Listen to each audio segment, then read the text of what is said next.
Good morning, everyone, and welcome to the January 31st, 2022 meeting of the Community and Public Services Committee. I'm going to start the meeting today with a land acknowledgement, and at this time I'd like to acknowledge that we meet on the traditional land of Treaty 6 territory and acknowledge the diverse Indigenous peoples whose ancestors' footsteps have marked this territory for centuries, such as Cree, Dene, Saulteaux, Blackfoot, Nakota Sioux, as well as Métis and Inuit, and now settlers from around the world. I'll start the meeting today then with a roll call. First of all with committee members, Councillor Jans.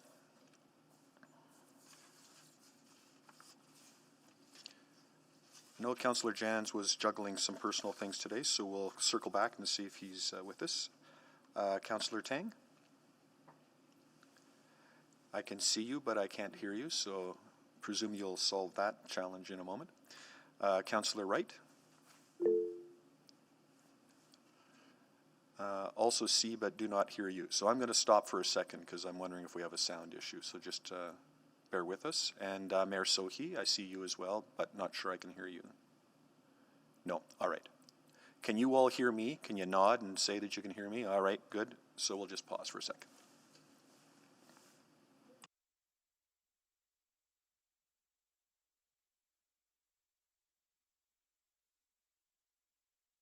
Perhaps. Try it again.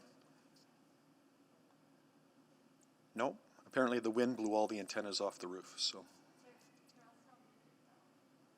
Well, they all look muted, but are you unmuted at your end? You can't unmute. Ah.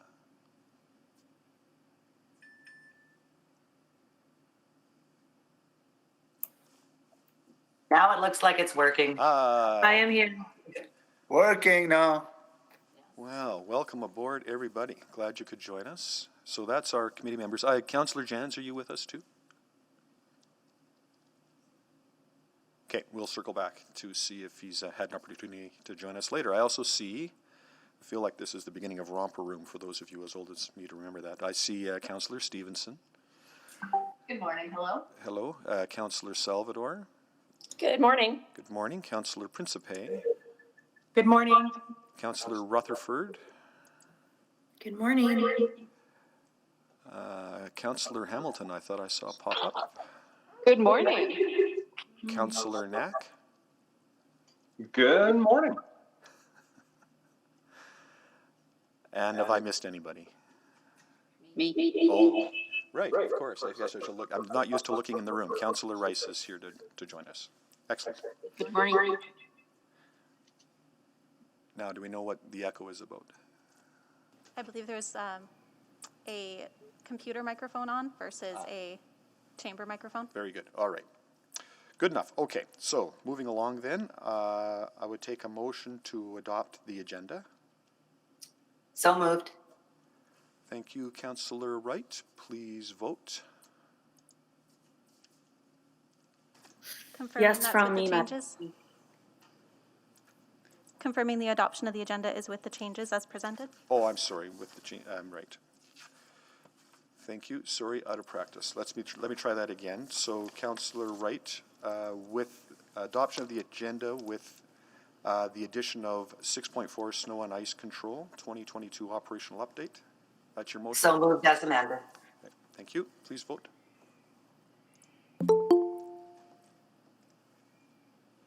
Yes, from me, Madam Clerk. Thank you, Councillor Tang. And we're just Yes, waiting. as well. Thank you, Mayor Sohi. And we're just waiting for Councillor Jans. Sorry, it doesn't come up on my screen yet. It says voting in progress, but I'm a yes. Awesome. Thank you so much. We have 5 votes. Please display the vote.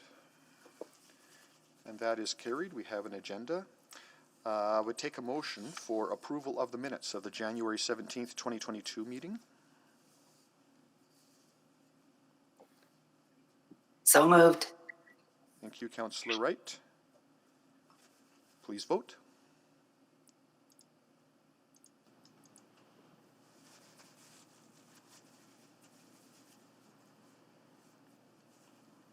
just looking for Mayor Sohi's vote.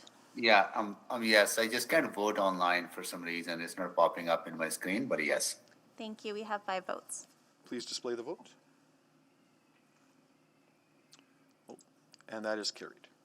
Protocol items. So we have Councillor Rice here today, and she has a protocol item to present. So I'll pass the microphone, I guess, to Councillor Rice. Thank you. Thank you, Ms. Chair. Good morning, everyone. On the eve of Lunar New Year, I'm honored to announce the coming of this spectacular time celebrated by many around the world.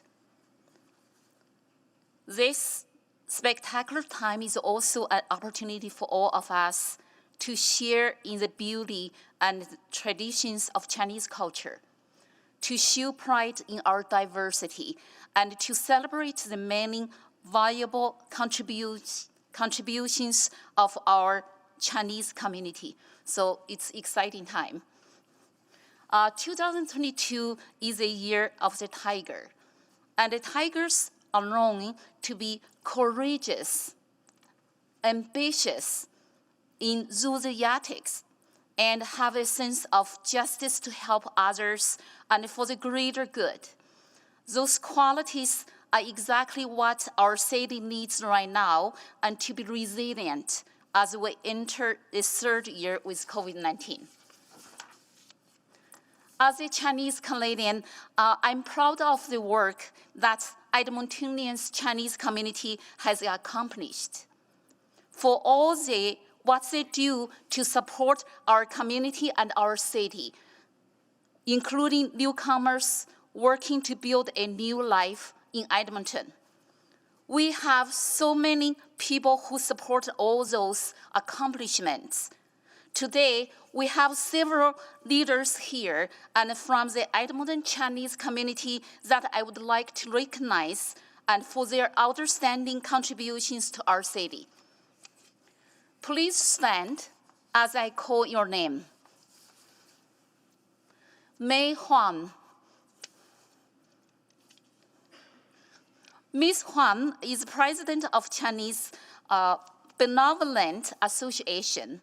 She has been volunteer in the Edmonton Chinese community over 40 years. As part of her outstanding contributions, she served several terms as president of the Chinese Benevolent Association and many other organizations. So, Dr. Michael Lee. Dr. Lee is past president of the Chinese Benevolent Association, and he provides his leadership to promote unity and harmony in the Chinese community and in Edmonton. And also, he served many other Chinese community organizations as well as a well-respected community leader. Dr. Holly Ma.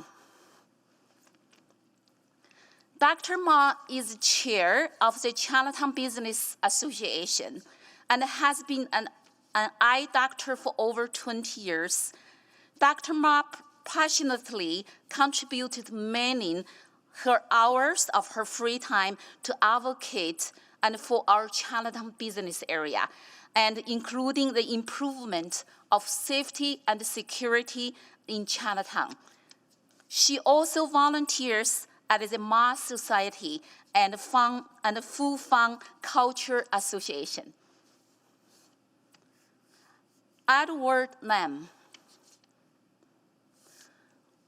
Mr. Lam is the treasurer of the Chinatown Business Association and past president of Frankness.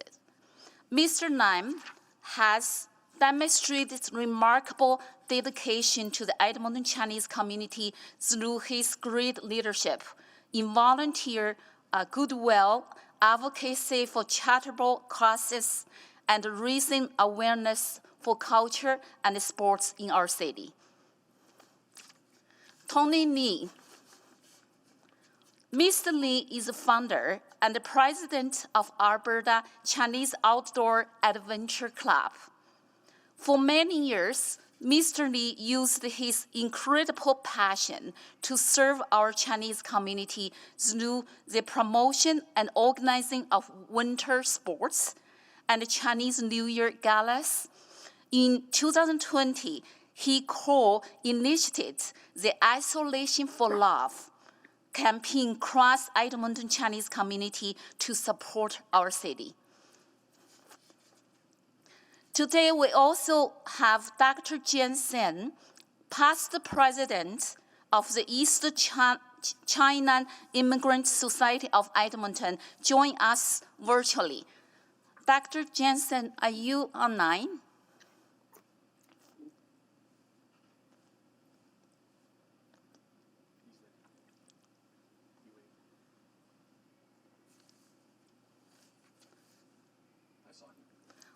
Okay, so I think Dr. Johnson and our chair, Councillor Catherine already saw him.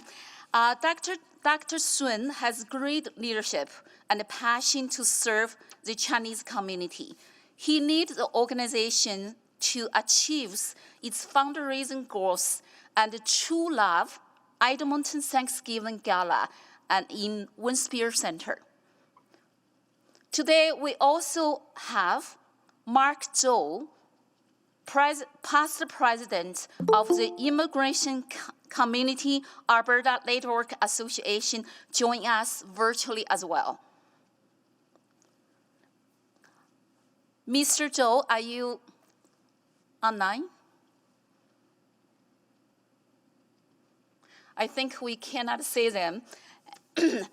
And so Mr. Zhou leads the organization in supporting thousands of Chinese Edmontonians through online training and Chinese New Year celebration galas. In addition, he leads the organization in distribute more than 100,000 masks and PPE supplies to support Chinese Edmontonians. Each of you are helping to make our city a more vibrant and welcoming place to live. And I sincerely thank you for your contributions. On behalf of the city of Edmonton and Edmontonians, may you all have prosperous New Year. 虎年大吉，万事如意，恭喜发财。谢谢。Well, thank you, Councillor Rice. And thank you to all of our guests for being here today. It's wonderful to see you. In ordinary times, we would have had a chance to, well, first of all of my colleagues would be here as well. Councillor Rice and my colleagues would be here as well, and we would have had an opportunity to greet with you and share some time before the meeting and have a chance to chat. Alas, not quite the case this year, but perhaps next year when you're all back to mark this occasion again, we'll be able to have that opportunity. But very nice to see you all. Thank you very much for participating and making your way down to City Hall today, those of you that were able, and it's really great to see you. And we, on behalf of my colleagues, wish you all a very happy and prosperous New Year of the Tiger. Thanks again. So we will now move to selection of items for debate. Thanks, Councillor Rice, for being here and for making that presentation. Looking for those clicking on to select items. I will select item 6.3 on behalf of Councillor Knack. Councillor Jans? Thank you. May I select 6.1? Okay. 6.1, thank you. Councillor Tang? 6.3, please. Oh, sorry, 6.4. 6.4, okay. And Councillor Wright? I guess I'll select 6.3 because it is time specific. Yeah, okay, we've got that selected already. Oh, I'm sorry. That's okay. So which one's not selected yet? 6.2 is not selected yet. And I'll select that. Okay, and we have a speaker on that one as well. So. Yeah. Very good. That is all of the items, at least all of the reports to be presented today. I'm going to ask, therefore, for a motion to pass items 5.1 and 5.2. So move. Thank you, Mayor Sohi. Please vote.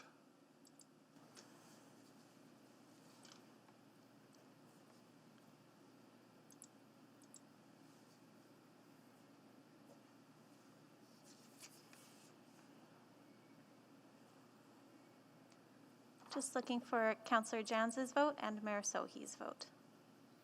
It hasn't come up for me yet, but yes. Thank you, Yeah, Councillor Jans. I'm yes as well. Some reason the vote is not popping up here. Thank you, with Mayor me. Sohi. We have 5 votes. Please display the vote. And that is carried. Request to speak. I have the chart in front of me, so I will just make the motion on this. So I will move that Community and Public Services Committee hear from the following speakers in panels where appropriate on item 6.1, alcohol consumption in River Valley Parks. Zane Harvey Jansen from Alberta Health Services. Apologies if I've got your name wrong. Michael Zakari from Alberta Health Services. Ashika Sood from Community Services Advisory Board. Jamila Murji from Community Services Advisory Board. Juan Gonzalez Abraldis from the University of Alberta. Brent Friesen from Alberta Health Services, to answer questions only. All of those individuals are participating remotely. And on item 6.2, policy options for alternative financing tools, Elaine Soles from the Friends of Scona Recreation, who will also be joining us remotely. Please vote to hear from those speakers. In support. Thank you, Mayor Sohi. We have 5 votes. Please display the vote. And that is carried. A request for time specific on agenda. The agenda was approved with Rosenthal item as the first item. I also have a request from administration to make item 6.4 time specific at 1:30. So I will move that.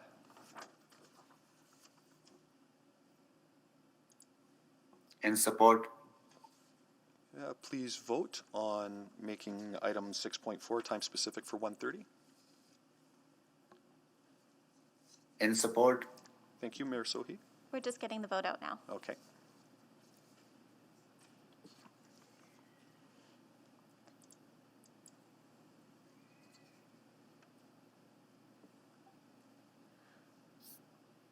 Just looking for Councillor Jans's vote. We have 5 votes. Please display the vote.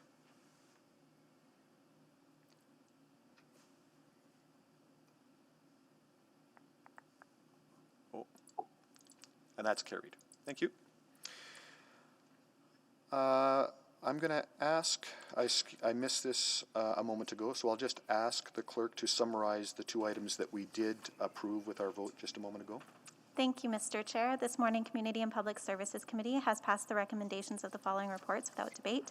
Item 5.1, opportunities for small-scale community amenities, recreation, and leisure spots downtown with a revised due date of June 13th, 2022. And item 5.2, consumption of cannabis-infused drinks in public parks with a revised due date of to be determined. Thank you. Are there any councillor inquiries today?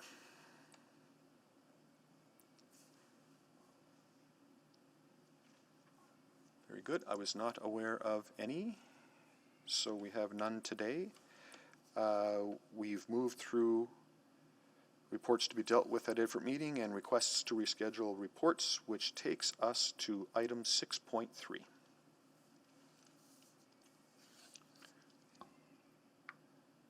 I believe Mr. Jevney will be helping us with this item. Is there a presentation, Mr. Jevney? Good morning. We have some introductory remarks, no presentation, but of course happy to go straight to questions if you prefer. But maybe make your few introductory remarks just so that we're all on the same page, and then I'll go to Councillor Knack immediately, as this is primarily his item and in his ward.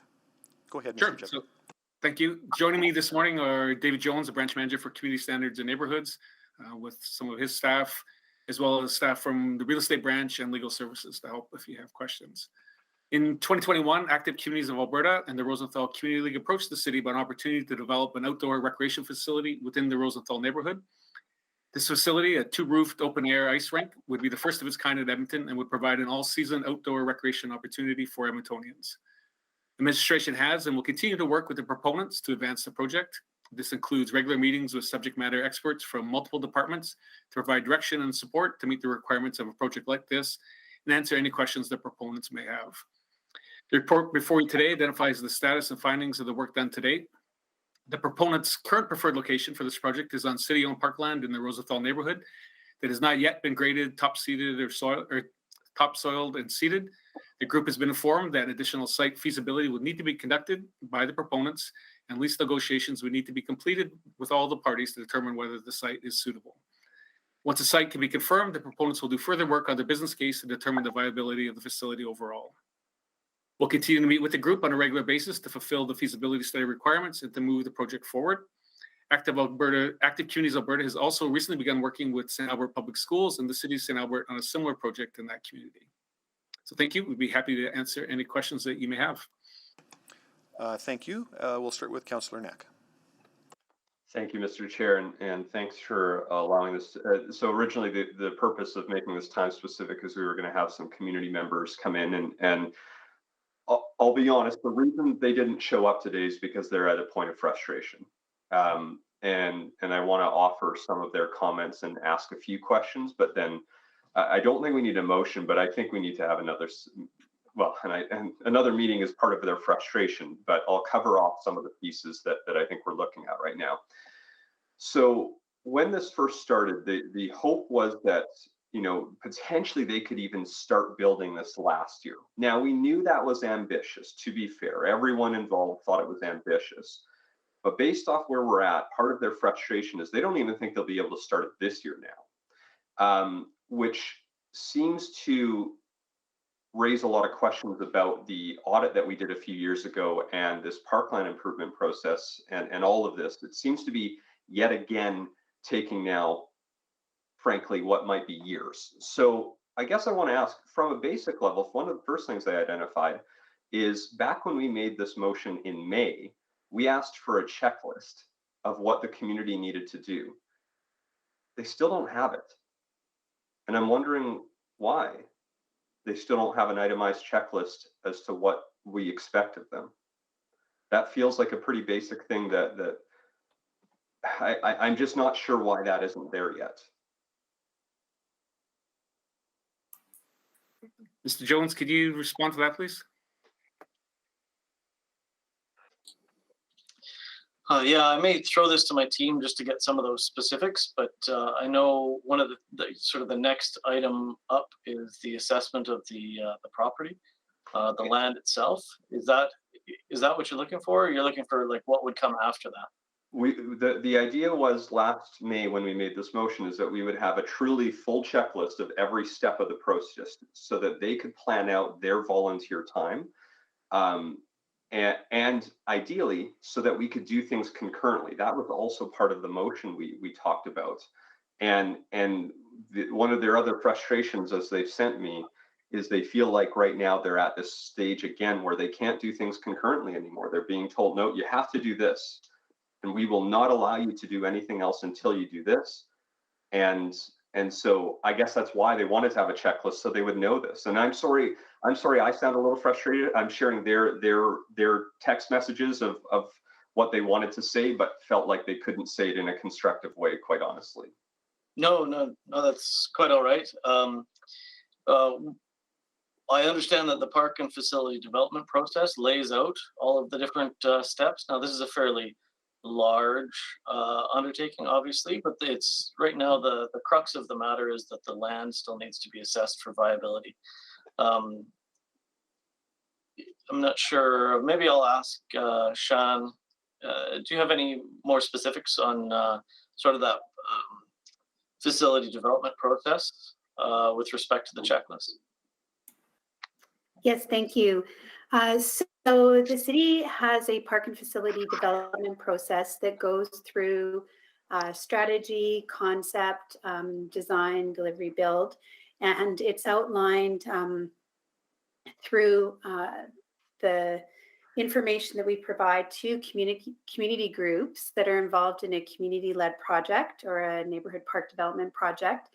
And so we have different checkpoints involved in that process. So currently, the community group is in strategy. It's completed a business case as well as a revised business case. There's just a couple of outstanding items. And then what would happen is there would be a checkpoint 1 meeting, and then it moves to concept, where it will be assigned a project manager through integrated and through IIS. And that checklist is provided through the checkpoint 1 document that is available to the community group. What has changed with this particular project is the land component. And so that's involved an additional piece, which typically isn't involved with the community-led process when we're working with community groups. And I'll do just one other question, and then again, my hope is maybe we can have a sit down and go through this and work through this. But the one thing that also really jumps out at me, and I'd love to just get an answer here, is why we're still requiring parking. We went and changed the rest of the city to open option parking, and one of the things that they're telling me in these meetings is that we will not bend on the requirement to have parking. Again, accessible parking is one thing, but general parking is something else. And why are we still requiring that when they don't want it? Councilor, I think that's one of many issues that the team is working through. In the early discussions with the group, they were going to operate it similar to any other twin arena, which would normally have about 80 parking stalls.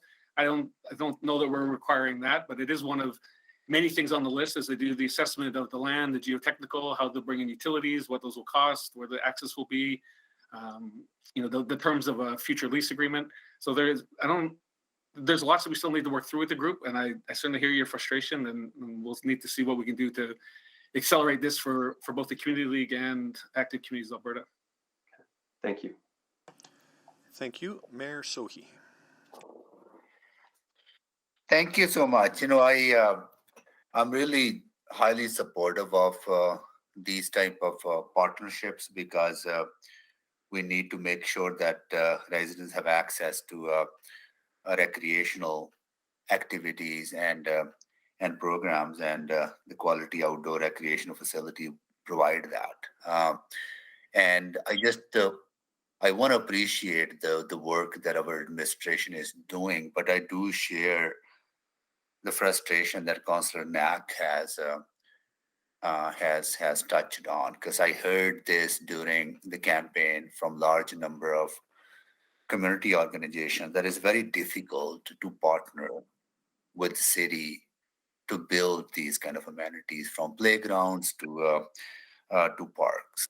So I want to get a sense from administration that what can we do to make it easy and make it faster for these kind of partnerships to actually get things done.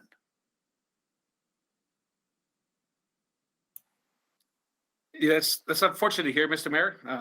We do need to be, for our partnerships, they're a key way that we want to move forward on developing recreation facilities and parks. We do need to be better at that and make it easier. There is a due diligence piece that we want to make sure that this facility will be viable and successful, and it won't be half completed and left for the city to deal with. So there is a due diligence piece and a good planning piece that we need to go through. But I certainly hear your remarks about the need to go through that process in perhaps a little more timely way. Yeah, no, I understand due diligence, absolutely. And we want to build these facilities to the standards. Maybe a conversation with community leagues, or at least with the EFCL and other partners, to figure out what are the challenges they're facing, what are their concerns, maybe reporting back. I know our agenda is very packed, but I would like to get some information back from our officials on and what steps you can take to get these facilities build faster. This is one example. I know this is a large facility compared to playgrounds and small amenities in the neighborhood, but the challenges are the same. I understand, right? So, would love to maybe at the end of the conversation, maybe make a motion if a committee is agreeable to get some basic information on the frustrations that Council NAC has identified and conversations with the EFCL and other organizations to see what we can do to kind of still follow those, right, but make it easy for people to build facilities. Yeah, we can undertake that, Mr. Mayor. We did put a park and facility development team in place last year to help with the process. They're about to undergo an evaluation of that process, so we can certainly involve the community stakeholders in that as well, and report back to council as appropriate. Yeah, maybe what we can do outside, maybe if you could provide us with a memo, right? And once we get the memo, and then if there's still a need for some sort of motion, we will look at that. Maybe because I don't want to create unnecessary work if work is already being done. Maybe provide us with a memo, then we can follow up with the more direction if that direction is required. Because it is frustrating. We're gonna get these things done, and we should be making it easier for communities to do that. Sure, we're meeting with the community stakeholders in February on this, so we can report back with a memo on the results of that evaluation. Okay, that's all, Mr. Chair. Thank you, Mayor Sohi. Councillor Stevenson. Yes, thank you very much, and definitely echo the comments just in terms of streamlining the process for community groups. I just had a couple technical questions, if I could. Is there a cost to de-designating the municipal reserve land? Like, do we have to pay that back to developers in the area? Councillor, no, there is no cost for moving a reserve designation. Okay, great. So it's just a technical process that has to be gone through. Yeah, I should clarify, there is advertising requirements, so those have some fees associated with them, but there's no repayment back to the developers. Okay, perfect. Then just in terms of the conversations, there's a resident survey that was done that was sort of around the preference for the locations. Was there a needs assessment done in terms of the desire of the local neighborhood to have the rinks there?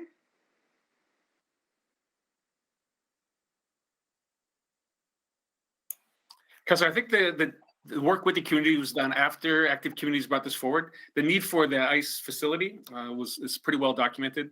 They were looking at a couple locations in the neighborhood and then landed on the neighborhood park as their preferred location.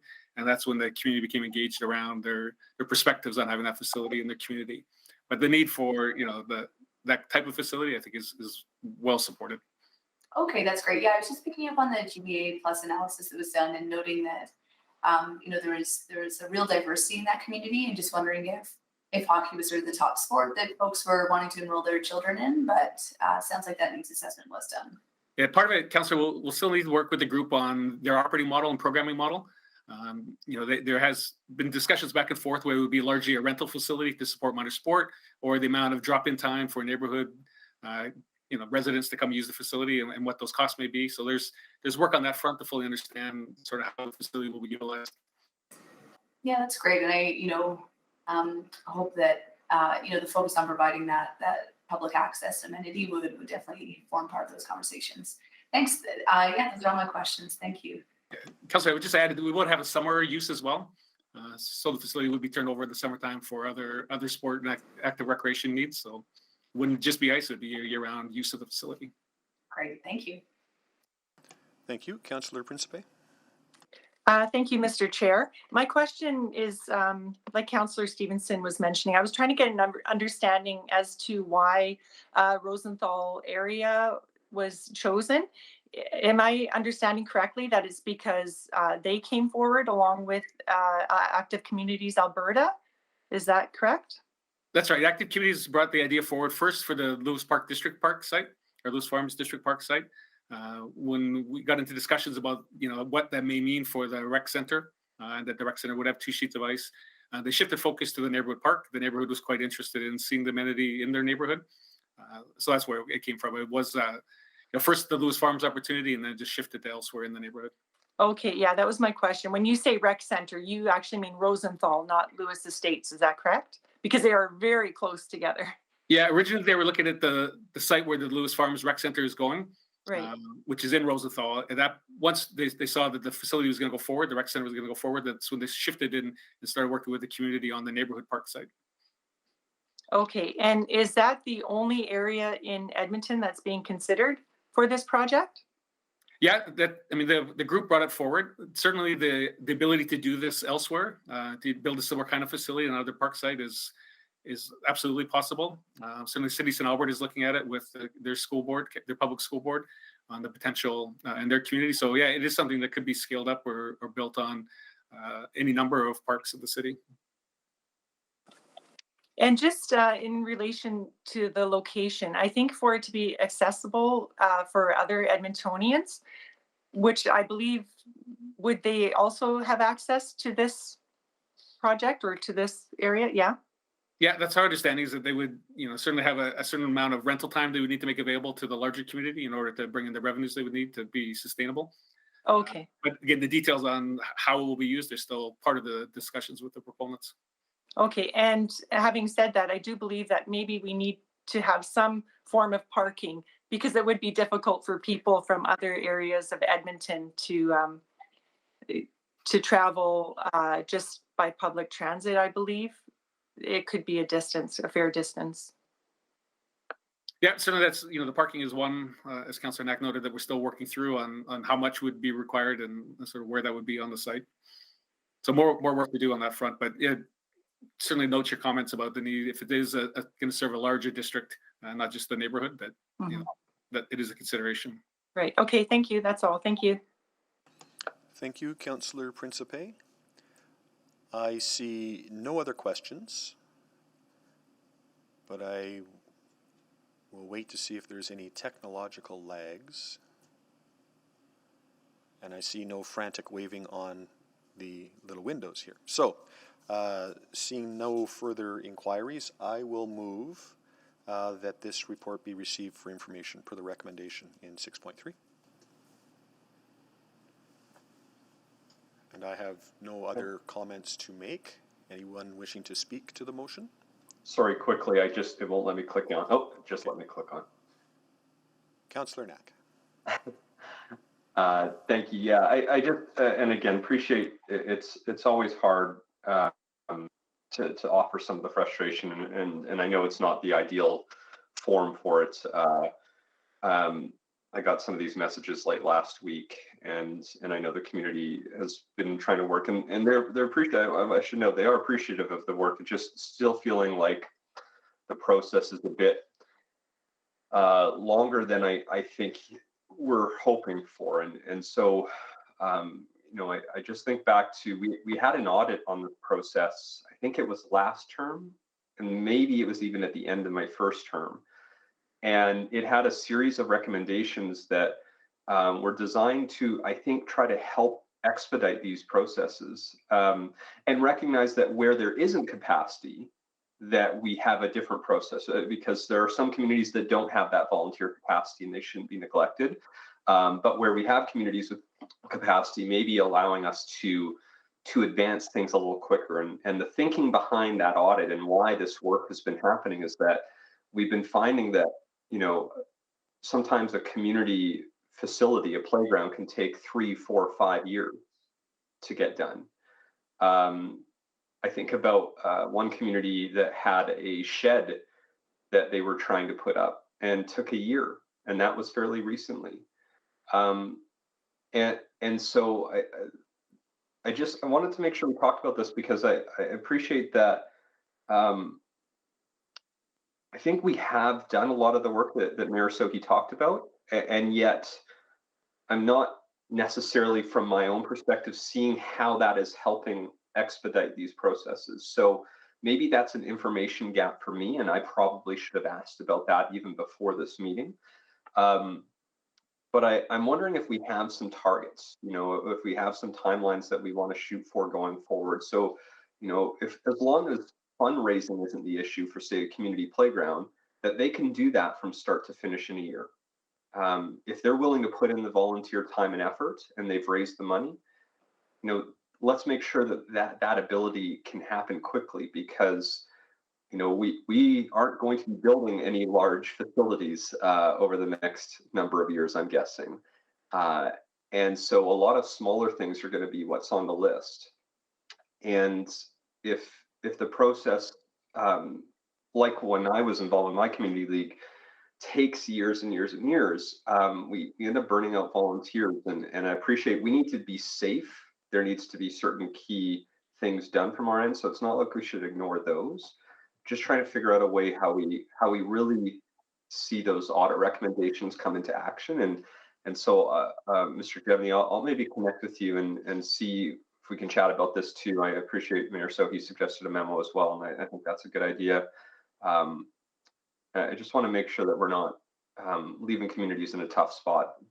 So sorry for my frustration. It's not directed towards any person. It's more of a process piece that I think we're still needing to work through on this. So thanks, Mr. Chair, for a little bit of time. Appreciate it. Thank you, Councillor Knack. Any other requests to speak to the motion? Okay, perhaps then to close, just very quickly, I too recall that audit, Councillor Knack, and I do recall a conversation about this topic at either at committee at council a few years ago. And on the premise that a memo is coming, we can perhaps revisit that conversation and talk about how we can streamline these projects for communities. I do remember those anecdotes. I opened up my email and I've got one sitting right in front of me about the community garden that takes 3, 4, or 5 years, or the shed that takes 3, 4, or 5 years, or the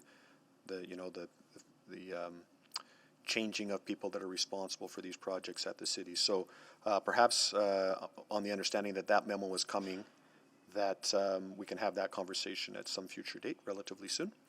But that is frankly somewhat separate from although connected, separate from the Rosenthal items. So I will ask then that we call the vote on receipt of information on the Rosenthal report and move forward.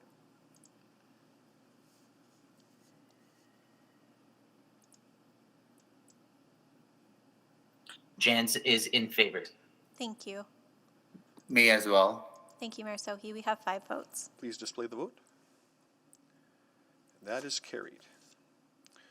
Thanks, everyone. That takes us now then to item 6.1, alcohol consumption in River Valley Parks pilot project results. And I think again to Mr. Jevney for a presentation. Yeah, we do have a presentation on this one.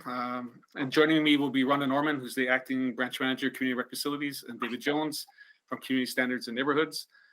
We have staff from their branches, as well as legal services, communication and engagement, also with us to help answer any questions.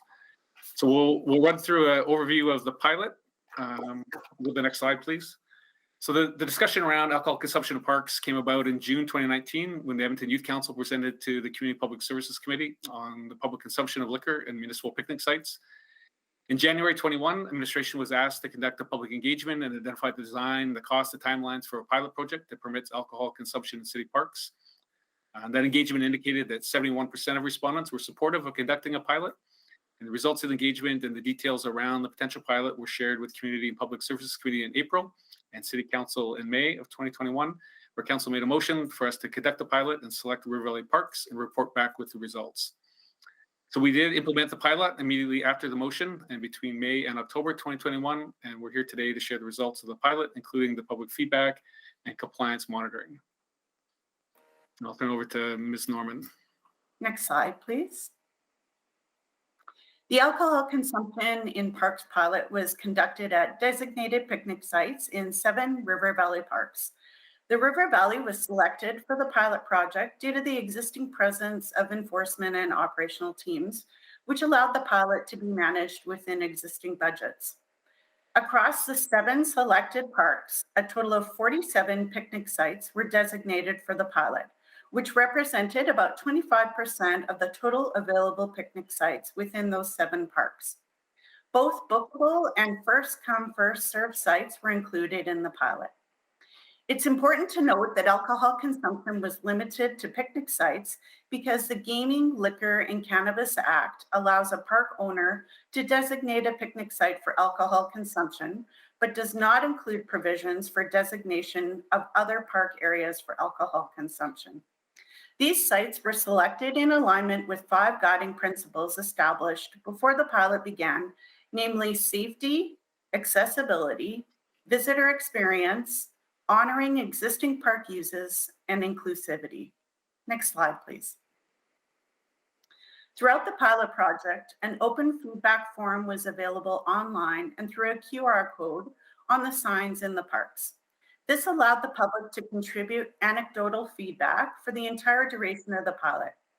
In total, 310 responses were received on the ongoing feedback form.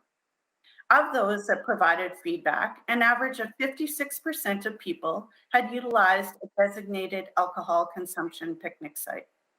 The results show that those who utilized the designated picnic sites reported largely positive experiences.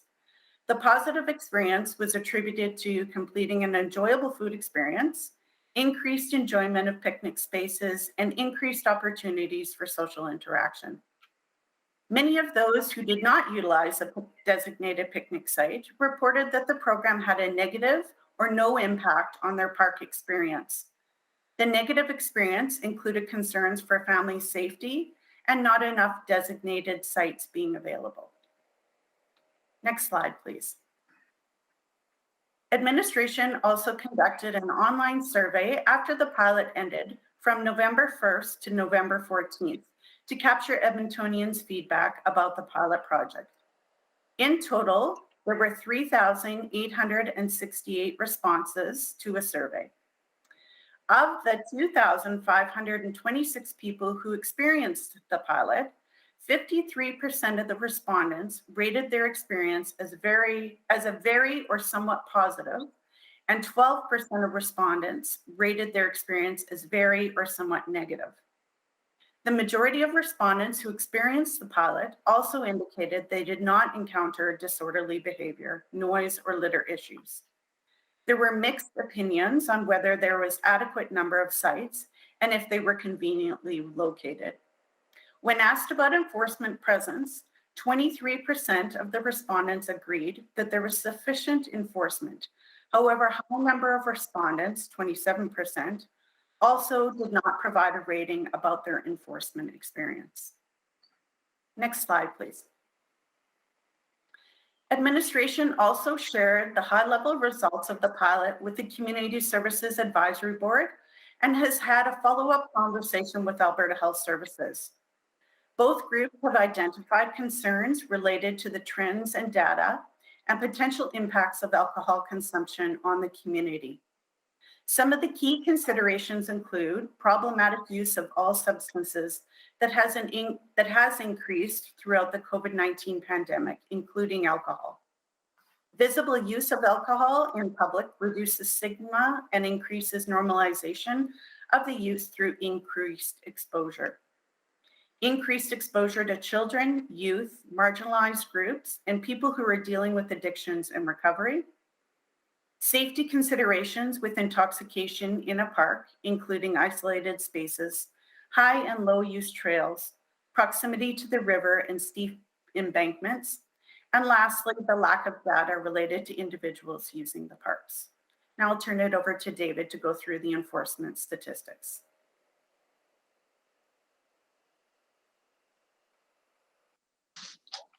Next slide, please. Good morning.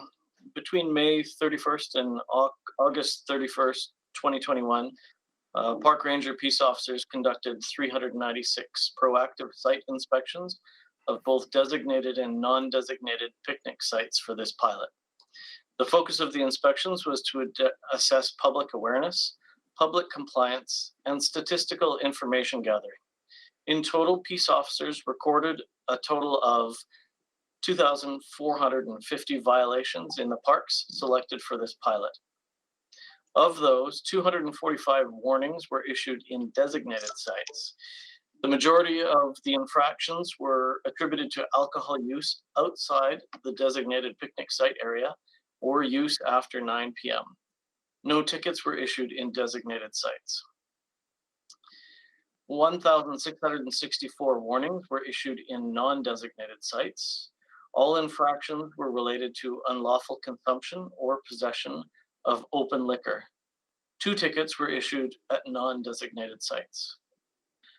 541 non-liquor related violations were also recorded in both designated and non-designated sites.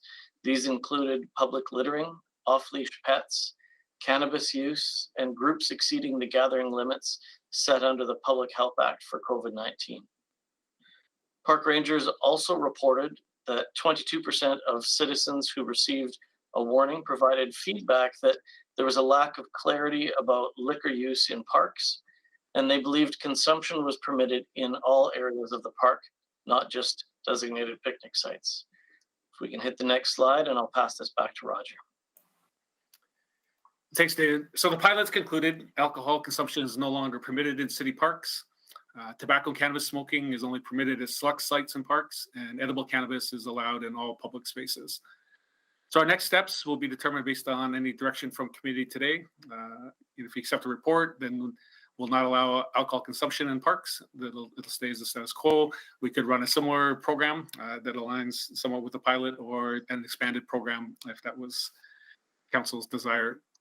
So there are a number of things we would consider if we're going to proceed with allowing alcohol consumption in parks: the number of sites and parks where consumption would be permitted, the level of patrols and monitoring that we would need to do, and what those resources would be required, increased education awareness and site signage and communication materials, which may require some additional efforts on our part.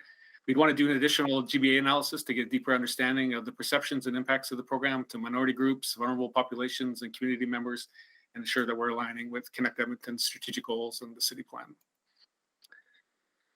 So we'd be happy to answer any questions you have after the speakers have made their presentations.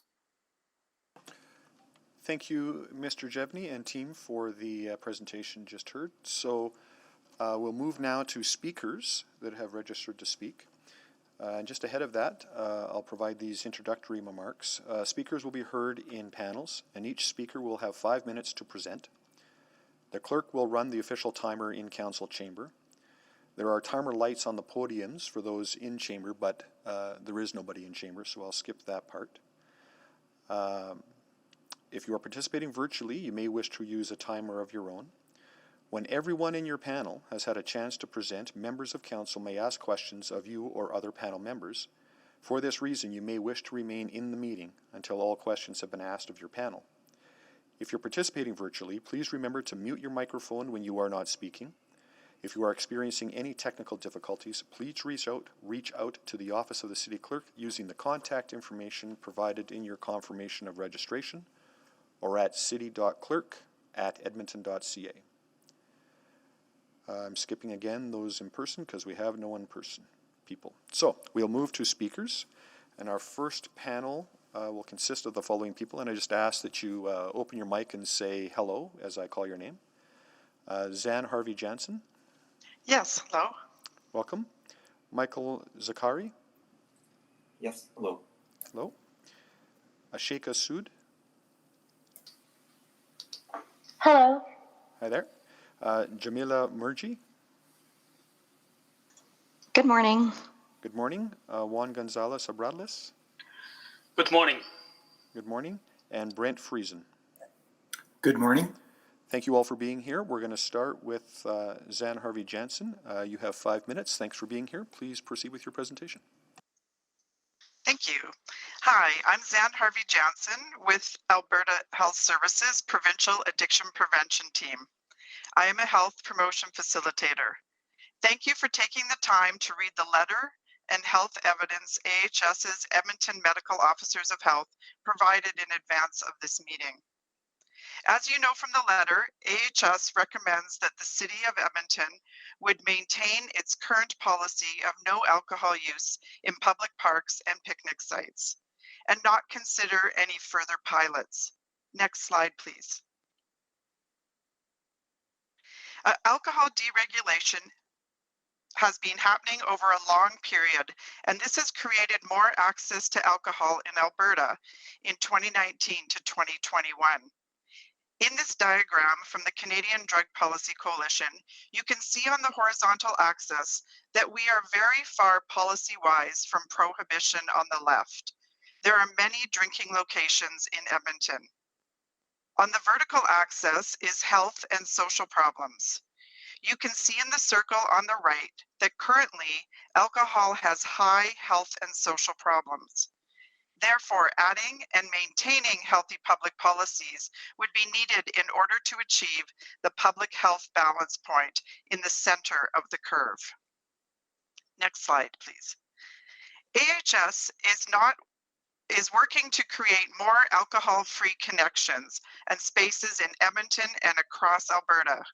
It certainly would be an important step to adopt a health innovative approach. Well-documented evidence shows increased accessibility is associated with increased consumption and increased alcohol-related harms. Not only just harms for those who drink, but also for those who are not drinking, but are impacted by secondhand harms.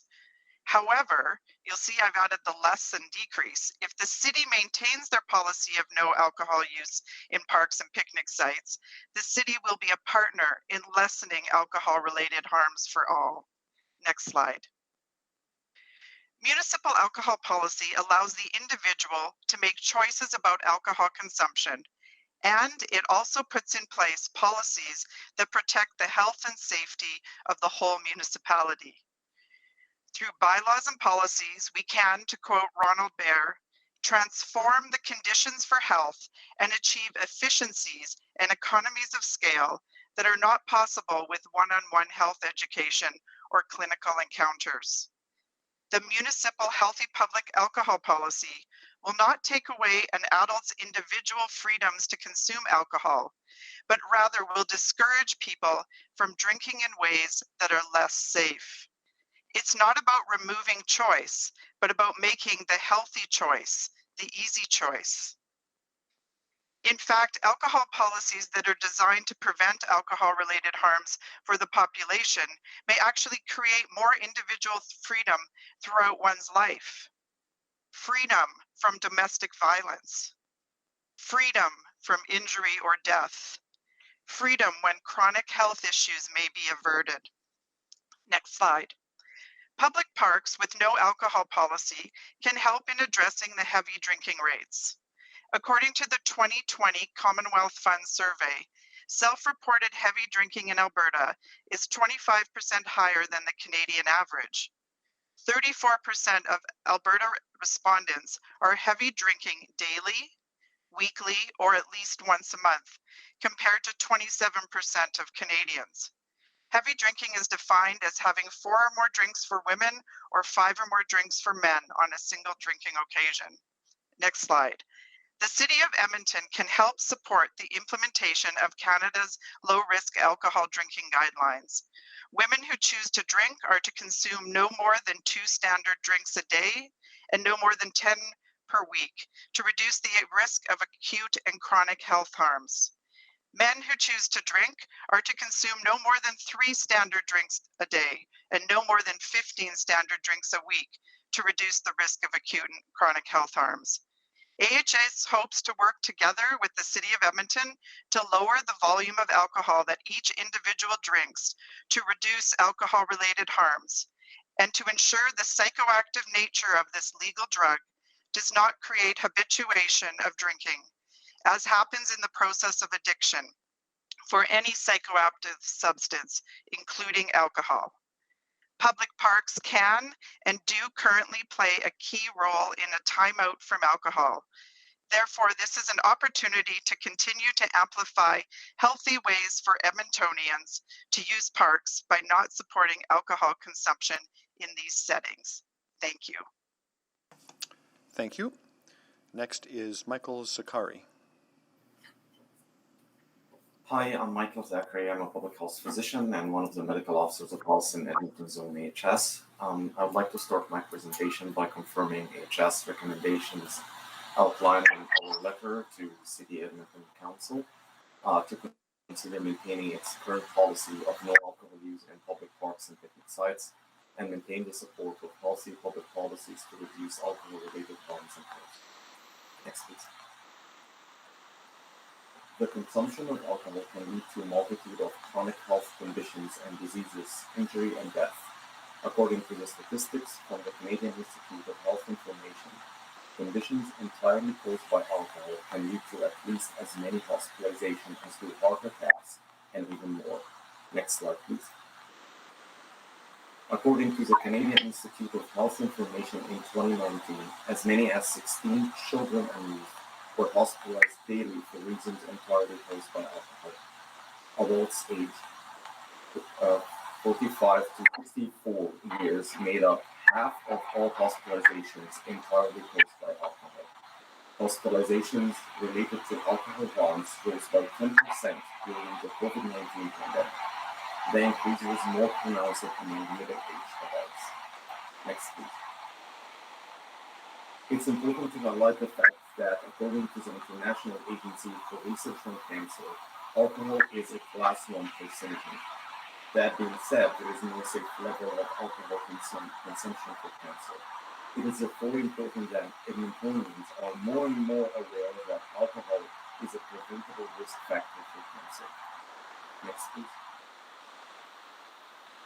Statistics from the Canadian Institute of Health Information shows that Edmonton hospitalization rates for conditions entirely caused by alcohol, although they are lower than other zones in Alberta and lower than the Alberta's average, they are higher than the Canadian average. Unfortunately, rates of alcohol-related hospitalizations in Edmonton have been increasing since 2017, and COVID-19 pandemic has also contributed to further increase. Next slide, please. The next one, please.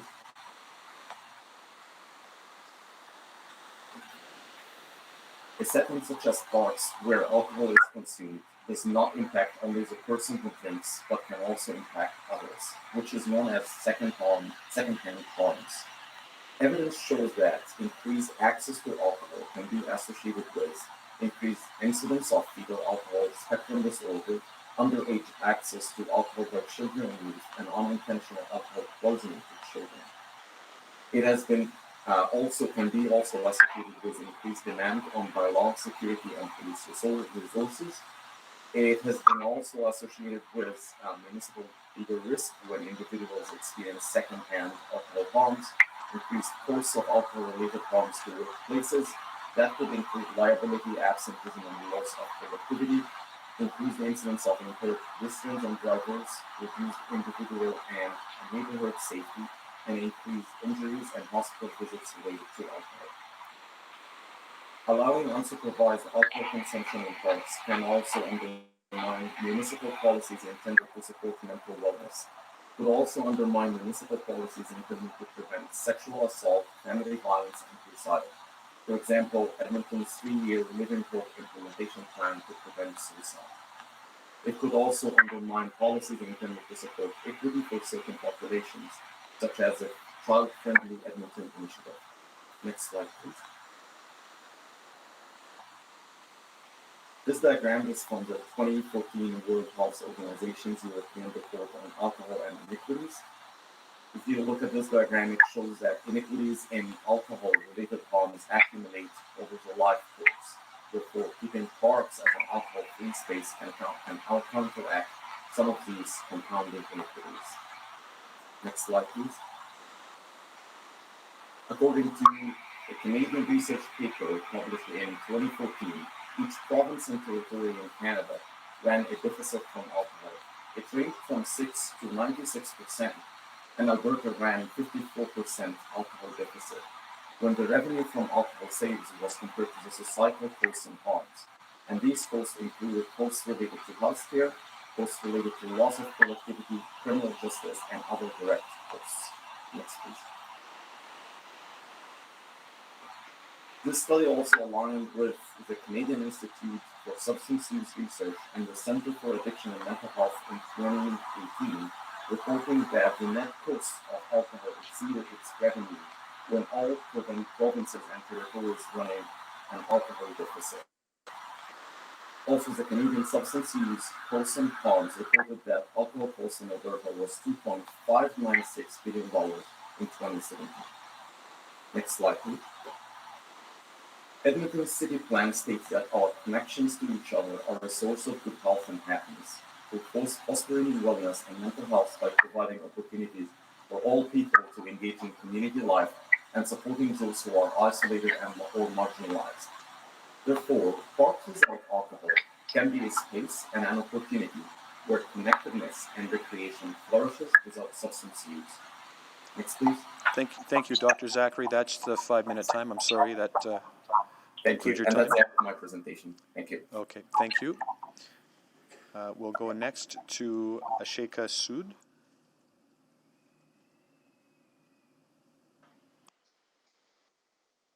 Hello, counselors. My name is Ashika Sood. I live in Oderin, and I currently serve as a member of the Community Services Advisory Board. I want to start by picturing two scenes. First scene, a person sits outside of a building on Jasper Ave on a cold winter's day, gently sipping on some whiskey to help make the winter cold more tolerable. A peace officer comes. Second scene, picture a family with two 20-year-old kids at the park, sharing some drinks together at a designated picnic site they pre-booked. A peace officer comes. Without finishing either of these stories, I want you to take a minute to think about what you expected to come next. Who you assume these people are, their ethnicity, their socioeconomic status, and how based on these factors you felt they would be treated for the activity. The truth is that things we legalize are directly related to who we think should have access to something and who we think should not. If this policy was truly about decriminalizing public alcohol use and supporting those struggling with addiction, this would be a different conversation. However, it is clear that this policy is designed to allow an increased privilege to already privileged citizens without taking a deeper responsibility for the negative impacts this change could create. When the Alcohol and Parks team presented at CSAB, Community Services Advisory Board, what stuck out to me as someone who cares deeply about public engagement is the process in which data was collected on this trial. The primary mechanism for data collection was an online survey that participants could opt in through QR code or in the Insight community. The problem with using self-volunteer data is that the collection method self-selects who will complete the survey. First, it tends to attract folks who feel strongly about the issue, either for it or against it, not providing a nuanced sample of perspectives. But more than that, it also favors those who are technologically savvy and happen to be near a picnic site with the time and capacity to fill out a survey, or the privilege and interest to be on the Insight community. These are not representative samples. The need for a shift in approach can be seen in the results, when in a city of 981,280 people, only 15,000 responded to the first survey pre-pilot, and the post-pilot had under 4,000 respondents. That's not even 1% of the total population. The only in-person data collected was informal data collection through the park's peace officers. This presents additional problems as we are well aware not everyone feels equally comfortable relating with peace officers, which limits effective data collection on the issue. Further to this, though, in the presentation we received, we were informed that based on the information collected by peace officers, around 22% of citizens that peace officers spoke to were under the impression that drinking was allowed anywhere within the park, an assumption I similarly held prior to CSAB, making me wonder how many other citizens shared the same belief. I was informed that in the first presentation from the City of Edmonton to CSAB prior to the start of the pilot, CSAB shared issues concerning the risks of safety and well-being from a public health perspective of running this pilot. When the presentation was brought back to CSAB at the end of the pilot, the question was raised: how are the concerns from CSAB addressed? Apart from some attempts to space out the picnic sites to avoid disruption and a few meetings with AHS, no public health strategy accompanied the trial. No education on the risks of alcohol and drug use, no attempts to reach out and understand the impacts of the pilot on those who are particularly impacted, such as those struggling with addiction, those who are at increased risk of harm from alcohol use, such as people of color, women, and children. No data collection was taken on the demographics of those who are accessing the picnic sites that allow alcohol use. And fundamentally, no attempt to address the incongruent nature of this pilot with Edmonton's larger addictions-based issues and public health crises. When I started at CSAB prior to the conclusion of the pilot, my initial response to an alcohol in parks initiative might have been positive. However, learning of the inequity of impact of allowing alcohol in parks to marginalize women and children, and thinking carefully about the loss of safe spaces for those struggling with addictions, I cannot stand behind this pilot. City councilors, I love this city, and it's for that reason I'm asking you to ensure that initiatives that disproportionately impact marginalized communities are carefully thought through and have strong engagement and education plans that deeply consider the risks and benefits of any trial. We all deserve to feel safe and think more deeply about how to make our city better. I hope you can take this time to examine how to ensure that any future pilots take a more concerted approach to understanding the impacts on the larger community. Thank you. Thank you. Next is Jamila Murji. Hi, I'm Jamila Murji, and I live in Papasteo. On behalf of the Community Services Advisory Board and speaking from a public health lens, I will discuss two principal reasons we oppose the Alcohol in Parks program. Information sources are included in the letter and materials submitted. How we live, work, and play in our community spaces is deeply personal, so I'm going to start by personalizing this issue. On summer evenings, I often go for walks alone in Horilac Park. This park was chosen as a pilot site last summer, and almost immediately, the knowledge that alcohol was present shifted my sense of safety. As a Muslim female, I'm already at heightened alertness when out alone, and the elevated risks of harms from public drinking would only add to this apprehension. In the city's first public engagement survey, about a quarter of the 15,000 plus respondents indicated that permitting alcohol in our parks would make people less likely to use them. That's a significant proportion. To our first point, we need to apply a GBA plus lens and consider implications to health equity and the disproportionate harms to vulnerable groups. The perception that we're making our parks more equitable and inclusive by permitting public drinking is reflective of a privileged lens. In fact, people with lower socioeconomic status experience higher levels of alcohol-related harms, including harms from other people's drinking, despite the fact that they are less likely to drink and consume less alcohol overall. Specifically to drinking outdoors, women, young people, and other vulnerable groups are at increased risks of verbal abuse, serious arguments, physical and other harms by other people's drinking. There is an established link between alcohol and violence, including sexual aggression. Let's consider how public drinking in our parks may impact those who want to use these important third spaces free from the risks and harms associated with alcohol. The grandparent who wants to enjoy a nuisance and litter-free afternoon in the park with their grandkids. The parent who wants to teach their determined 4-year-old how to ride a bike and not have to worry about impaired drivers. The person who is in recovery and desires accessible and inclusive, alcohol-free spaces in their community. The female going for a run in the park alone and doesn't have to be on extra alert every time she passes that designated picnic site. Furthermore, permitting alcohol at park picnic sites may target stigmatized populations, such as those who are houseless and only have the option to drink in public places. With increased enforcement to ensure proper use of designated picnic sites, and in the considerable use of discretion around enforcement, what are the implications for such stigmatized populations? For people of color, what does increased presence of enforcement officers in the parks mean for them? To what extent were the groups that could be disproportionately affected centered and consulted in the decision-making for this initiative? In making parks more fun for some, are we jeopardizing safety and access for others? Though touted as a guiding principle and in considering the risks involved, it is concerning that a full GBA plus analysis was not embedded prior to and in the unfolding of this initiative due to pressing timelines. What was so urgent about drinking in parks, particularly when other regions in the world that allow public drinking actually restricted it to stop the spread of COVID-19? Yet our pilot project went ahead, and it's often difficult to retract from forward momentum, particularly with the positive feedback received, yet knowing that important perspectives were missing from the findings. The absence of a robust intersectional analysis highlights the misalignment with the city's efforts on anti-racism and gender equality. Secondly, we want to highlight that our decisions now will shape the social and health outcomes for our future. Last summer, in the midst of the pilot initiative at the Groat Road steps going down to Horlack Park, my family and I came across Vodka Splash's promotional beverage cart. They were handing out free cans of alcohol, and when my 5-year-old was curious about all the activity and put out his hand, they joked he was too young, yet handed him a cooler sleeve branded with their logo.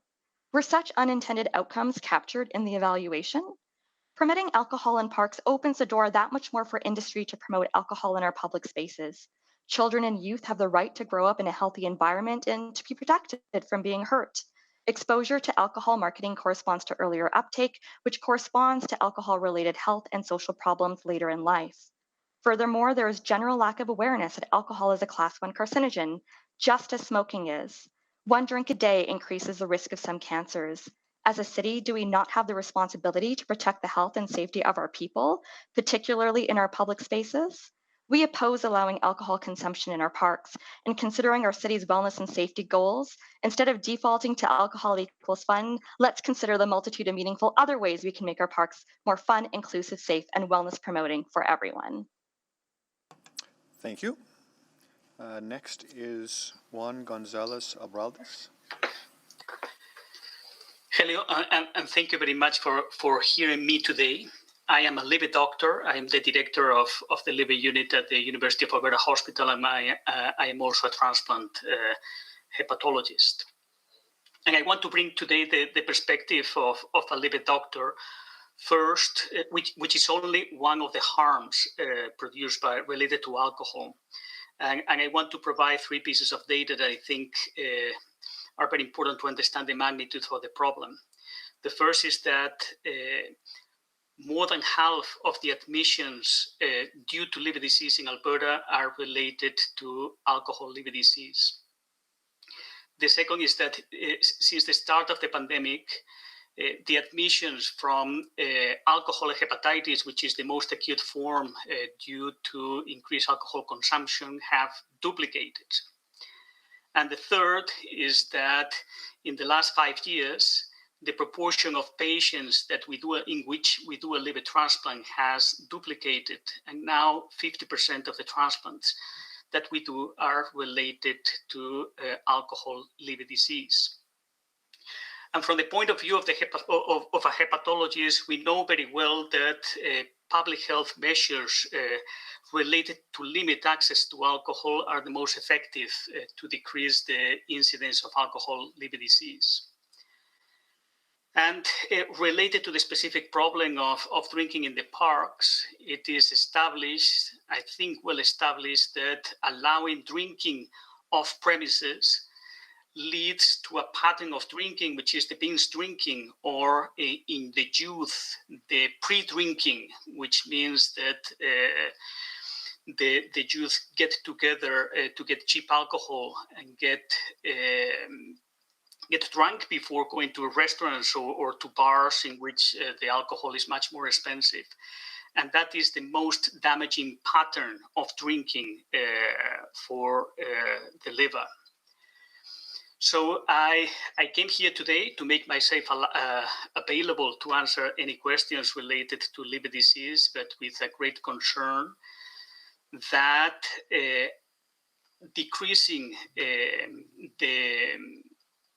the level of restriction that the city imposes to alcohol drinking off premises might lead to increased harm related to alcohol liver disease, which is extremely concerning for a liver doctor like myself. Thank you very much. Thank you. Our final speaker is Brent Friesen.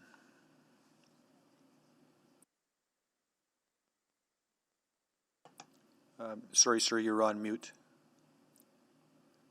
Apologies. Good morning. My name is Dr. Brent Friesen. I'm a medical officer of health with Alberta Health Services, promoting public health program, part of the public health program. And that I think you've heard from others the significant health effects that alcohol is associated with.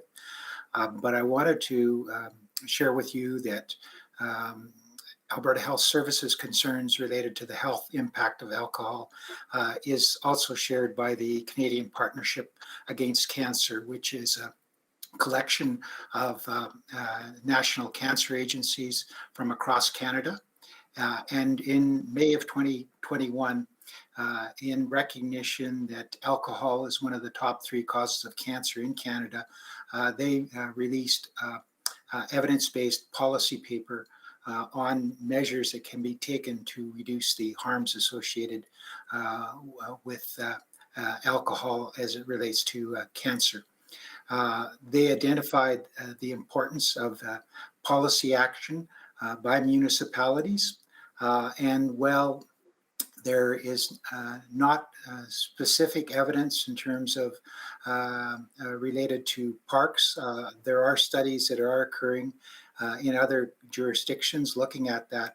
We do know from evidence that increasing the density of alcohol retailers, in other words, increasing availability of alcohol is directly associated with increased consumption. This also relates to increasing days of sale. For example, increasing 1 day of sale of alcohol-related products increases consumption by 3.5%. The decision by Edmonton City Council to keep parks free from alcohol is important in terms of providing an environment that promotes health and reduces the impact that alcohol is having on our society. Again, the cost to the healthcare system in Alberta from alcohol is over $800 million a year. Thank you, and I'd be pleased to answer questions. Great, thank you. Thanks to all our speakers for being here today. So we'll now move to questions of our speakers, starting with committee members, and we'll start with Councillor, pardon me, just a second. Yes, with Councillor Jantz. Please proceed. Thank you. Thank you. And at this time, I guess I'm interested in hearing from the speakers. One of the concerns is that that I've heard is that there is a problem with the EDI impacts of current policy, not from the lens that you flagged, but the inverse, that it's disproportionately Indigenous people and BIPOC neighbors who are being targeted and penalized. And I mean, anecdotally, I've certainly witnessed that firsthand in my own life. And that currently, if we're truly to be an anti-racist city, that this policy must be repealed because of the disproportionate harm it's causing in terms of criminality and pickups and abuse and others for those individuals. So I was interested in hearing thoughts about that, if possible. Does that make sense?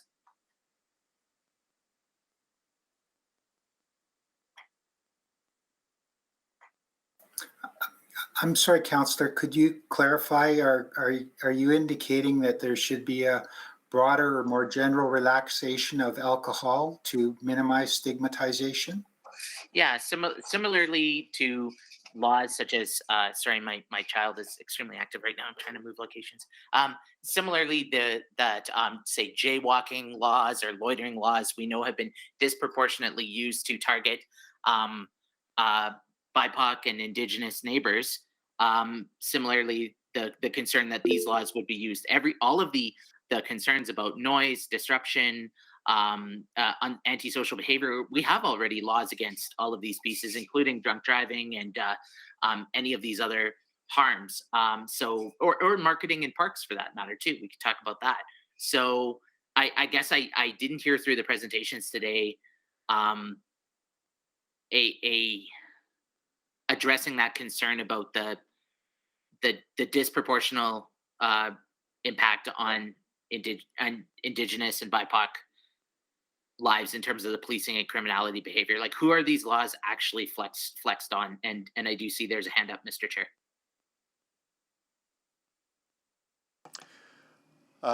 So it's best if we not use the chat and those functions in the chat window, that we stick to the council processes. But by all means, Councillor Jand, you can direct your question to any of the speakers if you want to. Please do it that way. Through you, Mr. Chair, may I address it to guest Sood? Yep, please go ahead, Ms. Sood, if you have a comment. Sorry, I apologize. I'm not used to the decorum. So I would say that in my presentation, I speak to this in a few different ways, right? Even when you look at who's accessing a public picnic site, first of all, the demographics were not collected on who was accessing picnic sites. So we don't even know whether this was a diverse representation of the population, who was accessing these sites. Was it really about BIPOC inclusion, or was it really about getting privileged folks access to alcohol in a space that they wanted access to alcohol in? Like who feels that they can book a site and then go drink at that site and feel safe around peace officers enforcing on that site? The other thing is, there was an attempt to increase enforcement and understand and manage enforcement in the parks to ensure public safety, right? That means there's increased enforcement in parks. If we're talking about BIPOC communities, diverse individuals, and their feelings of safety around peace officers, which I spoke to in my presentation, you really have to think about, do I feel more safe with more peace officers around, checking my actions and maybe, getting in trouble for things I wouldn't have gotten into trouble for otherwise because they're just increasingly in that space, right? And we know that people of color, BIPOC individuals tend to have increased enforcement risks. So yeah, I hear you that it seems like an attempt to decriminalize, and that's, if it was a conversation about how do we make healthy and safer spaces and put in policies that protect diverse individuals who are struggling with alcohol use, that would be one thing. But from a citizen's perspective, I'm not seeing that here. I'm seeing really that this is about giving privileged access to alcohol use in a very limited and particular way for certain citizens. Does that make sense? Should the city advocate to dry up other spaces such as Commonwealth Rec Center or the Commonwealth Stadium or other opportunities?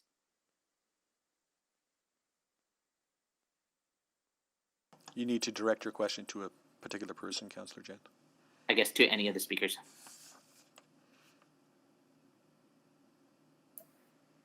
I can speak to, it's Brent Friesen, I can speak to what the Canadian Partnership Against Cancer policy report indicated. And what they found is some of the strongest areas for impact to reduce alcohol is looking at the density of alcohol retail establishments and their days and hours of operation, that they had a direct impact in reducing consumption.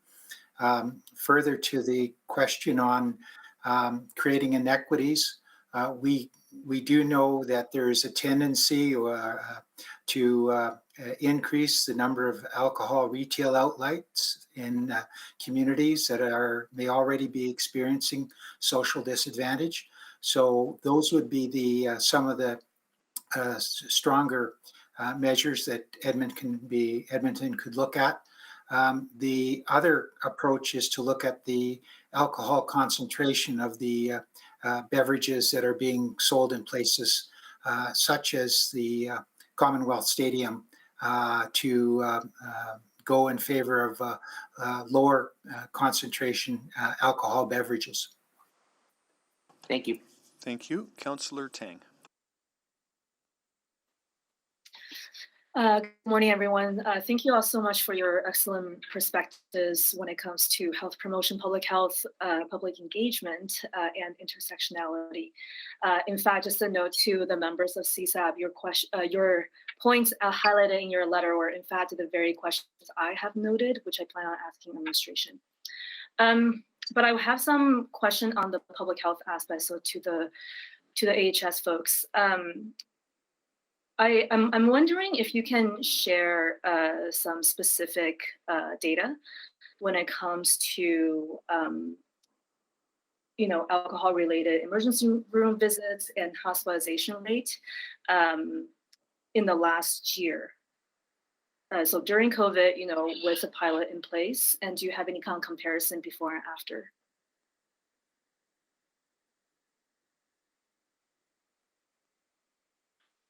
So the CIHI data that we use is not for last year, so it takes a little bit of a lag when those hospitalizations entirely caused by alcohol are done. You have to remember too that Dr. Zachary was showing you the statistics on, the slides were a little bit off for a bit, but they were showing that we are above the Canadian average. And so the message needs to be that we already had a very serious alcohol-related harm issue long before COVID even started. And it's only escalated. So we need as many healthy public policies in place. We're also in a time where a lot of the other jurisdictional levels, parts that used to help with some of creating health and safety have disappeared. So it's going to be much more important for municipalities to really be, you know, taking what they want to see for their vision with their strategic plan for health. Absolutely, thank you.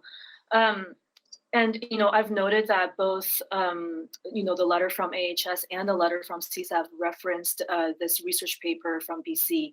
And I was wondering too, I didn't get a chance to dig into that report, but I thought it was actually quite fascinating.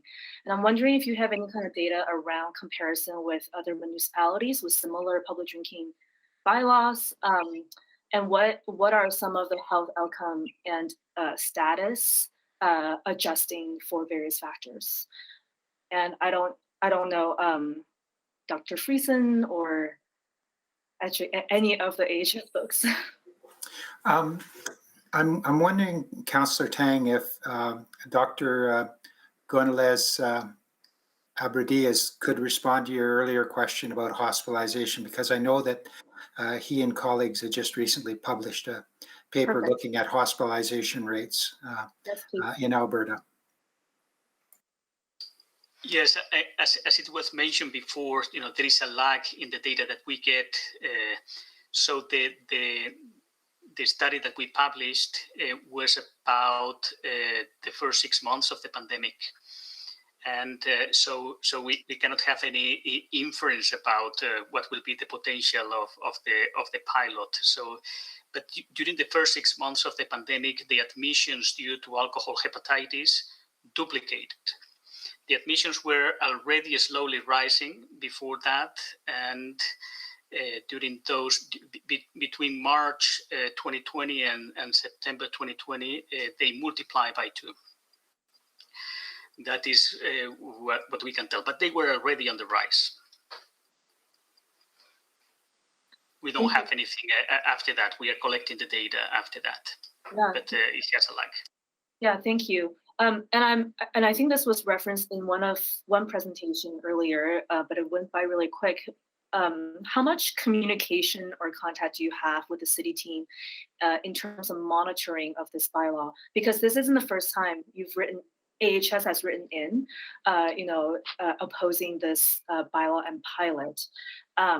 So since the last time and now, I'm just curious, how frequently are you in touch with the city folks?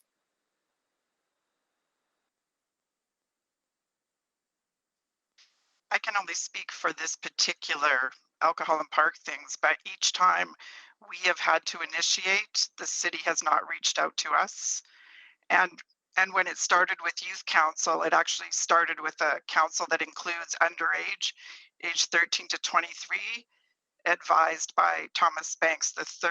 And in that, to our understanding, we were never asked to have a conversation with youth council. Okay, thank you so much. I'm out of time, but I'll come back for a second. Thank you. Councillor Wright. Hi, thank you. Yeah, I was quite surprised to see that this initiative did start with the Youth Council. Quite shocking. And on the surface, I think it does seem totally reasonable maybe to have a beer or a glass of wine, but I think we have to look at the overall impacts. I'm just wondering, I think it was Ms. Murgy had mentioned how other jurisdictions have removed consumption in parks during the pandemic. Do you happen to have any statistics on that as far as any positive or negative impacts?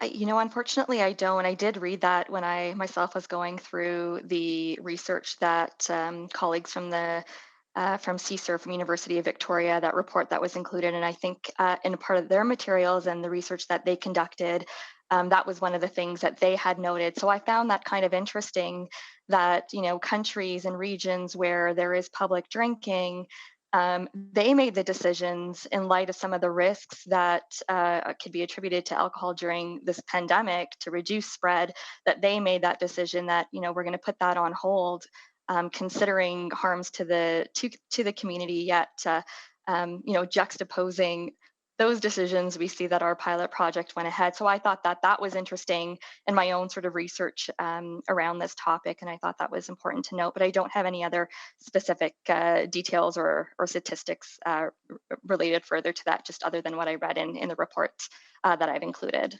Yeah, I just thought it was kind of interesting that the pilot was kind of out of sync with other jurisdictions. In your report, and I am sorry that I sit on the board of CSAB, and I was unable to attend the full meeting the other night, so I do apologize. But I'm just wondering, you're referencing your report to the city plan and how it doesn't necessarily align. Can you expand on that a bit, please? Yeah, for sure. And I do have to applaud the city in the city plan. When I read it as a citizen that has been born and raised here in this city, it does make me feel energized and excited about being in the city when it talks about inclusion, about spaces where we all belong, where spaces that are, looking to protect and support and promote our health and well-being. So speaking from a public health lens, when I see that these decisions that are happening in our city that can potentially lead us down the path to worse social and health outcomes, that perhaps puts some populations more at risk in terms of their safety and feeling like they can freely access these spaces. I do feel like there is a mismatch there and a lack of alignment. I do also want to mention that this particular issue that we're looking at, alcohol in parks, it's in allowing public consumption in parks, it's not an issue that we can look at in a vacuum. There has been so many changes in our provincial landscape with respect to the Gaming, Liquor and Cannabis Act, allowing for greater consumption and accessibility, facilitating greater consumption and accessibility to alcohol. We saw the opening up of provincial parks and lifting the liquor ban, and then to all public parks, including municipal parks, and withdrawing the food restriction. And now before us, we also have Bill 80, which is allowing municipalities to create designated entertainment districts for public drinking. So all these changes, I think we need to consider the compounded health impacts of this and what this means in terms of population alcohol consumption and correspondingly the harms that the speakers have all spoken to today. Thank you. Yes, I do agree with you. We do need a wider scope there. And Ms. Sood, you had talked about the public engagement, which is a concern for me as well. And how do you think that we could improve that to maybe better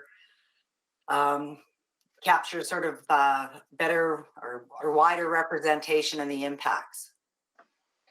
Yeah, so I think there's a few things. Like the biggest thing to me was what wasn't there, right? The fact there was no education plan for public about the health impacts. There was no attempt to understand the demographics of who was accessing this opportunity. So I think when we're thinking about, oh, is this going to be an opportunity that is really about inclusion or benefiting a wider portion of society, we need to be collecting the correct data to understand that. But also, I think it's about when we're going out to do public engagement, understanding who is at the highest impact and risk of a policy or process, right? In this case, I really believe that the people who are at the greatest risk are those who are struggling with addictions and marginalized communities that face disproportionate impact as a result of alcohol use in public spaces and increased alcohol use. So I would just ask that, like in the future, if we're going to be doing community engagement, that it needs to be really thoughtful and targeted towards the demographics that are most impacted by those issues. Okay, thank you very much. And my time is up. Thank you. Thank you, Councillor Wright. Mayor Sohi. Oh, first of all, I want to thank everyone for your very thoughtful presentations. I find your arguments compelling. Actually, you're kind of helping me shift my thinking around this, and a lot of questions are popping up in my mind about this. On the health, I understand. I don't know if whether allowing or not allowing consumption in public parks will have a significant impact, but I get the point. But I want to focus on the equity part, and I want to focus my questions to Ms. Sood and Ms. Murji. One of the things that I heard is that people who live in apartment buildings, people who don't have a backyard, and they want to enjoy, have friends over, they want to have a, enjoy the summer, or, whenever they're getting out there, they don't have that privilege to going to the backyard, right? And they want to go out with friends to have a glass of wine or beer in a public park. And these, as we know, people who then, these are also people who are low income in most cases, or newcomers, or they young people, or they are racialized people, right? So I just want to get your sense from that equity point of view, that ability to just have a glass of wine with friends that, a privileged person living in their own home with a backyard would be able to do so. So I'm a young person who lives in an apartment, Okay. and I understand that like there's a desire to be outside and to do these activities in a safe and careful way. I think the problem is that when you look at the cumulative understanding of the public health impact, and then you look at that like personal desire, I have to like think as an average citizen, like, do those things weigh out for me? Does the risk to, women and children of domestic violence, is that worth my alcohol in a park? And personally, we've all had to make compromises in a pandemic. And for me, that's been restricting the amount of people I see in the way that I manage my health and safety. This is the reality, unfortunately, of the situation we're living in, is that we don't all get equal access and impact. But as a citizen, I like to think about it as I'm doing this for the benefit of my community. Like, think of all the disabled folks right now who are unable to go out at all because they do not feel safe going anywhere. What difference does it make to me if I can have a glass of alcohol outside or not? If I weigh those in the proportion of safety, it doesn't even weigh out. So I don't know, I may be a unique person in this regard, but like, I feel that at the end of the day, all we can do is care about each other. And to me, that comes first over necessarily like having an opportunity for myself. Okay. Ms. Murji? Yeah, and I would echo everything that my colleague and friend Ashika has noted. And also maybe with respect to the question that you asked, I kind of think about it in the reverse. I live in an area which has a very small backyard. We don't really have much of a backyard space, and so my family and I often go to Horlack Park because it's more of a space where my child can practice his bike skills and be with us. So likewise, I think especially in incomes that are in neighborhoods that are low income, there is a deficit, potentially of having access to those safe green spaces. So knowing that I can go to this park, which is close by, where I don't, have to consider risks of the harms that alcohol brings with it by having public drinking, knowing that alcohol could possibly be allowed in that location might actually reduce my ability or sense of safety or ability to access the park and use it the way that I want to with my family. So I think it's a nuanced issue. I understand the point that you're making, but I think the reverse could also apply for folks that don't really have that access to the green space and want to have access to inclusive, safe green spaces as well. No, thank you for sharing that. And I know it's not a simplistic issue, right? So there are nuances. I thank you for sharing that. I really appreciate that because it's really forcing me to kind of pause and think and reflect more on it. Thank you. Thank you, Mayor Sohi. Councillor Stevenson. Yes, thanks very much to all the speakers for bringing those perspectives forward. And I particularly appreciate the equity lens, and we'll certainly have some follow-up questions for administration on that. I just wanted to speak to the representatives from AHS and just a few specific questions. So again, I just wanted to clarify that there is no specific evidence yet that sort of is related specifically to drinking in parks. Does that include sort of looking at other jurisdictions, particularly in Europe, where that's a bit more prevalent? Actually, there is evidence that outdoor spaces are one of the more risky places for drinking and alcohol-related harms for both the person who is drinking and the person who is not. So there is actually evidence that would suggest that, I'm just looking at an article here, and outdoors was most clearly associated with experiencing harms from others drinking, suggesting that these are important arenas for preventative efforts. Women, young individuals, those with low educational levels, and the most frequent drinkers are most importantly need to be targeted for preventative efforts. Alcohol harms to others article. Sure, and was that looking at jurisdictions where alcohol consumption in public spaces was permitted or not permitted? In this case, they were doing a whole look at things. It was done in 5 Nordic countries. So there's a real misunderstanding that alcohol goes all fine in Europe.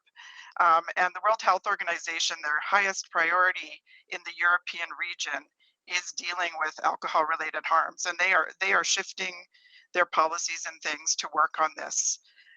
So also there's just this idea that, you know, we need to not wait till we have the harms and then figure out and ask us questions about that. But kind of like Ms. Murgy, I'm going to suggest you turn it around and move upstream and say, what are the things we can do in place so that we all can live healthily for a longer life and also not even have acute things that go wrong, so that we can all have the most of each day.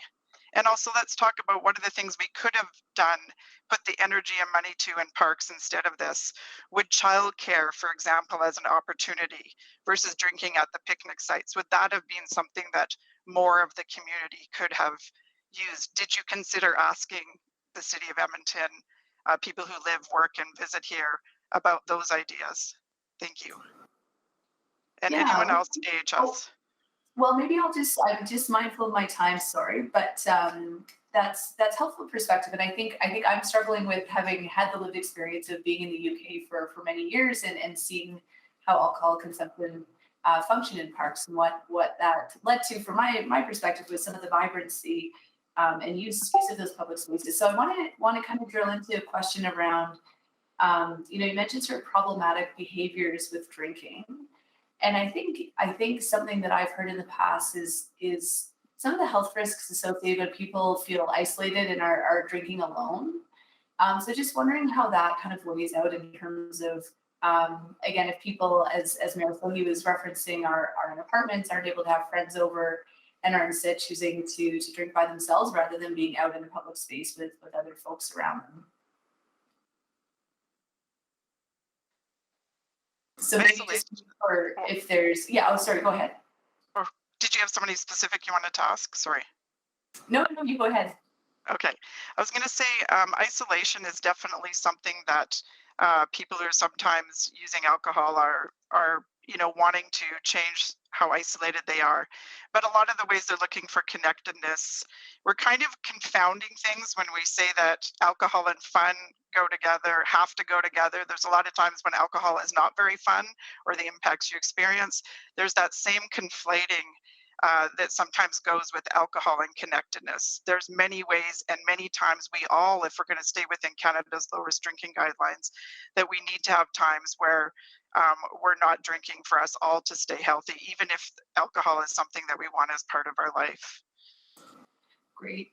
And just following up to, sorry, I've lost the question. So drinking, I apologize. I'll have to come back for a second round. Thank you. Thank you. Councillor Rutherford. Thank you, Mr. Chair. And my first question is directed to Zan. Good to see you, Zan. I don't know if you remember me from Strathcona days, but it's good to see you again. One thing that I wanted to drill in a little bit more with you is, could you speak to some of the, when you look at sort of, cannabis use, other drug use, or mind altering substances, alcohol tends to be really high in terms of harm. Could you speak to that a little bit so we get a better understanding of, because like, for example, in the report, they talk about how edibles are still, and smoking cannabis are still allowed in designated spots, and edibles are allowed anywhere actually, because that would be really hard to control. So could you speak to that a little bit? Well, I'm going to ask Dr. Zachary and Dr. Friesen to join me. I can more speak to just the prevalence of alcohol, that definitely it's the substance most used. And with that, we have high levels of harms. And that's really sort of what has driven this. So if you look at the Canadian Alcohol Policy Evaluation and you look at the Canadian Substance Use Costs and Harms data, you start to see the level of harms. And it's, the city really may want to care from lots of sides of things. It's not just health. Lost productivity is the highest percentage of loss and costs to Alberta. So this is an economic move to also be, to think about how does alcohol fit in. But yes, alcohol is definitely the one where we have 39% of all the costs and harms are coming from alcohol. And to speak to some of the other substance use things, I'm going to step back for a minute and just see if Dr. Zachary or Dr. Friesen would like to speak. Thank you. That's what I think you've answered my question. Again, same mindful of time. And I have a few more questions I'd like to direct to Ms. Sood and Ms. Murgy as well. I first of all want to say I really appreciated your comments on the public engagement. And for me, as somebody that has been a public engagement practitioner, and I'm acutely aware of that, public engagement can erase marginalized voices, especially when we look at the highest percentage and we start to say, okay, well, 60% of people think it's okay. So, right, we need to start to design spaces to make sure that if it's safe for everyone, and who is the most impacted, and how are we making it safe for them, because then it's safe for everyone.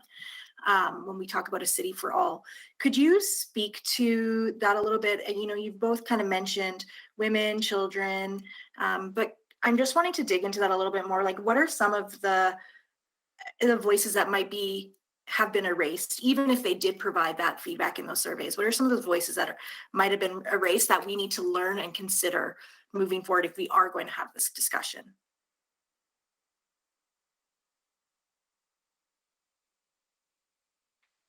Well, I think the evidence, I can speak to my personal experience. We know what's been happening in Edmonton lately. Some of the attacks against Muslim women, more so Black and hijabi Muslim women in particular. But being Muslim myself, I share some of that fear and apprehension when out and about in my community. And during this time of COVID, we've seen the impacts of COVID racism, and when there is alcohol or intoxication involved, we know that that's linked to increases in violence in all forms. And so that's just something as a in my own identities, my own lived experience, also from my public health lens, where I know what are some of the risks and harms attributable to alcohol. That was forefront in my mind this past summer when I was making use of our parks.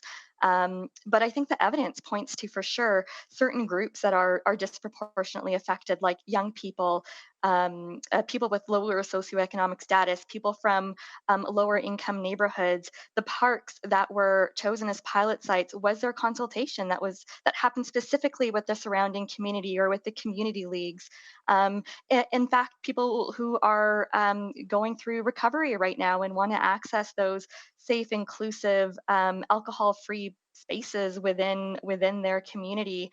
The CSER report that we provided also points to so when we're talking about highly stigmatized populations, those that are struggling with addictions, that are houseless, I think more targeted interventions as well might be something that we could consider, as opposed to this population universal initiative in our public shared spaces. In the report that was submitted, it refers to a parklet initiative in Vancouver downtown East Side, and this parklet is adjoining a social services organization to allow safer alcohol consumption. So those are important conversations that need to be had whenever we're looking at comprehensive alcohol policy. So that would be something else that I would be interested for the city to continue to explore, to have those types of conversations to determine what other, when we're thinking about safety for all and dignity and compassion for all, what other alternatives or interventions should we be looking at, like that initiative specifically that was spoken to in that CISA report that was provided. Great, thank you so much. Thank you. We'll start, on the first round, Councillor Hamilton. Thank you. I'm going to be very brief, but I appreciated that some of our public health officials spoke to the starting to take apart the examples that get pulled in from drinking in public spaces, for instance, in Europe. And I was wondering if you can speak to, I hear you touched on it, the Scandinavian example, but if you could touch on that a bit more in terms of, let's say, your knowledge of the background that made that originally possible, and then some of the complications that are now making those jurisdictions rethink their own policies on this. If you have it. And I direct that to one of our reps from AHS. Thank you. Sure. I can speak to sort of not the specific policies per city, for example, in the UK or in Scotland. And although I do listen in on a lot of the things, the Institute for Alcohol Studies in Scotland and things.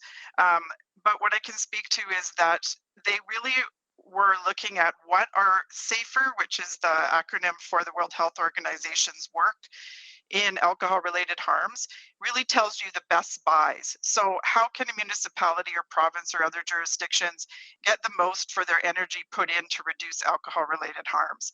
And so what the UK and Scotland and all these different parts of the European region are doing is they're looking at their rates of alcohol-related harms, and they're using these best buy policies to start working on those things. And so that's where they've got a series of layers. They're looking at minimum alcohol pricing.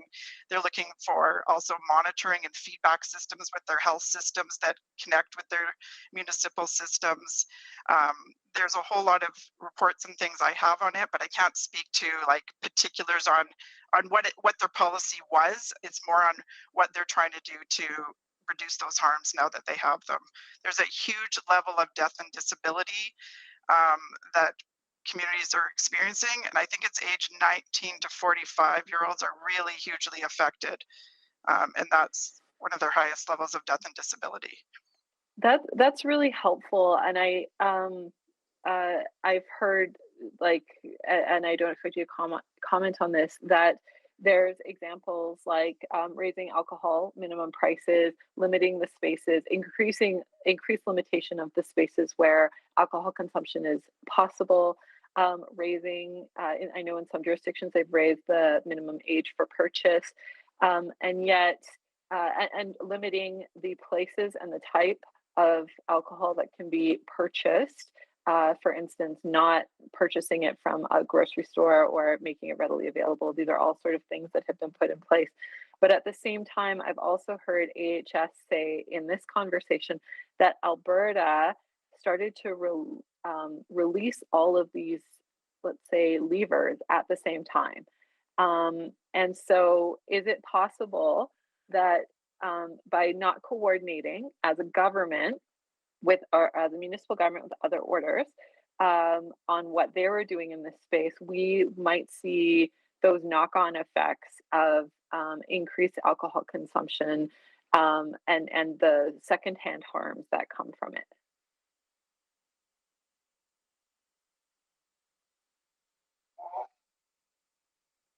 And I'll put that out to one of our guests from AHS, again, maybe Dr. Zachary or I'm sorry, ma'am, I forgot your name, but one of our guests from AHS. So, Councillor, would you be able to elaborate on the question? Just that by lack of coordination, do you think that in lacking coordination in discussions with other orders of government. For instance, Alberta Gaming and Liquor now allowing liquor off sales, which happened overnight. Do you think that we might see sort of compounded effects, as you mentioned earlier, because we haven't sort of measured out deregulation in a strategic way? That's an excellent question. Honestly, I don't have evidence to say yes or no, but I'm using a common public health approach, which is the systematic interventions. If we do have systematic interventions in terms of appropriate education, environmental measures, engineering measures, as well as appropriate enforcement measures in place, while we do have empowerment for community members who might be impacted by alcohol. If we have these measures in place and if we have coordination, evidence shows that this has great outcomes, that this has better outcomes. Using this public health approach, I think lack of coordination would lead to the other way around. And I think this highlights the importance of having coordination across various sectors and decision makers in order to be able to support these systematic interventions that ranges from education up to enforcement. Would that help? Yes, thank you, and that's my time. Thank you, Mr. Chair. I'm wondering if I can just add to your response to your question, in that Alberta's alcohol strategy is quite dated. It's over 10 years old. And so there is a need for Alberta to update its alcohol strategy, similar to the work that is occurring in Europe and other jurisdictions and that.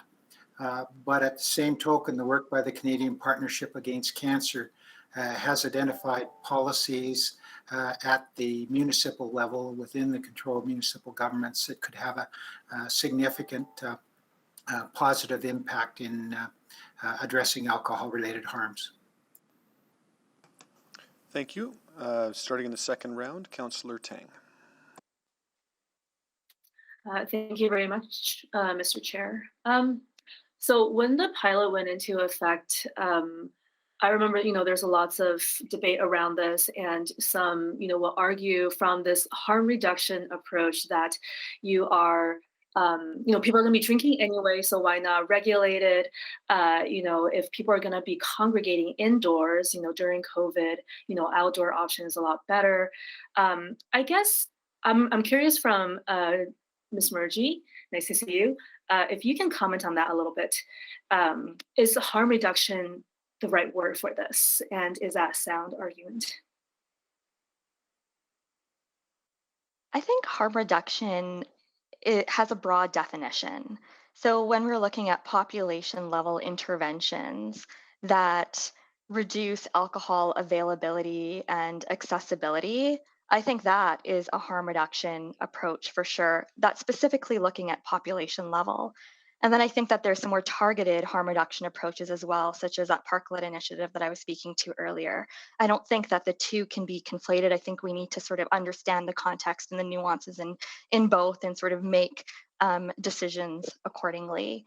To also speak to your comment, the way that this surfaced in 2019 and then again in 2021 from Youth Council and then from former, I think, Councillor Zadek at the time, I don't think that this was like a huge public swell, that this was something that the public was really asking for. And I'm curious in our public consultation and engagement efforts, if there were other options other than alcohol provided in this time of this pandemic where there's isolation, lack of connectivity, what other innovative, creative options would have been available to us as a community? And I know this was mentioned earlier, so I just want to put that consideration out there again, because I would really like to see that kind of feedback and input from our community. Thank you. I want to, maybe a member of the AHS team, if that's okay. I want to talk specifically about page 4 of the Not Just a Walk in the Park. So that's a set of guidance for local governments. And am I to interpret that as, the best case is to not have any public drinking bylaw period, but if you are going to do it, these are some considerations to keep in mind. Can you just speak to that, to those set of guidance a little bit? Yeah, I think I'm looking, is it that same blue circle on that page? Yeah. So yes, so there is the Canadian Institute for Substance Use Research has been doing a lot with BC, looking at some of these things. And yeah, they've looked at some of the things that would align with some of the best practices in policy in other ways. So for example, that's things like with lowest drinking guidelines, you could, if you had to, for example, sign up for your picnic site, but there was only a certain amount of alcohol that could come for those 10 people, just like you have a limit on how many people can have the picnic site, there would be a limit on how much. Or if you did something to reduce, what % of alcohol you would be allowed in the park setting, or, they've talked about limited of sites and everything. But you have to remember that our overall advice is definitely to be with the majority of parks and the majority of provinces, which is using this as one of their healthy public policies, which is to have no unsupervised alcohol consumption in parks. Yeah, absolutely, thank you. I guess one more, question for the healthcare team.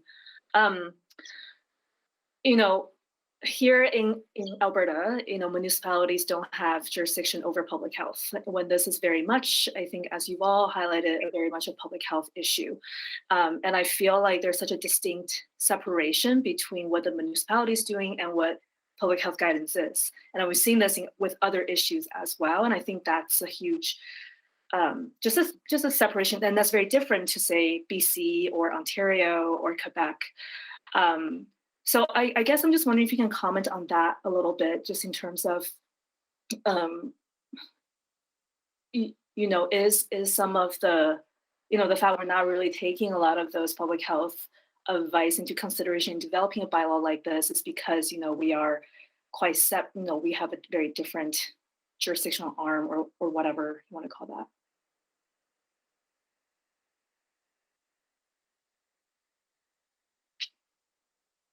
And Dr. Zachary, Friesen, and Gonzalez, any one of you?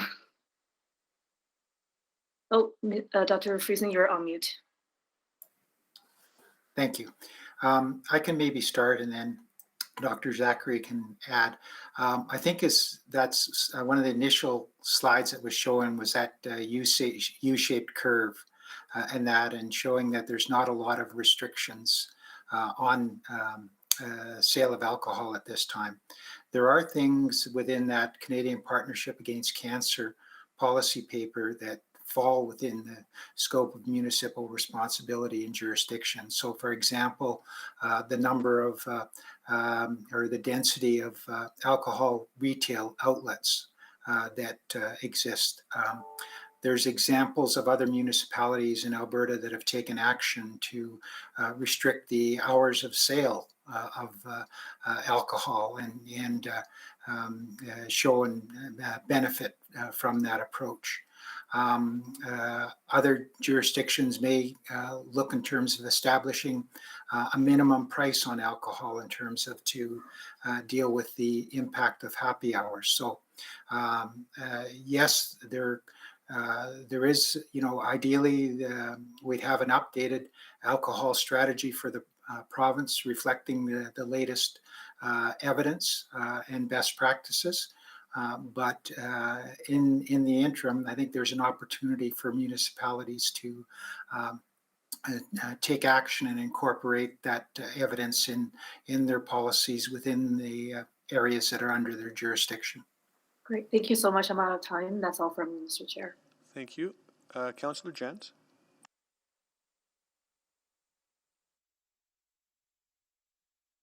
Yeah, Mr. Chair, I have a motion when we're available to go to speakers. Or sorry, when we're available to move motions. Okay, thank you. Any more questions for our speakers? No? Guess not. Okay, Councillor Stevenson. Thank you. One of the other questions has already been answered, but I just want to follow up maybe with Ms. Sood and Ms. Murgy. Again, really taking your points around equity. What I'm struggling with is the recognition that I think with or without the pilot program, there is drinking that happens in our public parks. And just wondering what your thoughts are in terms of dealing with what we know is happening already. Again, I think sort of an initial response would be to increase enforcement to ensure that there is absolutely no drinking in parks, which is sort of what the impacts of that are on some of the populations that you mentioned.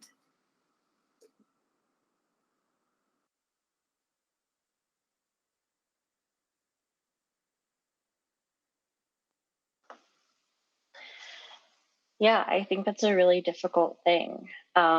One thing I think about in terms of like equity and how do we create like safe practices is like, what are other interventions and supports we can provide in our public spaces to reduce the prevalency of these sorts of behaviors? So one aspect of that, as I mentioned quite carefully in the presentation, is education, right?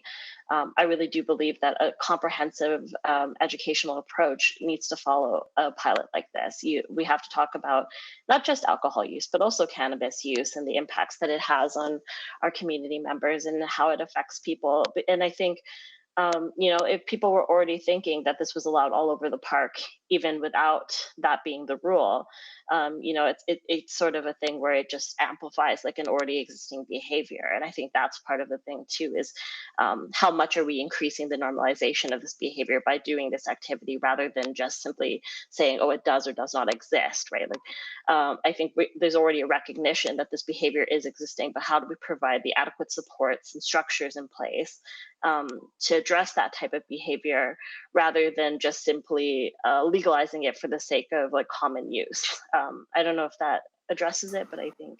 Yeah, no, that's a really important point just around the education piece and sort of the discourse that it opens up for our community around alcohol use and just general social behaviors in parks. And maybe just building on that. So again, I'm kind of, thinking through different options or solutions. And, I heard one of our AHS community members who joined us today just talking about sort of unsupervised alcohol consumption. I'm just thinking about sort of the model of beer gardens, for example. If there's sort of designated areas within a park space that are designated for alcohol consumption with some sorts of supervision around that. I'm just wondering if there's any research around, again, sort of my lived experience is that, sometimes in beer gardens, when there's like a designated space for drinking, it tends to sort of escalate unhealthy drinking behaviors versus, when alcohol is just sort of allowed generally in a space. So I wonder if there's any research around that, around the efficacy or the benefits of potentially having supervised spaces, designated spaces versus more dispersed opportunities.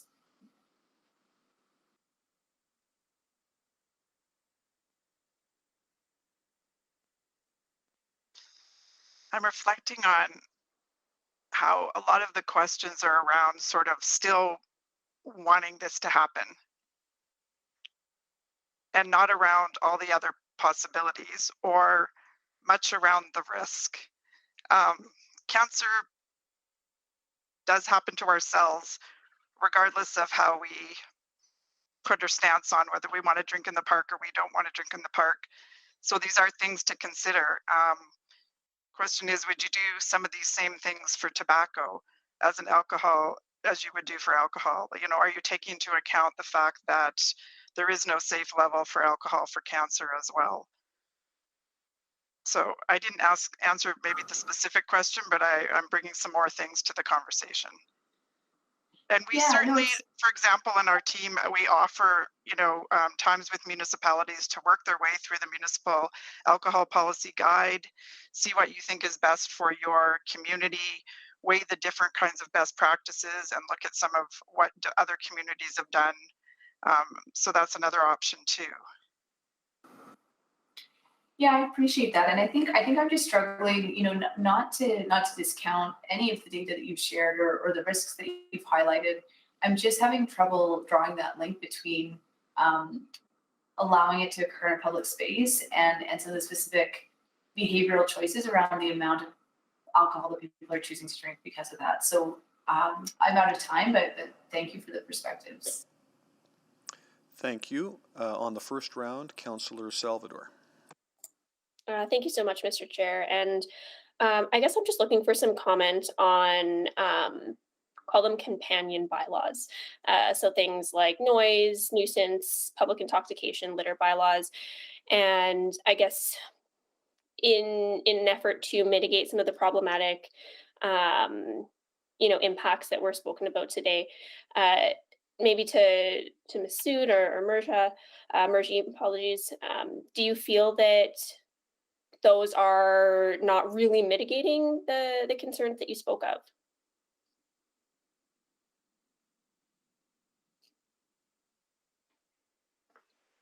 So I guess I'd speak to those concerns on a variety of levels, right? So to me, I don't really much care about the noise issues. I mean, I've been living downtown with the horns blaring for the last 2 days. So that's not a particular high importance issue to me. But I think what I'm really struggling with is the safety and well-being of my fellow citizens, right?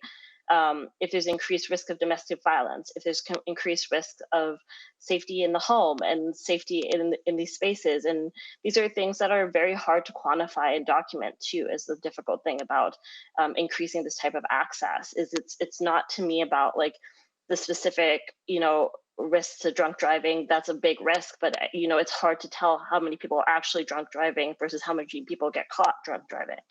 And I think my concern is really about how do we create inclusive and thoughtful policies that protect citizens in a more holistic way.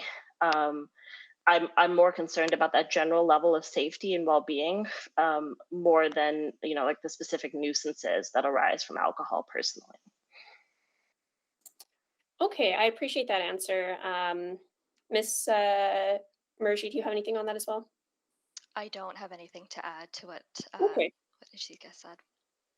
Okay. Well, I appreciate those answers, and I'm sure my colleagues have some good questions to come. Thanks. Thank you. Councillor Rutherford. Yes, thank you, Mr. Chair. And I actually think I want to pull on Councillor Salvador's thread a little bit more about those, because as we've been having this discussion, I'm thinking about, public health policy and how some of our current policies, we're talking about parks right now, but there's a lot that are kind of contradictory. And one that I'll kind of talk about, if we're saying exposure to alcohol is concern, yet one of the things we're doing, especially in light of the pandemic, is laxing rules for patios, for restaurants to have patios, where people can then drink outside. I'm seeing a lot more of my neighbors who have front porches drinking on their front porches so that they can connect with neighbors. So I feel like there's already increased exposure through some of those activities. And what I'm really struggling with is then, this kind of tension between public-private spaces. And I don't have the answer today, but I'm really struggling with it because I feel like we don't seem to have as much of a concern when somebody can pay or have that ability to be in those spaces through some level of privilege or affluence. And when we have that space be open for all, it seems more concerning. And I get that other side of the coin, which we talked about in my last line of questionings around those marginalized groups, that we need to be creating that safety for all. But I'm also thinking about it from the flip side as well, and just seeing those tensions. So I'm wondering if somebody from AHS, because especially I think it was Dr. Juan, I think it was, is that correct? No, Juan was your first name. I'm sorry, I'm missing that right now. Talked about sort of that density. And so can you speak to that conversation around, patio spaces, other private spaces that are becoming more visible? There's a 7-Eleven in my ward, for example, that recently has a sit-in restaurant now where you can consume alcohol. So kids coming in to get their Slurpees are seeing people drink. So could you speak to to that a little bit? Yeah, so I think again, the evidence is quite clear. As you increase the number and density of outlets that sell alcohol, there's a direct association with an increase in consumption. And again, in a larger context, if we look at what's happened in Canada over recent years and within Alberta, we've seen a significant increase in the per capita consumption of alcohol. And so if we're wanting to reduce the harms that are associated with alcohol, we need to reduce that consumption. And it's the ethanol or concentration of alcohol that we're talking about reducing. So, that it is important to regulate the number of places where alcohol is available for sale and their hours. The other comment I'd make is in relation to, the patios that have been created, people on their front porch. What's different from that in terms of the parks is there's regulation occurring in terms of in those areas. So there's servers that have been trained in terms of that as far as serving people alcohol to be monitoring. And then as private individuals, if we're having somebody drink in our home, there's an obligation on us as well to be monitoring that. So to me, that's a significant difference in terms of the pure public spaces. Great, that's really helpful distinction. That really helps in the context of this conversation for me. I don't have any further questions at this time. Thank you. Thank you, Mayor Sohi. My questions are to admin, Mr. Chair.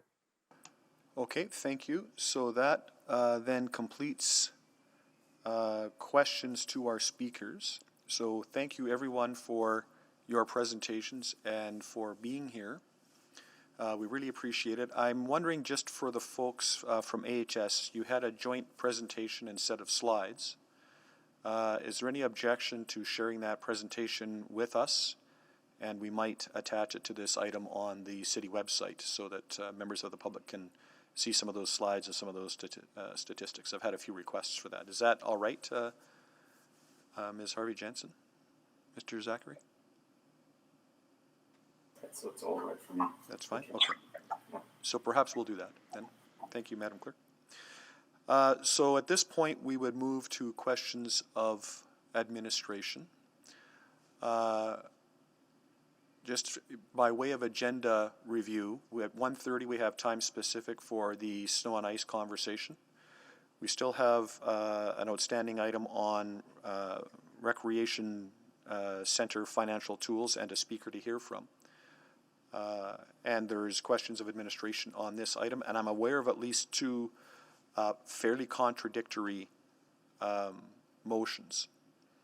So I'll be frank, I'm a little bit worried about a bit of a race to the mic kind of scenario that's developing here. So I'm going to suggest that perhaps we bring item 6.2 forward to hear from speakers and hear their perspective. That's to Ms. Soles, and then we can maybe see what we want to do with that item if we want to have a further conversation about it, but at least we can have take this opportunity to hear from Ms. Soles and then return to this item mid-afternoon and perhaps contemplate amongst ourselves which motions might be made and which ones might not. Yeah, I can move that.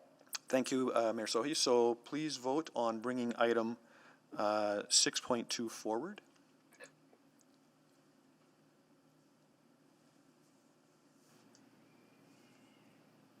Favor. Thank you, Mayor Sohi. We have 5 votes. Display the vote. And that's carried. Mr. Jevney, do you have a long presentation on this item?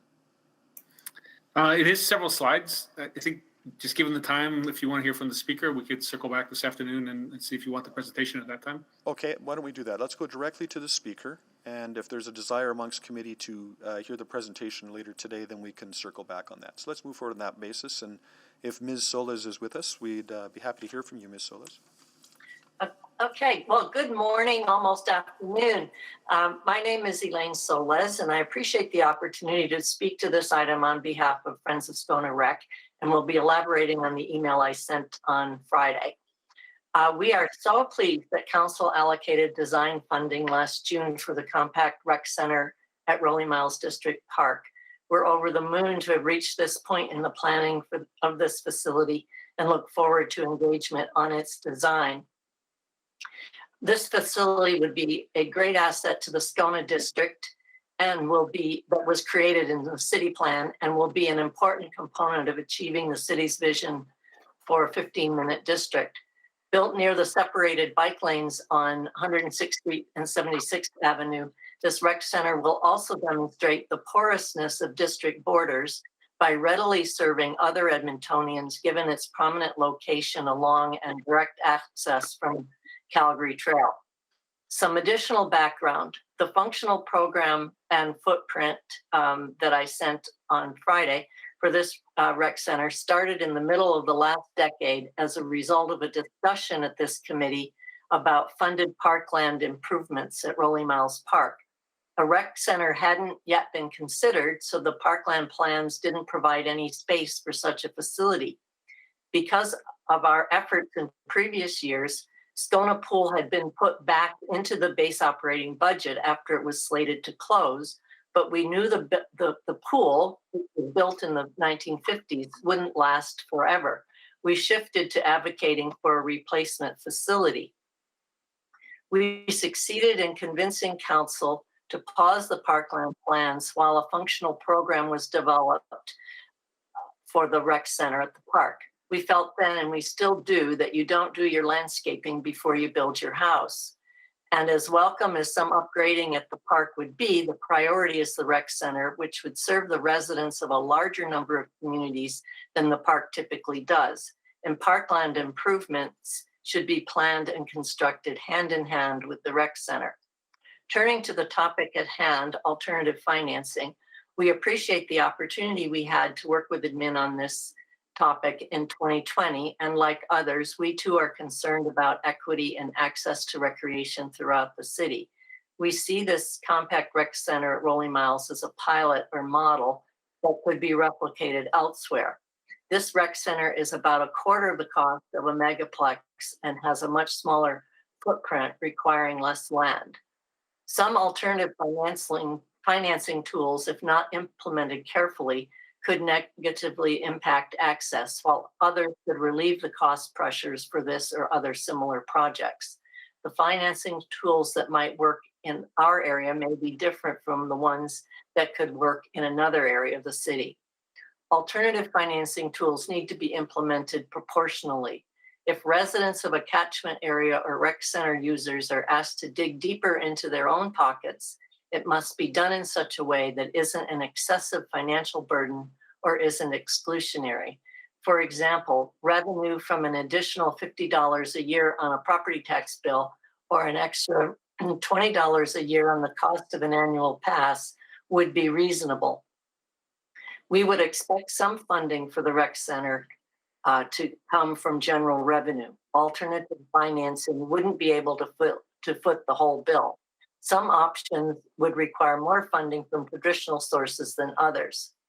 My email commented on some of the alternative financing tools in the attachment to the report. Don't get me wrong, we love daycares. The point of the comment on partnerships and the suitability of a daycare in that location is that any partnership possibility would need to be considered carefully to avoid reducing the amount of green space that would remain between the rec center and Strathcona High School, as well as to determine if the partnership would contribute to the financing of the rec center. I want to focus my remaining time on two alternative financing options that we think have promise. We suggested them in our discussions with admin in 2020, but they aren't listed in the attachment. One, a city-created CRL for the catchment area, and two, a market housing development on the site. To elaborate, An informal CRL light tool would capture revenue from assessment growth in the catchment area. Property values are increasing in the area, and there continues to be considerable infill activity that shows no sign of abating. Provincial approval would not be required because this wouldn't include the educational property tax increase. Second, a market residential development above the rec center parking lot would provide revenue from a long-term lease of air rights and from property taxes or annual payment in lieu of taxes. Thank you, Ms. Solis. I'm sorry, that's the 5 minutes. Thank you. We'll see if there's any questions for you, and I will start. Ms. Solis, it's my relatively clear understanding that a report specific to the Rolling Miles Rec Center is coming later this spring. I believe it's coming in. Correct. Yes, Right. that's correct. So there will be an opportunity later at committee later in the year to have a fulsome and complete discussion about the Rolling Miles Rec Center, potential funding options, notwithstanding this report, that there will be an opportunity to discuss that at that time. Is that your understanding as well, Ms. Solis? Yes, that is my understanding. And this was just kind of an opportunity to preview some of that and to provide new counselors with additional background that we've been at this one way or another for nearly 15 years. Right, understood. Yeah, in my time here, we've had a lot of conversations about this, and it's great to see work progressing. But as I said, that will be presented to committee at a later date on a site-specific way. So I'll just see if there's any other questions for you from my colleagues. And if there is, we can extend orders to hear those questions. But otherwise, if there's questions of administration, we'll be coming back to this item in the afternoon.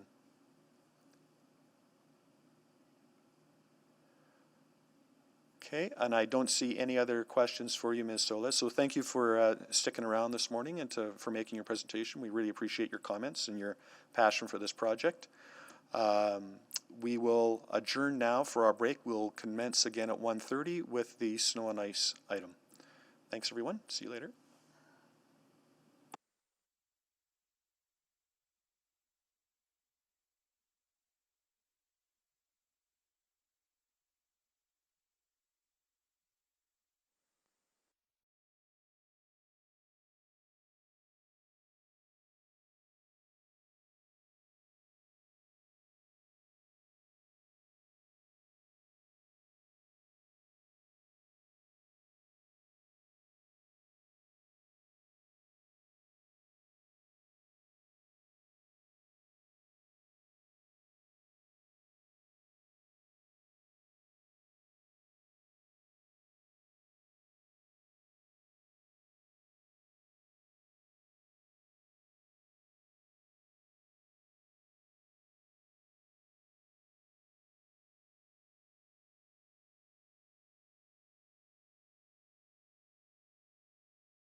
Good afternoon and welcome back to the January 31st Community and Public Services Committee meeting.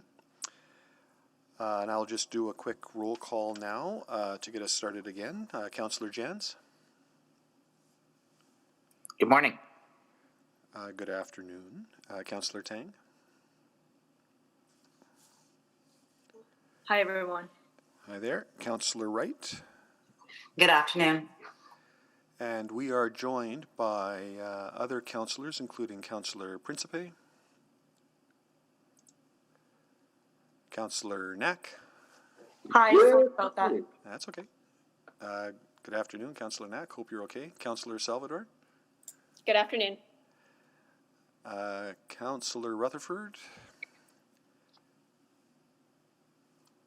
Councillor Rice. Good afternoon. And that's all I see on my list. If I missed anybody, please let me know.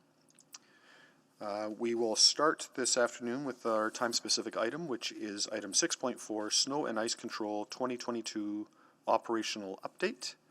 And I believe we have, first of all, Mr. Corbold that will get us started here. Yes, thank you, Councillor Cartmel, and good afternoon, committee and council members. First, I want to start by thanking all the staff who are working around the clock to not only meet but exceed the standard service levels outlined in our current policies and procedures. We've adjusted our operations to provide an enhanced level of service this winter beyond what the policy and procedure outlined and based on these challenging conditions we're seeing this winter. I'd like to provide a bit of background before Gord updates us on snow and ice control measures underway. Throughout the pandemic, we have heard the phrase, "we are all in this together," countless times, and that is true of winter as well. The climate plays a role. We respond to winter conditions we face, and our staff play a role, from the maintenance teams to equipment operators, staff who are filling community sandbox or chip away at the ice, and managers who are leading and implementing the policy, and supervisors and managers who are dealing with replies to the public and to this council. Edmontonians also play a key role. They clear their sidewalks, they chip the ice near their homes, they move their cars during a parking ban, they report concerns to 311, and they provide insights about the service levels they expect. And we want to thank Edmontonians for the part that they have played in this role. Like so many city decisions, each policy choice comes with a benefit, a cost, and an impact. When we move snow to prevent ruts in the center of the road, we create windrows at the side. If we carry the snow away, we need trucks and places to haul it. And when we show empathy for enforcing rules, that is good, but following the rules is a key part of our overall success as a community to make sure we get rid of the snow as soon as possible. As administration, we work within the realities of a changing climate and the standards which are set with budgets and public expectations in mind.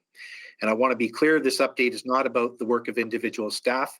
And I know that councillors understand that, and I appreciate your sentiments, councillors, for saying that. But I also want the staff to actually hear it from me, their city manager, here today in this presentation.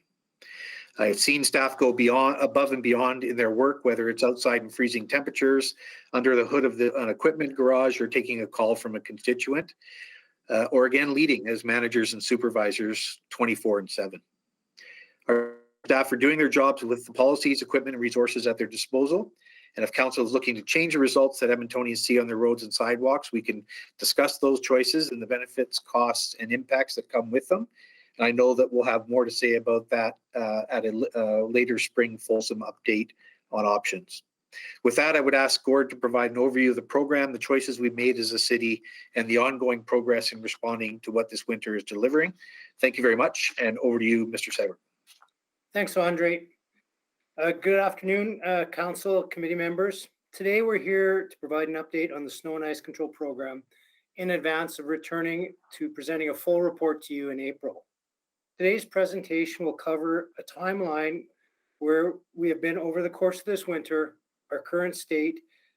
It'll touch on residential blading, as well as the windrow removal trial, and also cover off what we're hearing, and then we'll provide an outline of what you can expect when we return to committee in April. With me today for the presentation are Eddie Robar, our branch manager, Parks and Road Services. As well, we have Phil Harrett, the Director of Infrastructure Operations, and Andrew Grant, our General Supervisor of Infrastructure Field Operations. Could you please pass the next slide on? The City of Edmonton delivers a robust snow and ice control program to meet the diverse needs of Edmontonians, as well as the complexities of changing climate and conditions. Snow and ice control plays a key role in supporting Connect Edmonton's strategic goals of creating a healthy city that embraces equity for all, with vibrant urban places and mobility options for everyone. The city plan emphasizes that we need to build a community of communities where the use of transit and active transportation modes are promoted. Providing a safe and reliable winter mobility network is also an essential part of achieving the Vision Zero's goals of zero traffic fatalities and serious injuries, along with realizing the goals that are identified in the Safe Mobility Strategy. The snow and ice control policy and procedures, which were most recently updated by Council in August of 2021, outline priority systems for roads and active pathways. These priority systems are used to identify the order of work following a weather event. The roadways and active pathways teams are comprised of both city crews and contracted forces. They keep Edmonton's mobility network safe and usable throughout the winter by using a variety of mechanical means as well as material applications such as sand and salt. Next slide, please. This snow season has been challenging for our operations teams. Extreme weather conditions have had unique impacts on all the work that goes into running the snow and ice control program, both on and off the street. We are receiving much higher rates of inquiries, and our operators and operations and communications teams have made adjustments to help respond to all of the conditions and changes. We began the snow and ice control program this year, as usual, preparing for operations starting on October 24th. Though the winter gave us a few mild weeks, a snow event triggered the first ever Phase 2 parking ban on November 30th. We proactively augmented our operational workforce in anticipation of multiple freezing rain events beginning December 7th. This created conditions that prompted Council to direct administration to begin a pilot to blade residential roads to bare pavement starting on December 17th. The equipment our crews use is designed and prepared for use in our winter climate, but 3 weeks of extreme cold temperatures put our residential clearing on hold. Meanwhile, city crews continued to work to maintain and ensure safety on our major roadways. Residential clearing resumed on January 10th with the goal to complete in 4 weeks. We are on track to be finished by the end of this week. On January 21, administration ran a limited trial in Greasebot to gather data to estimate the time and cost for windrow removal on residential roads. While this winter has presented weather fluctuations, extreme and unpredictable weather events, these are new to us but may become a common practice going forward in the future. Next slide, please. This winter, we have seen some drastic weather, a substantial amount of snow, freezing rain, extreme cold, meaning -30 for some very long stretches of time, then immediately followed by above average temperatures with melting happening. Through this, we've been ready. We've called in all available crews. We have been out 24/7. This season, we met the existing service levels outlined in the existing policies and procedures. This has meant being constantly agile to whatever Mother Nature has thrown at us. We've pulled out our toolbox and used every tool at our disposal. We have not seen a winter with as many fluctuations and extremes. Therefore, we have had to be innovative in using the tools that we have. This has meant adjusting traction materials to best suit the weather and the road conditions. In fact, this year we've used almost twice as much the amount of all our traction materials as compared to total years past, and the winter is not over yet. We are clearing roads as fast as possible when snow has fallen, and some days we start all over again. We have dealt with some additional substantial icy conditions. We're currently dealing with items such as catch basin flooding, which is an issue that generally doesn't happen until March. We've responded to residents' concerns to the best of our ability and have had to adapt to the environment in ways we haven't had to before. We've also shifted our operations to meet the bare pavement standard in residential areas. Bare pavement does not come without a trade-off. Clearing to bare pavement, along with substantial snowfall we've seen, has increased windrows in areas, but we're also seeing the benefits. As roads melt, there are fewer ruts, increasing mobility and safety. We understand the frustrations, but we also know commuters will experience benefits. Total spending for a snow and ice control program up to December 31, 2021 was $53.5 million, which represents the end of last winter season and the beginning of this winter season. Annual budgets follow the calendar year. However, the winter season extends into 2 fiscal years. The total annual budget for snow and ice control in 2021 was $58.5 million and is $57.2 million for 2022. Administration has the flexibility to spend to the amounts required to ensure the safety of the mobility network. Program spending in excess of budget results in a deficit in the program. Funding within the financial stabilization reserve is a backstop where the corporation runs a deficit in a fiscal year. We're learning a tremendous amount over the course of this unique winter. We're taking this opportunity and challenge head on, being realistic that this could actually be our new normal, and we are planning accordingly. The learnings we have gathered this year will truly inform our approach for snow and ice control going forward. I'll now pass the presentation over to Phil to speak about some of the operational work that's taken place this winter. Thank you, Gord. Next slide, please. Historically, residential blading has evolved to respond to council directions, expectations of Edmontonians, and the impacts of weather fluctuations. We have tried blading residential roads to bare pavement in the past, similar to the current pilot project for residential blading. The results and observations at the time were the same as this winter's experience. Considerable windrows, increasing public concerns about the impact on mobility and on-street parking. Previously, a policy change was implemented to blade residential roads only after the snowpack exceeded 10 centimeters. The change was intended to balance road safety and mobility while considering budget and resources.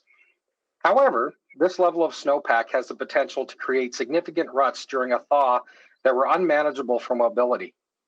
In recent years, the snow and ice control policy moved to 5 centimeter snowpack prior to blading to allow for a smooth travel surface while minimizing the addition of windrows and impacts to parking. This level of snowpack allows for safer road travel even during thaw in residential areas. The decisions we make related to residential blading, including blading to bare pavement, have trade-offs. With residential blading, there will always be windrows and less on-street parking. Effective snow clearing requires a community effort. Vehicles still on the street makes for less efficient and effective snow removal in neighborhoods. This makes it even harder for our crews to deliver equitable service to Edmontonians. Compliance with the parking ban this year has been poor. Starting from December 20th, we have issued just over 1,500 tickets in residential areas. Every incremental change in service level has a downstream impact. Increasing service levels is more resource intensive and has an impact on property taxes. The residential blading pilot that is underway will provide valuable information, data, and feedback for the report that will be presented to Council in April. This will be the opportunity for Council to debate the potential alternatives to residential service. Next slide, please. Further to residential blading, we know that windrows have been a major concern this year. On January 21st, we undertook a windrow trial in the community of Griesbach. Griesbach was selected as it provided a variety of roadways to test and monitor windrow removal operations. This trial was an opportunity to deploy multiple approaches to snow removal in a small geographical area and evaluate our process while capturing cost, resource, and timing information related to this increased service level. Next slide, please.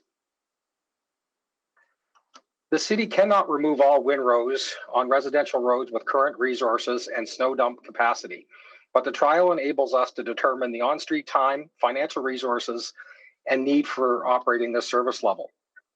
Through this trial, we did learn that when vehicles are removed from the road, Windrow removal is quicker, more efficient, and more effective. This affirmed that when the city and residents work together on snow removal efforts, we can achieve a more effective operation that provides more favorable conditions for all. Administration will analyze data gathered in the windrow removal trial to help assess the process and the cost for this enhanced service.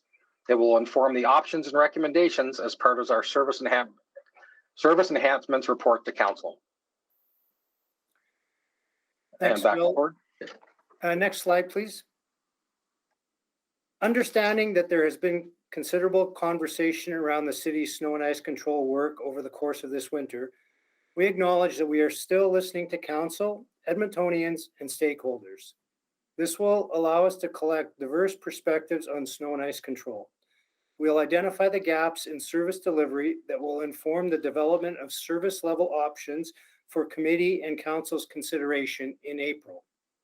We hear the concerns: accessibility, windrows, catch basins, cul-de-sacs, and parking, and are trying our best to be responsive to address proactively where possible.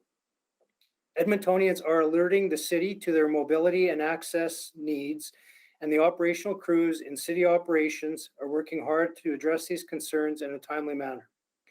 This does not come without challenges. We understand that whatever solution council agrees upon may not be the ideal one for all. Each action will involve trade-offs and balances. Operations is working closely with our partners in communications and open city technology to improve the 311 inquiry process and ensure that residents' inquiries are actioned. We'll continue to keep you updated on our progress with the 311 enhancements. As councillors who are the voice to residents at the city's table, we understand you're getting a lot of questions. You're hearing the concerns around your areas, such as mobility and safety. With this year's weather, the dialogue is top of mind for many of us, and we encourage you to continue engaging with Edmontonians on it. We've provided resources to help support you and your teams to be armed with the knowledge for conversations about snow and ice control, and we're here to assist you in responding to your constituents. If you can't find the answer you're looking for in the information that's provided, please contact our infrastructure operations through the email that has been supplied to your offices.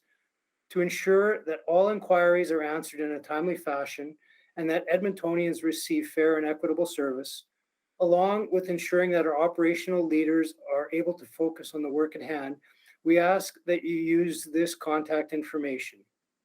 To ensure that the public remains informed, we keep the conversation going through regular social media updates, ensuring that our website is up to date, using advertising opportunities, leveraging community signage, and working with our media partners to get that information out. We will take what was heard over the winter and find themes of concerns and work to address them for the April report. Next slide, please. Administration is presenting a report to Community and Public Services Committee on April 25th in response to a council motion from August 16th, 2021. The report will take a holistic programmed approach to snow and ice control with a GBA plus framework and a social equity lens.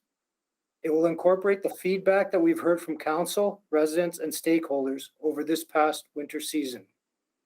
As part of our approach, we'll address 4 key service delivery elements within the snow and ice control program. First of all, arterial and collector roads. Secondly, residential roads and cul-de-sacs.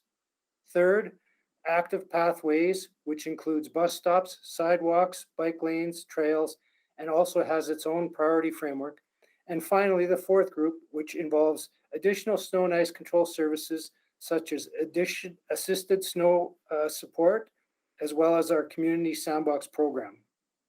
Using the data and feedback from our pilots and work this season, administration will identify gaps in current service delivery.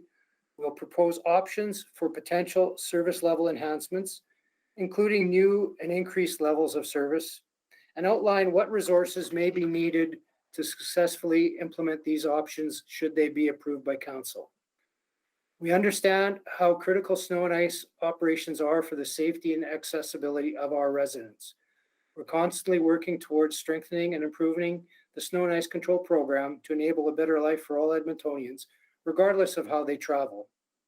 As Edmonton grows from 1 to 2 million people, the way we move around our city needs to evolve to meet the needs of people and respond to a changing climate.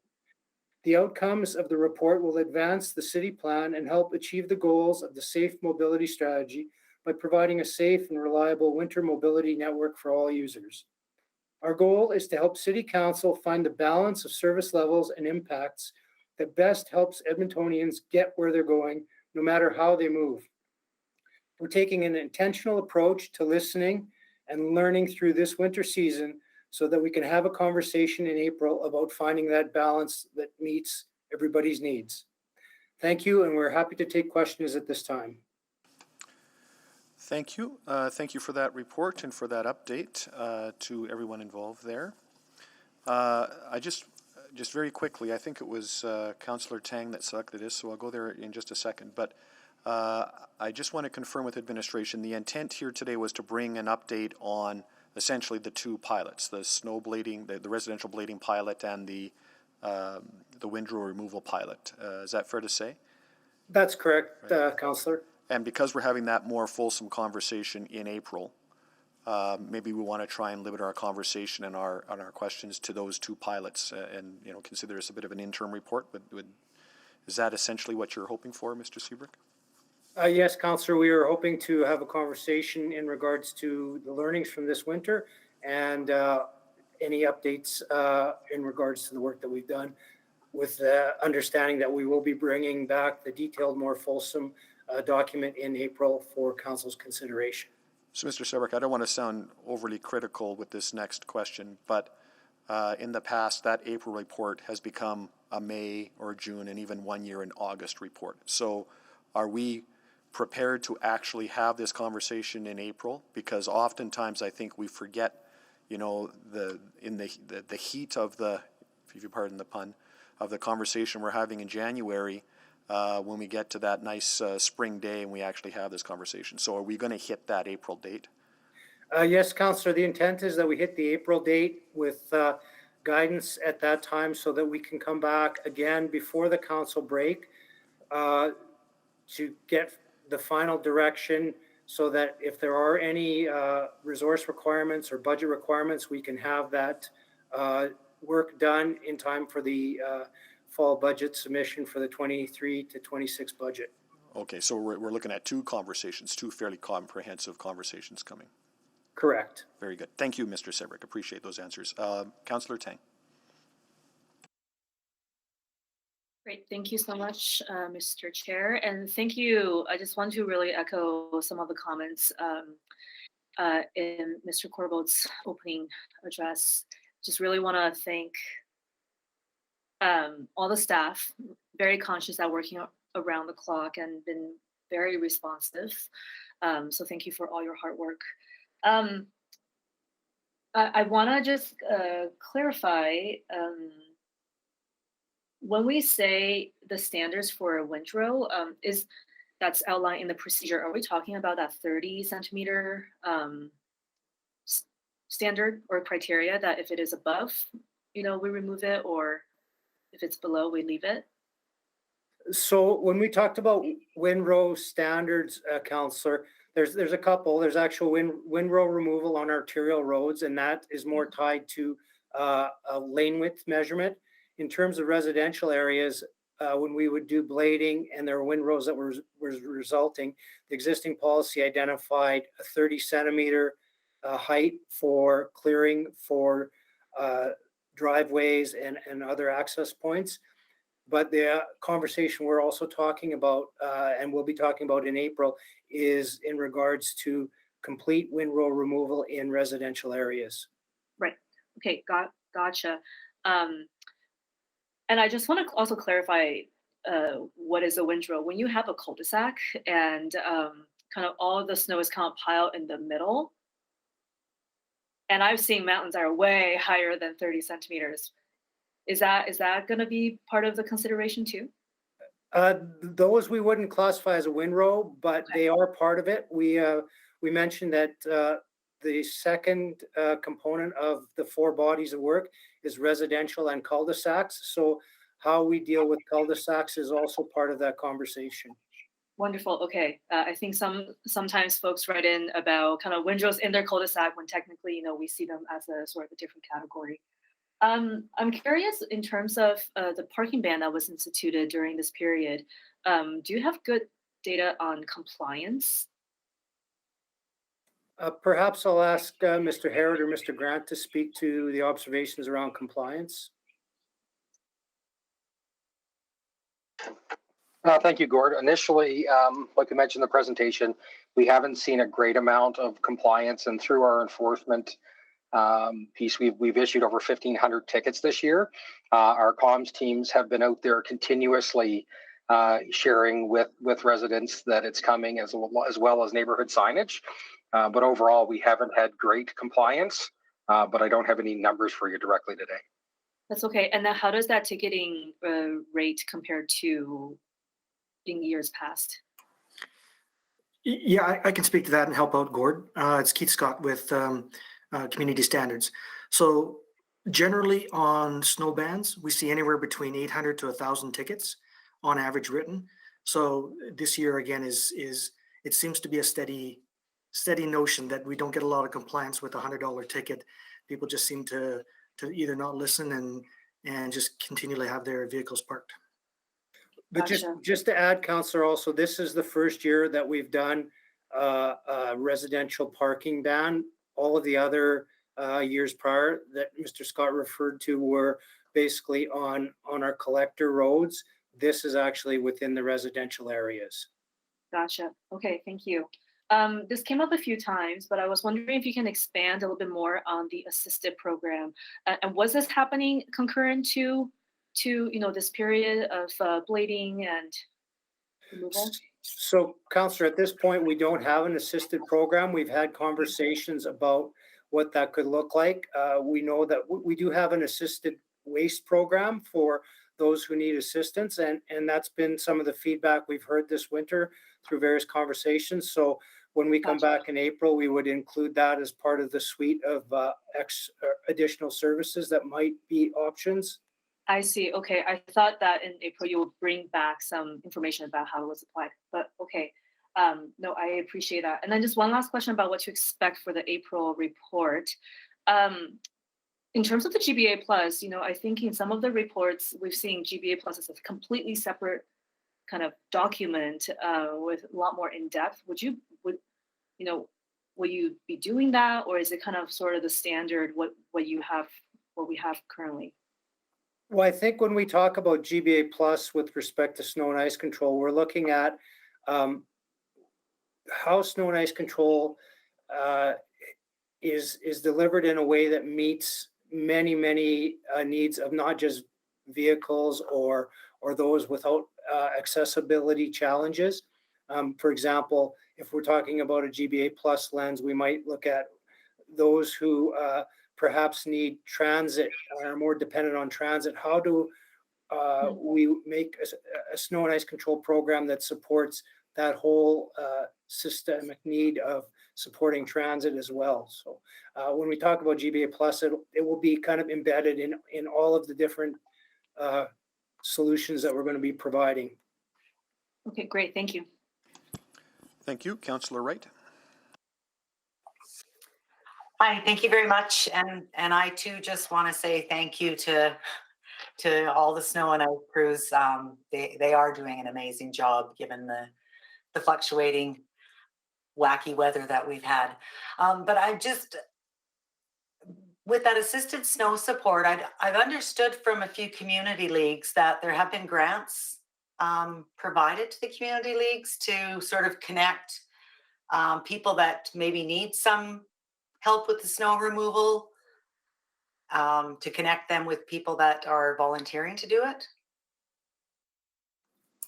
So I'll ask if Mr. Jevney is on the call to speak about any community grants.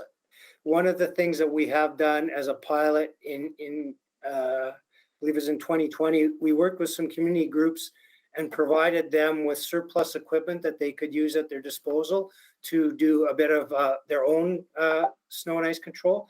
But actually, Andrew Grant has some information about the grant program that he can provide. He's on the call.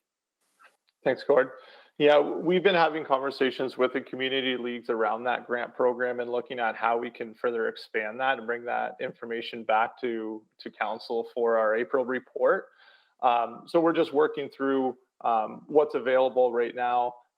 Right now, the grants are offered to community leagues to help people with mobility challenges when they're not able to clear their sidewalks. So we're going to continue to engage with them and bring that back to council. And then also just looking at what other assistant programs are out there and making sure that we're connecting with everyone that is doing like work, so we can all be on the same page and provide a similar service that's, you know, congruent across the organization. Yeah, I'm just thinking maybe other service organizations could assist, like, you know, scouts and Girl Guides and things like that. But okay, thank you.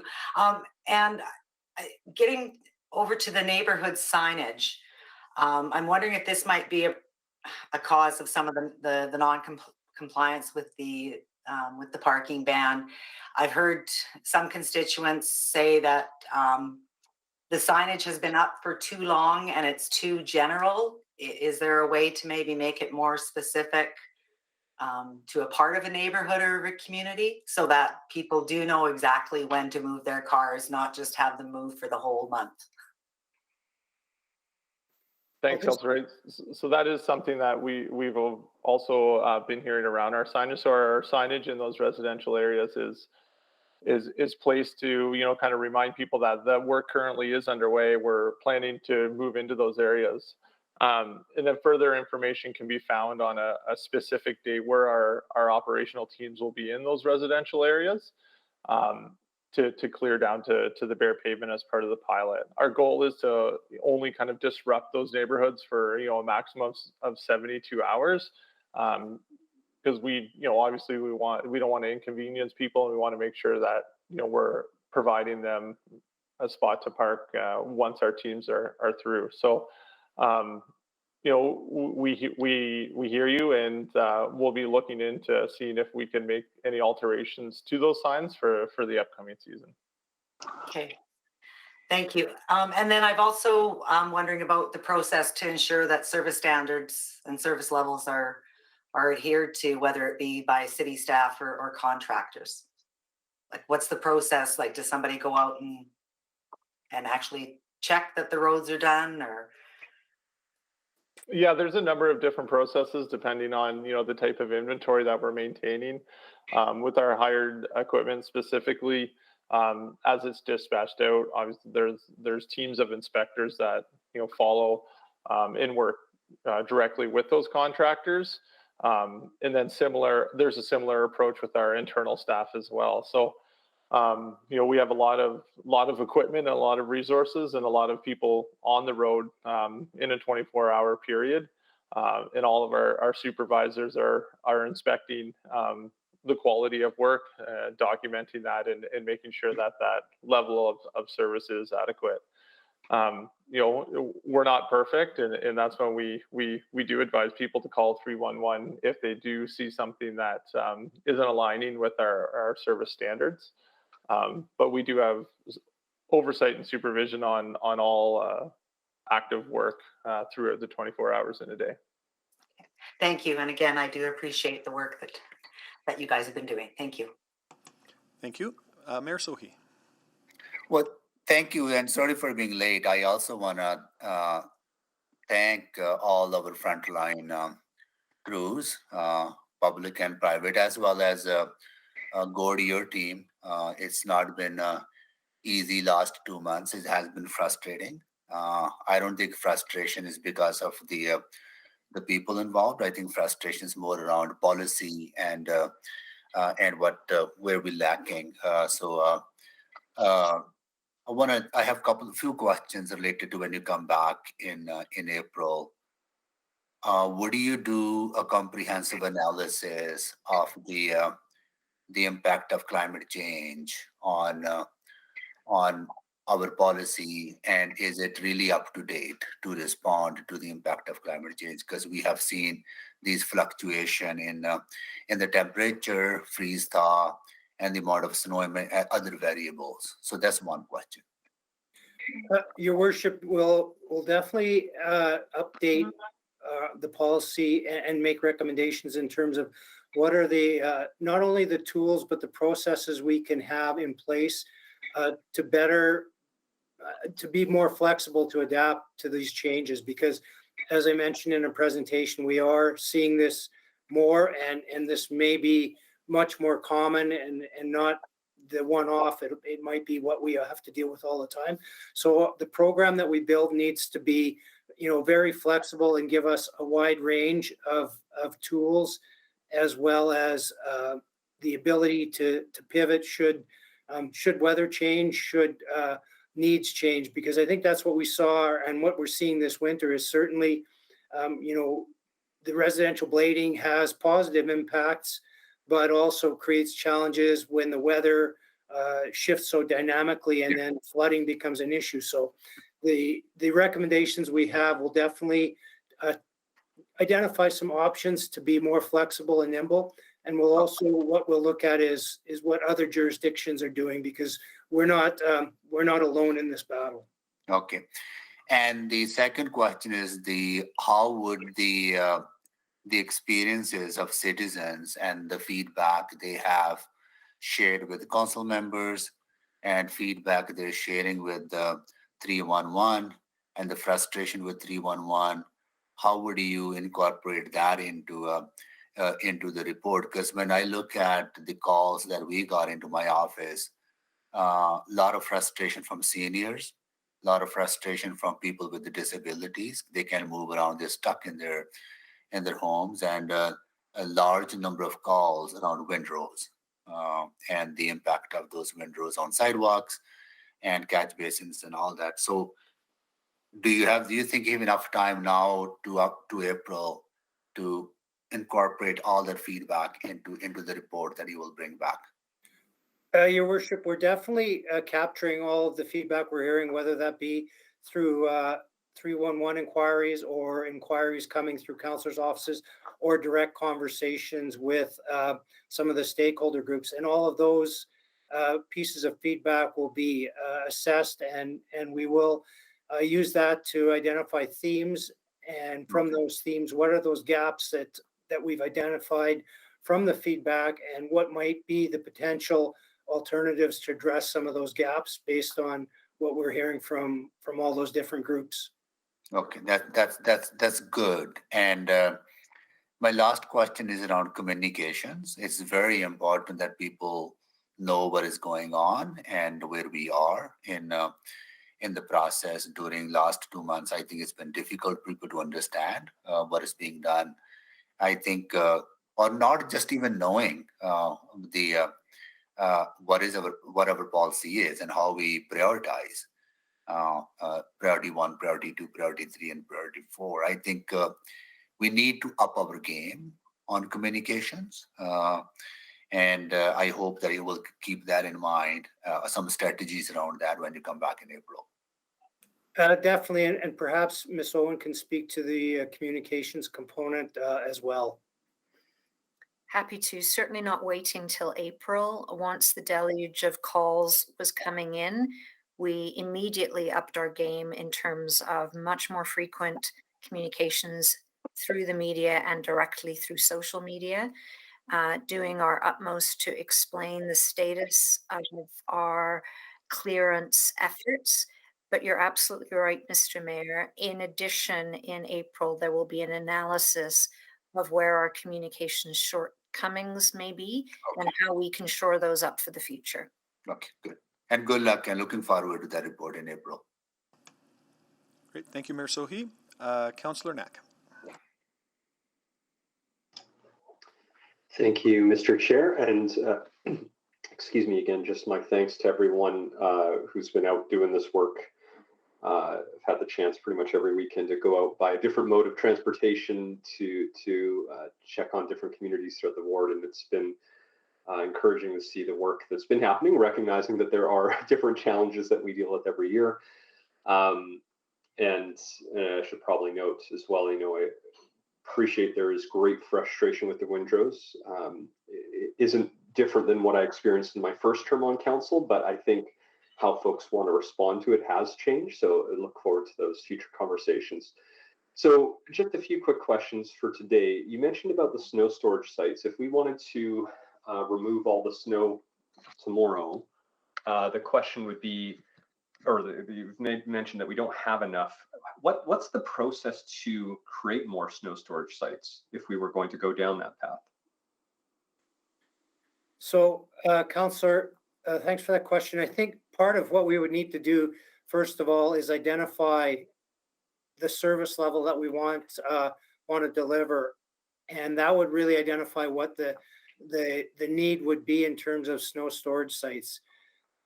We have 5 right now, and knowing that it accommodates a certain volume of snow, we would really need to assess how much snow we're going to pick up on a given year. And that would really be the basis for determining what we would need for additional capacity. We would also look at, in terms of who uses the snow storage sites, because right now we don't limit it to just City of Edmonton. We do allow other users and snow companies to address that or to use the facilities. So we would need to look at, what is the operational practice? So before we could identify what we would need to build, we would really want to determine what's that volume of work that we need or volume of snow we need to process. And that would really be the first step. Are there any, just recognizing that there might be a push towards some type of change, is this a long process? Because I believe the reason why we had to go to snow storage sites is a change through Alberta Environment many years ago.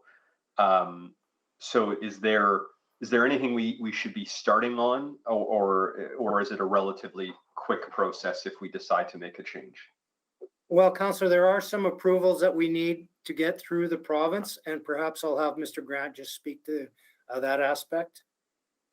Yeah, there is an approval process through the province in order to operate and maintain a snow site facility. It does have to meet certain guidelines from an environmental perspective. Each site that we have has settlement ponds, and the volume of snow associated that can be stored in those sites is based on the volume of the settlement ponds. So just looking at the volumes that we're handling now and looking at where we possibly want to go, it would definitely need to be doing some engagement, like Gord said, with stakeholders, and then also consulting other government agencies like the province to understand what that process is. So there is work underway reviewing some of our snow facility sites, looking at potential upgrades, and that work will continue and be presented to our leadership team when it's done. Perfect. So just high level, like, are we talking in terms of this type of work? Is that a high level ballpark? A year, 2 years, 6 months? Do we sort of have a general sense of what kind of timeline is required to go through a process like that? Councillor, I don't have those specifics. I'm not sure if we have anybody from IIS on the call. Again, it would be part of first of all, once we determine what we would need, it would be prioritized through the capital budget process as well. And then from there, we would go through, like many of our other projects, the PDDM model and deliver the project. Absolutely. Yeah, I guess my biggest flag is this, without knowing, like, if this was, say, for example, a 3-year process, maybe we want to start initiating some of that sooner rather than later. Whereas if it's a 6-month process, not a big deal. We can sort of do that quickly enough. So that's why I was just asking if you have that information, because I'd hate for us to wait and have to go many years without that. Understood. And I think as soon as we have a bit more direction in terms of what the volume of snow is that we need to process, we would get on those next steps fairly quickly. Okay, thank you. I'm out of time. Thank you. Councillor Salvador. Thank you.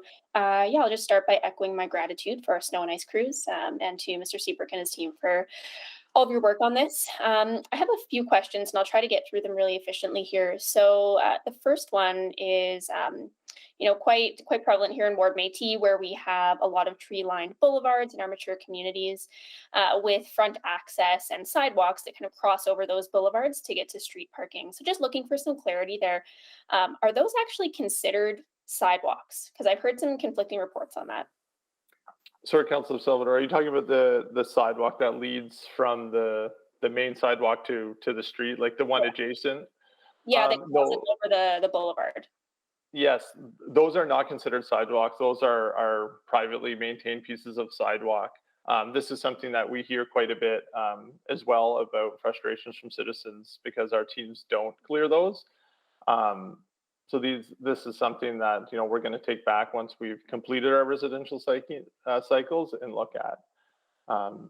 We have to be cognizant of how quickly our teams can move through these residential areas. In areas that have boulevards, we do experience our skid steers falling behind quite a bit and possibly being hours behind the graders. So we just need to be cognizant of what service that we're delivering. And currently, those adjacent sidewalk pieces are not part of our service delivery. But when we come back, Councillor, in April, we'll have an assessment of what that would take to do that work. Should council feel that that's something that Edmontonians are looking for, and we would have some options around that, as well as potentially, it might not be everyone, but it might be part of an assisted snow program for those residents who can't manage it on their own.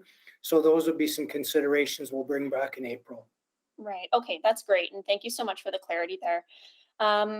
Yeah, just to build off of what Mayor Sohi was saying, just around concerns related to communication.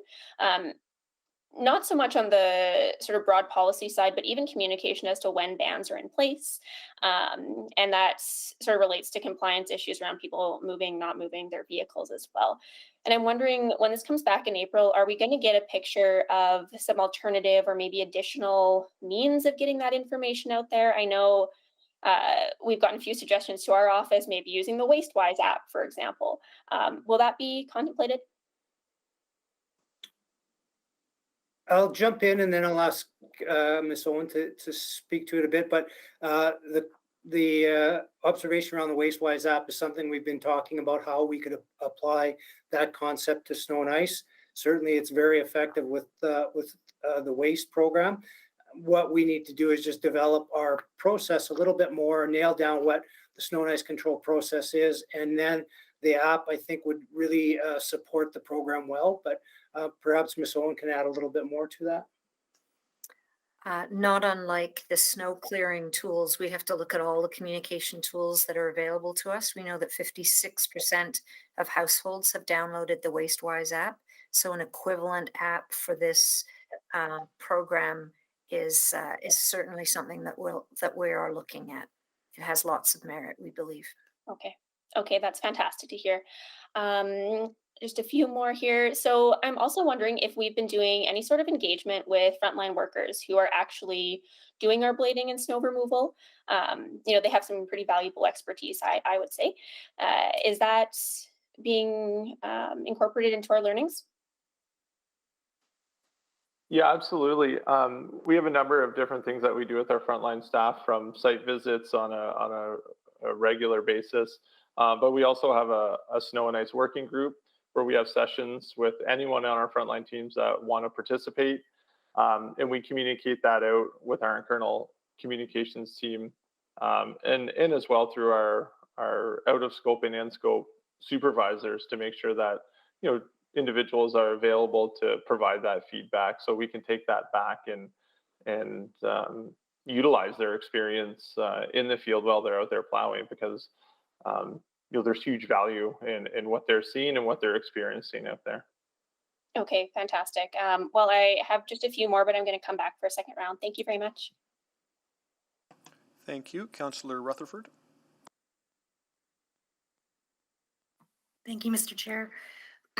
And same thing, I know for sure that many of you have been working around the clock, and it's been a lot to contend with. One of the questions I wanted to ask specific to sort of the time frame since this pilot is around that halting of the work in the -30. I've received a lot of feedback from residents kind of really confused about, you know, how we can have to stop that in extreme cold weather when we are a winter city. Could you speak to that a little bit and help create an understanding of what happened there, and how are we contemplating that in that April report as we have these more extreme fluctuations in weather?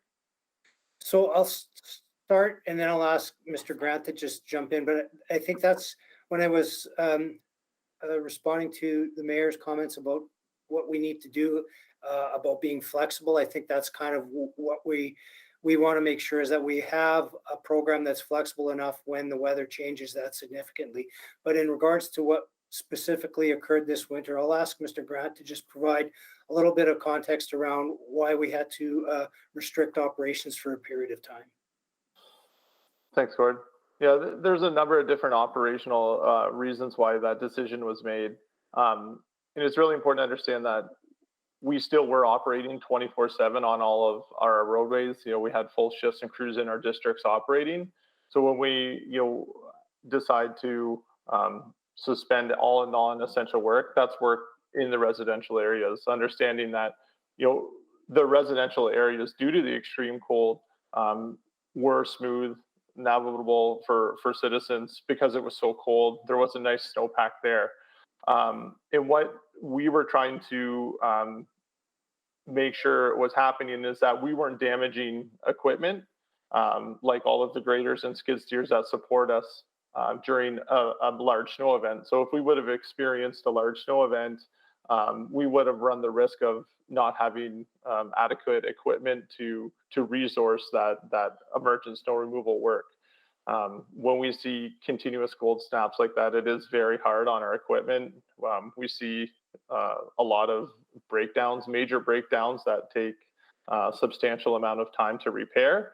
And then just talking to a lot of partners in industry, there's a lot of waiting from parts manufacturers with those breakdowns. So we wanted to look at where we're at operationally. We were able to keep all of our trucks and sanders out applying aggregate to a lot of the roadways, replying to notifications.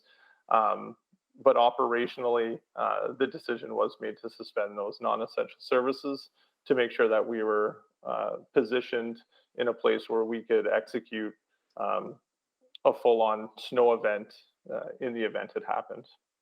Okay, thank you. And another thing that I heard about and we haven't really talked about is sort of alleys and some of the windrows that have been created in alleys. Do we have sort of standards for when we would clear off driveways in alleys like we do for roads? Because I definitely have received some complaints on windrows being left on alley driveways. So our alleys is a piece of inventory that our teams do blade on a regular basis. We continuously have trucks in the alley, just kind of taking the approach a little bit in an effort to not leave large windrows. We do this because one, there's nowhere in an alley to store snow, nor do we have, equipment or anyone have equipment that can maneuver and remove snow in such a small area, understanding that our city equipment, isn't to go on private property. So the 30 centimeter windrow rule does apply in alleys if constituents are seeing that their windrow in front of their driveway is 30 centimeters, we'll send a crew out to fix it. But we really do, send the trucks through those alleys on a regular basis to try to not put up big windrows. And also just to help with our partners in waste, make sure that those alleys are accessible for their teams to do their waste and green bin pickup. Okay, and then I have some further questions, but I will come back for a second round. Thank you. Thank you, Councillor Stevenson. Yes, thanks very much. And echoing my colleagues' gratitude for all the work that's been happening in recent weeks, especially with such difficult conditions. Maybe just following up on the boulevard snow removal. So I have an instance in my ward where the boulevards are becoming very full, like, higher than I am, with snow that's actually piled up from residents moving off of their sidewalk and their driveway. And they've reached out to get a private contractor to remove that snow. And the contractor said that they aren't able to remove from the public boulevards. Is that a policy at the city level? Or is that just maybe a miscommunication with those contractors? We don't encourage the contractors that are employed by the city of Edmonton and working for the city of Edmonton following our cruise round. They're not to obviously perform any work outside of the work that's assigned to them by the city. But I'm not aware of any bylaw or law that would prevent the contractors from removing the windrow from the boulevard and placing it or hauling it. But it would probably be good to check with our teams over in bylaw to get back to you on that. Councillor, we do have law on the call. Perhaps Kim Falls-Howell could provide some information on whether a contractor would be permitted to remove from city property if they're not employed by us. Yeah, I might have to look at this a little bit further, but I think if they're private contractors to the homeowners, what they're worried about is being on moving snow from city property onto private property. I suspect that they don't want to take on that extra risk of doing things on city land compared to who is paying for them, which is the individual homeowner. But I'd have to look into that a little bit further. Yeah, just recognizing, the many challenges that we face, and there's a group of citizens that are looking to come up with their own solution that wouldn't come at a cost to anyone else. Just seeing if there's maybe some flexibility there. And just to clarify too, when we do talk about windrow removal, would that include, again, sort of windrows that are created by folks who are shoveling off of their sidewalks or their driveways as well? Or is it strictly like the windrows created by the grading teams? I guess I would ask operations to speak to that a little bit, but I would say that I believe that residents are supposed to be shoveling the snow not onto the roadways or creating more windrows on the roadways, but onto their own private land. Yeah, that's correct. They're when they are clearing their own property, there is a traffic bylaw 5590 where citizens are not allowed to shovel their snow, onto the roadway. And that includes the public walkways that they're responsible for clearing as well? That's correct. Yeah, it should go on the private properties owner's property. Oh, okay, that's very interesting. Okay, thank you for that. Councillor, perhaps we can just take that away because I believe that they also do shovel onto the boulevard, but we'll clarify that whether there is a requirement. Great. Yeah, I think some clarity around that would be really helpful because again, people who are doing the right thing and keeping those public walkways clear just wanting to make it as easy as possible for them. I just want to flag an issue that I've been seeing as a pattern around the ward with some of the alleyway clearing. That as the graders come through, they end up creating windrows that cross-sect the sidewalks, so the sidewalks become impassable. Just wondering if there are some really clear parameters for the operators around that to avoid blocking the sidewalks when they're doing the alley clearance. Yeah, that we do provide that instruction to make sure, obviously, we're not blocking any movement of our citizens. Those skid steers are there to support. But if we do see concerns from that, we do encourage people to call 311. And we can bring that back for feedback for our frontline supervisors and inspectors as some feedback that we're hearing and make sure that we're reiterating that to those teams. Great. Just wondering about the Green Spa pilot. Is one of the measures we're looking at citizen feedback or complaints registered? Councillor, I think when we do the assessment on the greaseball pilot and the effectiveness, we will look at everything, including citizen feedback, because that's part of ultimately trying to meet the needs of citizens. So that's probably going to be the best indicator of, are we doing what citizens expect? And the other aspects around resourcing and cost will be the considerations that we have to take into account. But ultimately, if we're doing some work and it's not what citizens expect, then we have to really revisit what we're doing. Thanks so much. Thank you. Councillor Rice, you were on. Thank you, Mr. Chair. I'm not going to repeat the same questions my colleagues already asked. That's all wonderful questions.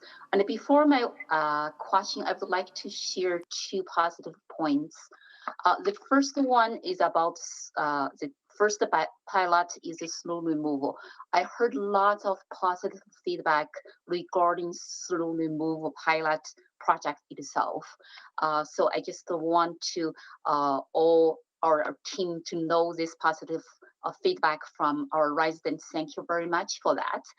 And for the window remove pilot, and I think everybody knows that window removal is a big concern right now from citizens' feedback, and my office received so many emails. So then my first question, and then based on the timeline report we will receive in April, is about the policy change. So in some part of the city, and there are all the new neighborhoods. The new neighborhood has its own features, and for example, the street node very narrow, and there is the high density residential area, and their needs and from community perspective may different and from some like mature neighborhoods.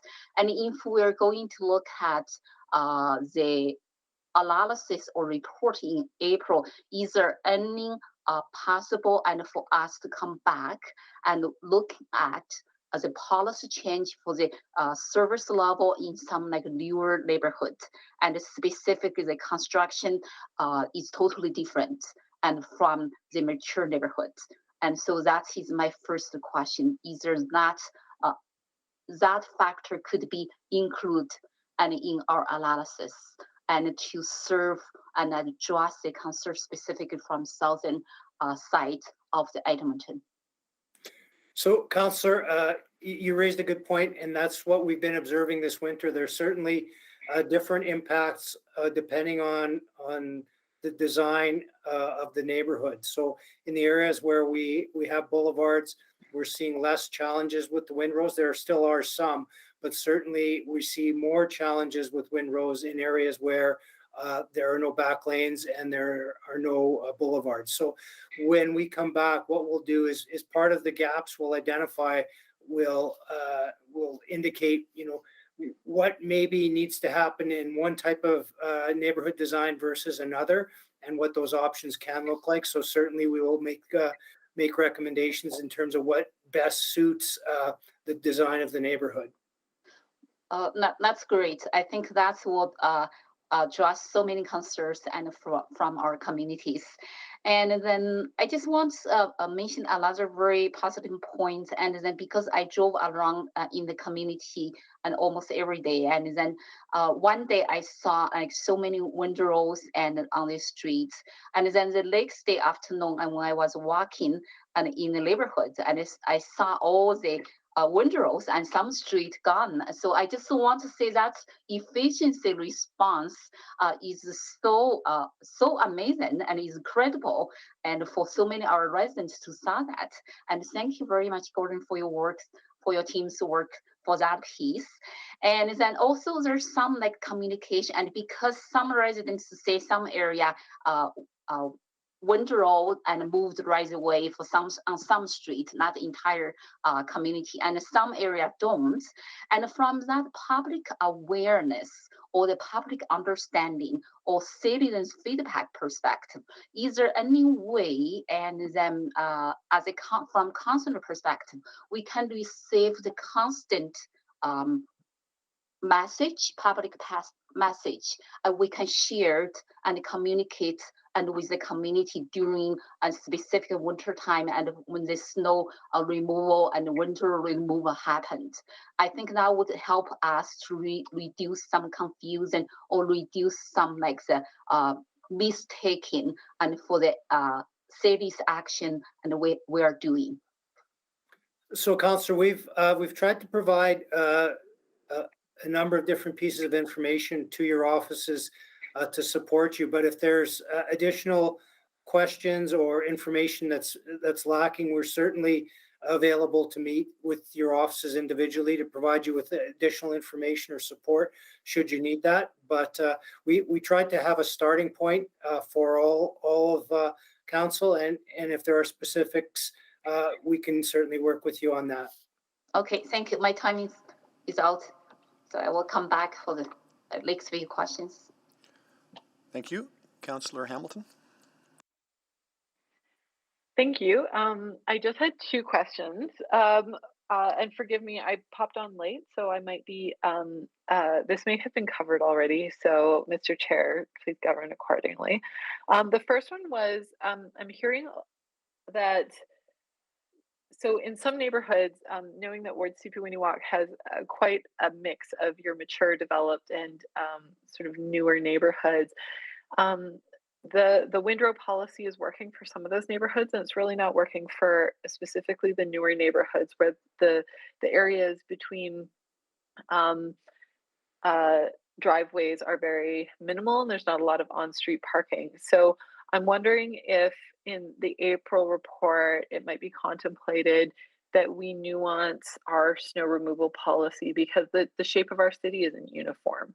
And I think that's leading to a little bit of heartache around this specific policy.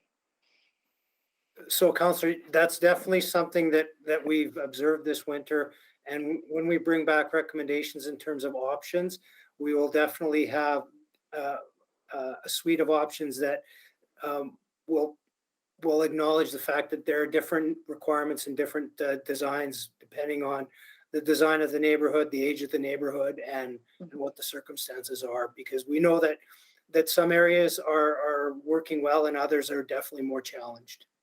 Marvelous. And I think that I hope everyone, not everyone, but I think a lot of people understand that we're like winter is here. This year is gone, but in future years, how it might be more nuanced. So thank you for that, Mr. Seabrook. My second question is that around drainage, because I think some of the compounding impacts of this year's snow removal policy, and I was reflecting over lunch hour how our snow removal policies are ever changing, Mr. Seabrook. So this year's snow removal policy, one of the unintended consequences compounded by the weather is the drainage issues. And now I notice that so on one hand, I have folks saying, we'd be less worried about the windrows if we knew the drainage was clear, but the snow has often been piled over the stormwater drains. And there's no way to recover that information. And so we've had cases where the water is melting or the snow is melting and there's no place for it to go. So I'm wondering if there is a short-term solution in this year to address those drainage issues. And I look at the forecast, of course, it's cold these next 2 days, but by the end of the week, we're back to over 0 degrees in the daytime. So, Councillor, I'll start and then I'll ask Mr. Grant to jump in. But certainly we do have, we do have operations every spring, but this year is definitely compounded by the fact that we have, a more significant blading program, which is generating more windrows. But we do address it every spring to a certain extent. Going forward, what we would look at once we nail down what the residential program looks like, we would build a program around how we manage our catch basins on a more proactive as opposed to reactive basis. But I'll just let Andrew jump in on that. Thanks.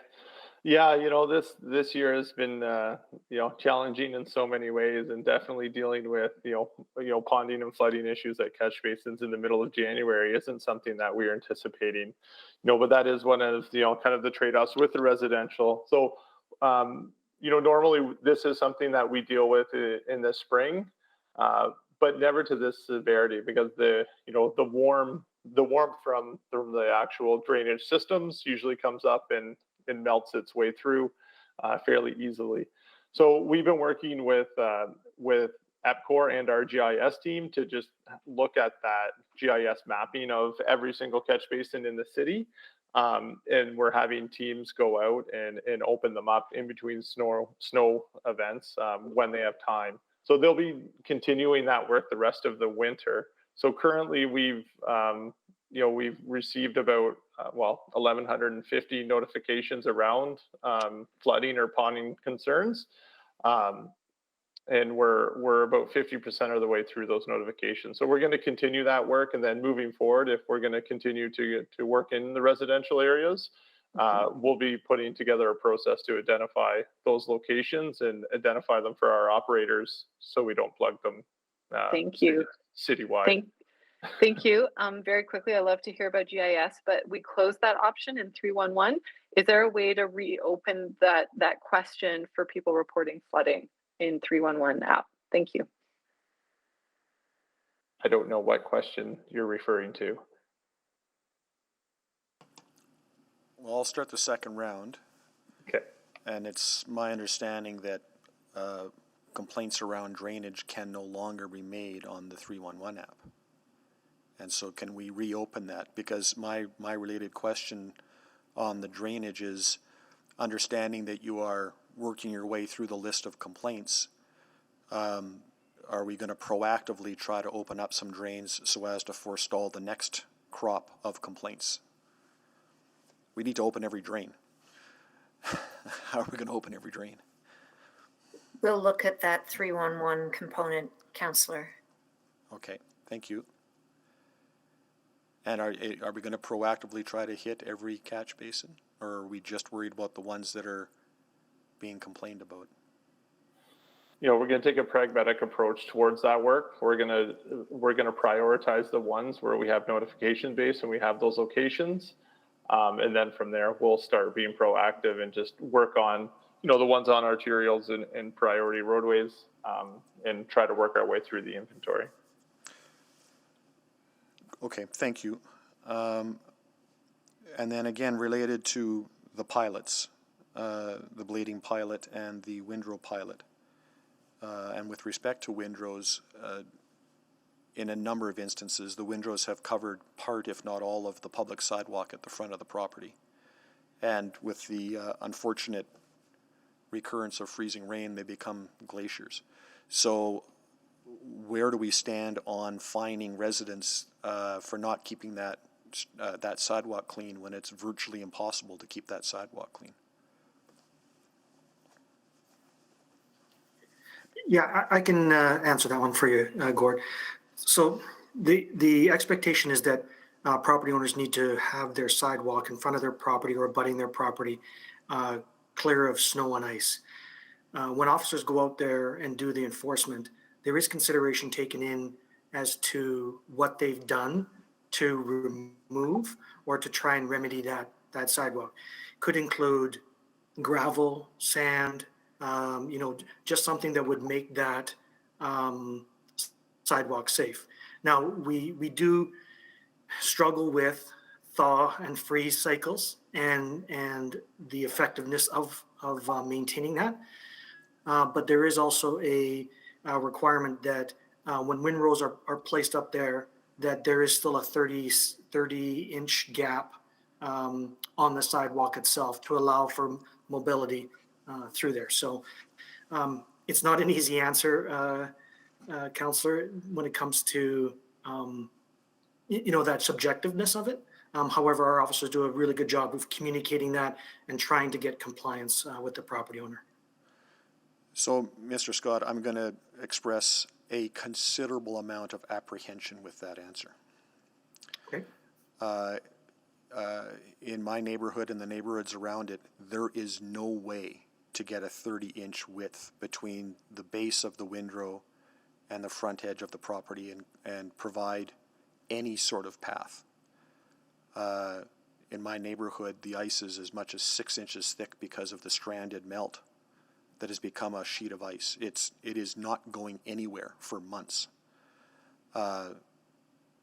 so someone can sprinkle some sand on it, but there's places where you can barely wedge your foot in between the base of the windrow and the front edge of the property. There is no sidewalk, and there's no way to expose it. And I understand, Councillor Carmel, that when there are situations where the windrow exceeds the width of what's required in the sidewalk, that city ops, I do understand, and maybe Andrew can sort of help with that. They will come and clear that to make sure that there is the windrow is not covering the entire sidewalk, and then placing that onus onto the property owner themselves. Yeah, if there's a concern with the windrow actually being placed on top of the sidewalk, our operational teams, will be dispatched back to clear it off. We strive not to bury sidewalks, but again, we're not perfect. It does happen. When that happens, if our inspector doesn't catch it, we will reroute crews to go back and clear it off the sidewalk. Where we see, large sheets of ice that do cover the sidewalk, that isn't a result of the mechanical methods we're using in the residential areas. That's where the sand and granular material will come in play to make that sidewalk just safe and passable. Yeah, and Councillor Carmel, just for clarification, it is 30 centimeters when the windrow is placed onto the sidewalk. Anything greater than that, and that is when we'll work with city ops in Andrew's area on ensuring that there is a significant pathway along there. Okay, I'm out of time. Councillor Salvador. Thank you, Mr. Chair. And thanks to Councillor Hamilton for going down the drainage route. That's where I was going to go as well. I actually just want to build on what Councillor Cartmel was talking about. And I'm wondering, do we have data and estimates on how many sidewalks are non-compliant that are dealing with that challenge? And I guess being able to identify, is that something that is more prevalent in specific neighborhoods? I think it would be really important to be able to have that data to help inform our conversation in April. So, Councillor, I think we can capture some of that data through the information we've been getting back through 311, as well as through the inspections from Mr. Scott's team.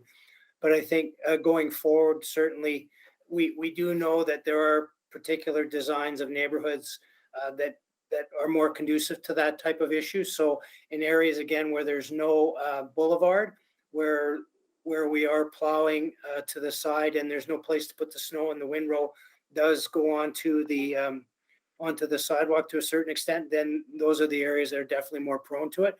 So we would have an idea of which areas are going to be more susceptible to that type of situation. Okay, well, yeah, I definitely agree that that's going to be an important part of the conversation. So I'll be looking for that as well. I think just a really quick one quickly on community sandboxes. I know it's a really popular program, so popular that I think we have a hard time keeping them full sometimes. I've also heard concerns that folks who maybe have businesses doing snow clearing are sometimes tapping into the sandboxes and emptying them in one or two goes. So I'm wondering, when we come back in April, are we going to be talking about, I guess, opening up the accessibility of those types of tools, maybe having them in eco stations, for example, where we have compost at eco stations where people can get easy access to that. Is that something we consider with sand in our winters?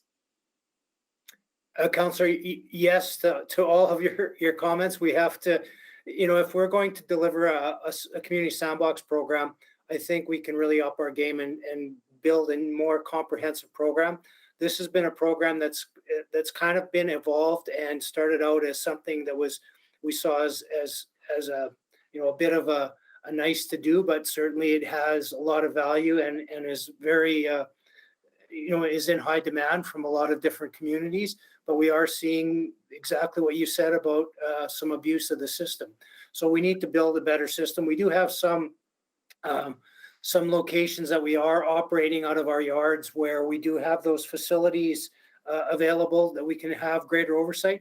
but certainly there's a lot of opportunities when we look at all the different city-owned facilities where we can put these types of community supports and build a real program that's much more in tune with what communities and citizens need.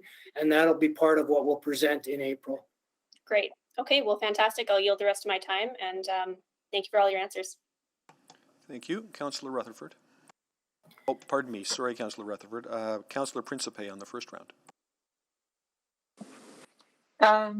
Thank you, Mr. Chair. My question is in relation to the contracting that we do.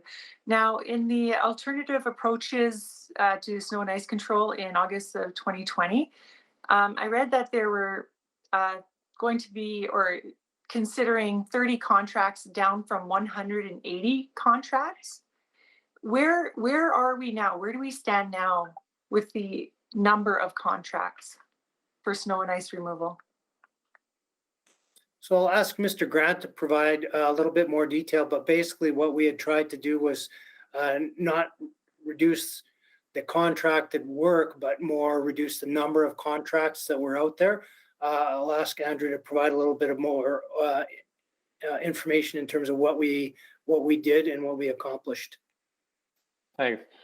Yeah, so our goal was to, like Gord said, not to manage so many contracts, understanding that historically every single piece of equipment was its own contract, which means that every single piece of equipment needed its own contract oversight and management, instead of just having an overarching contract, like an umbrella contract that covered all of the contracts. So we did set out, and we were successful in finding and restructuring some of our equipment contracts.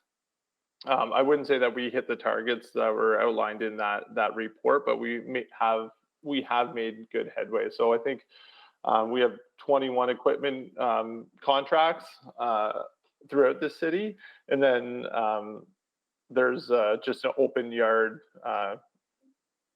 road grader contract that allows industry to come in and apply and put their equipment to work in a number of our different district yards. So overall, I would say there's probably about 150 contracts, and we're still continuously working on restructuring those contracts to just reduce the amount of administrative work associated with those contracts. So we're not quite there yet, but work is continuing to complete. And so you feel that even reducing that many more contracts, we still will be able to get the service that is necessary? Yeah, because it's not, it isn't enabling our contractors to not apply the work. It's just putting a general contract in place and then just having buckets of contractors operate under that same contract. So instead of having contractor, 1, 2, 3, each have a contract 1, 2, 3. All of those contractors will be looped into contract one, and then that will save our teams, administrative processing and management of those contracts, and just giving us better oversight in the execution of the contracts. Okay, I see. Thank you for clarifying that. I understand that now. And yeah, just I wanted to comment. I do appreciate all the hard work that has been put in. I understand that it's a big effort and a lot of work, but I am still concerned with some things like 82nd Street. I noticed that we had a lot of complaints. The street was plowed, but then half of the lane was cut off just right in the middle of the road. It went down to half a lane or 1.5 lanes because of improper snow removal. Now, I'm not sure. They did come fix it right very quickly soon after, so I do appreciate that. I'm just not sure why that happens. Can you explain how just suddenly in the middle of a road, suddenly there's a big area of snow that hasn't been removed? Yeah, it could be a number of things. It could be where they're pulling the snow from and placing it. It is the most efficient to place it in the center of the roads for our pickup teams to get. It allows them to bring it from both shoulders and bring it into the center and pick it up. Lane width is unfortunately one of the trade-offs when we come to placing those big windrows in the middle of the roads. we do our best to get them picked up in a timely manner. Obviously, we don't want to leave them there either. But for that specific example, I can't speak to the whole city specifically. I'm well aware of 82nd Street, but that area specifically, I'm not sure. But it probably has a lot to do with what was happening on the outsides of the road and the volume of snow coming to the middle, in order to just place it appropriately for the pickup operations. Okay, that's great. Thank you very much. Thank you. Councillor Rutherford.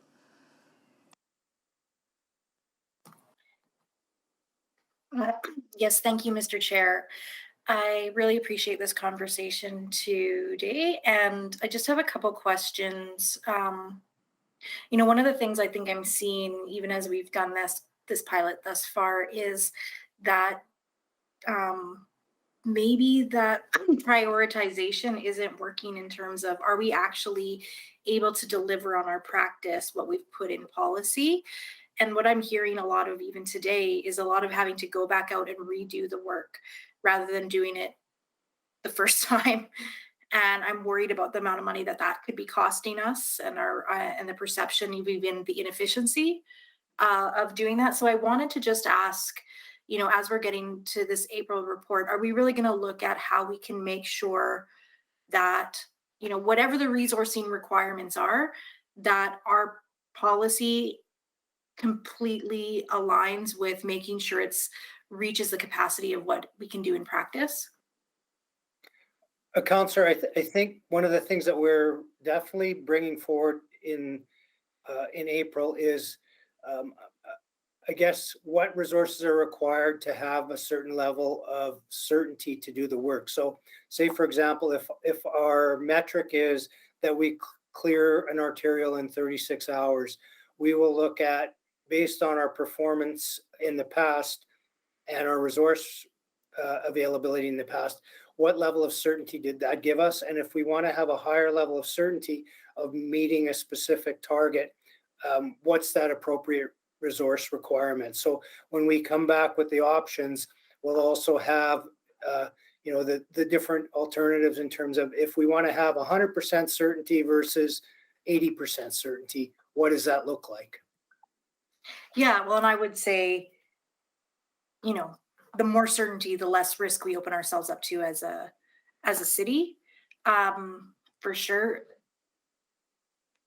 Because I don't think, as much as I'm absolutely grateful, there are examples that have come into my inbox where, for example, a bus stop was left uncleared for 4 weeks. Like, this is the reality of what is happening right now. And I'm very concerned that we have a policy and we have a procedures document that's publicly available that we don't align with.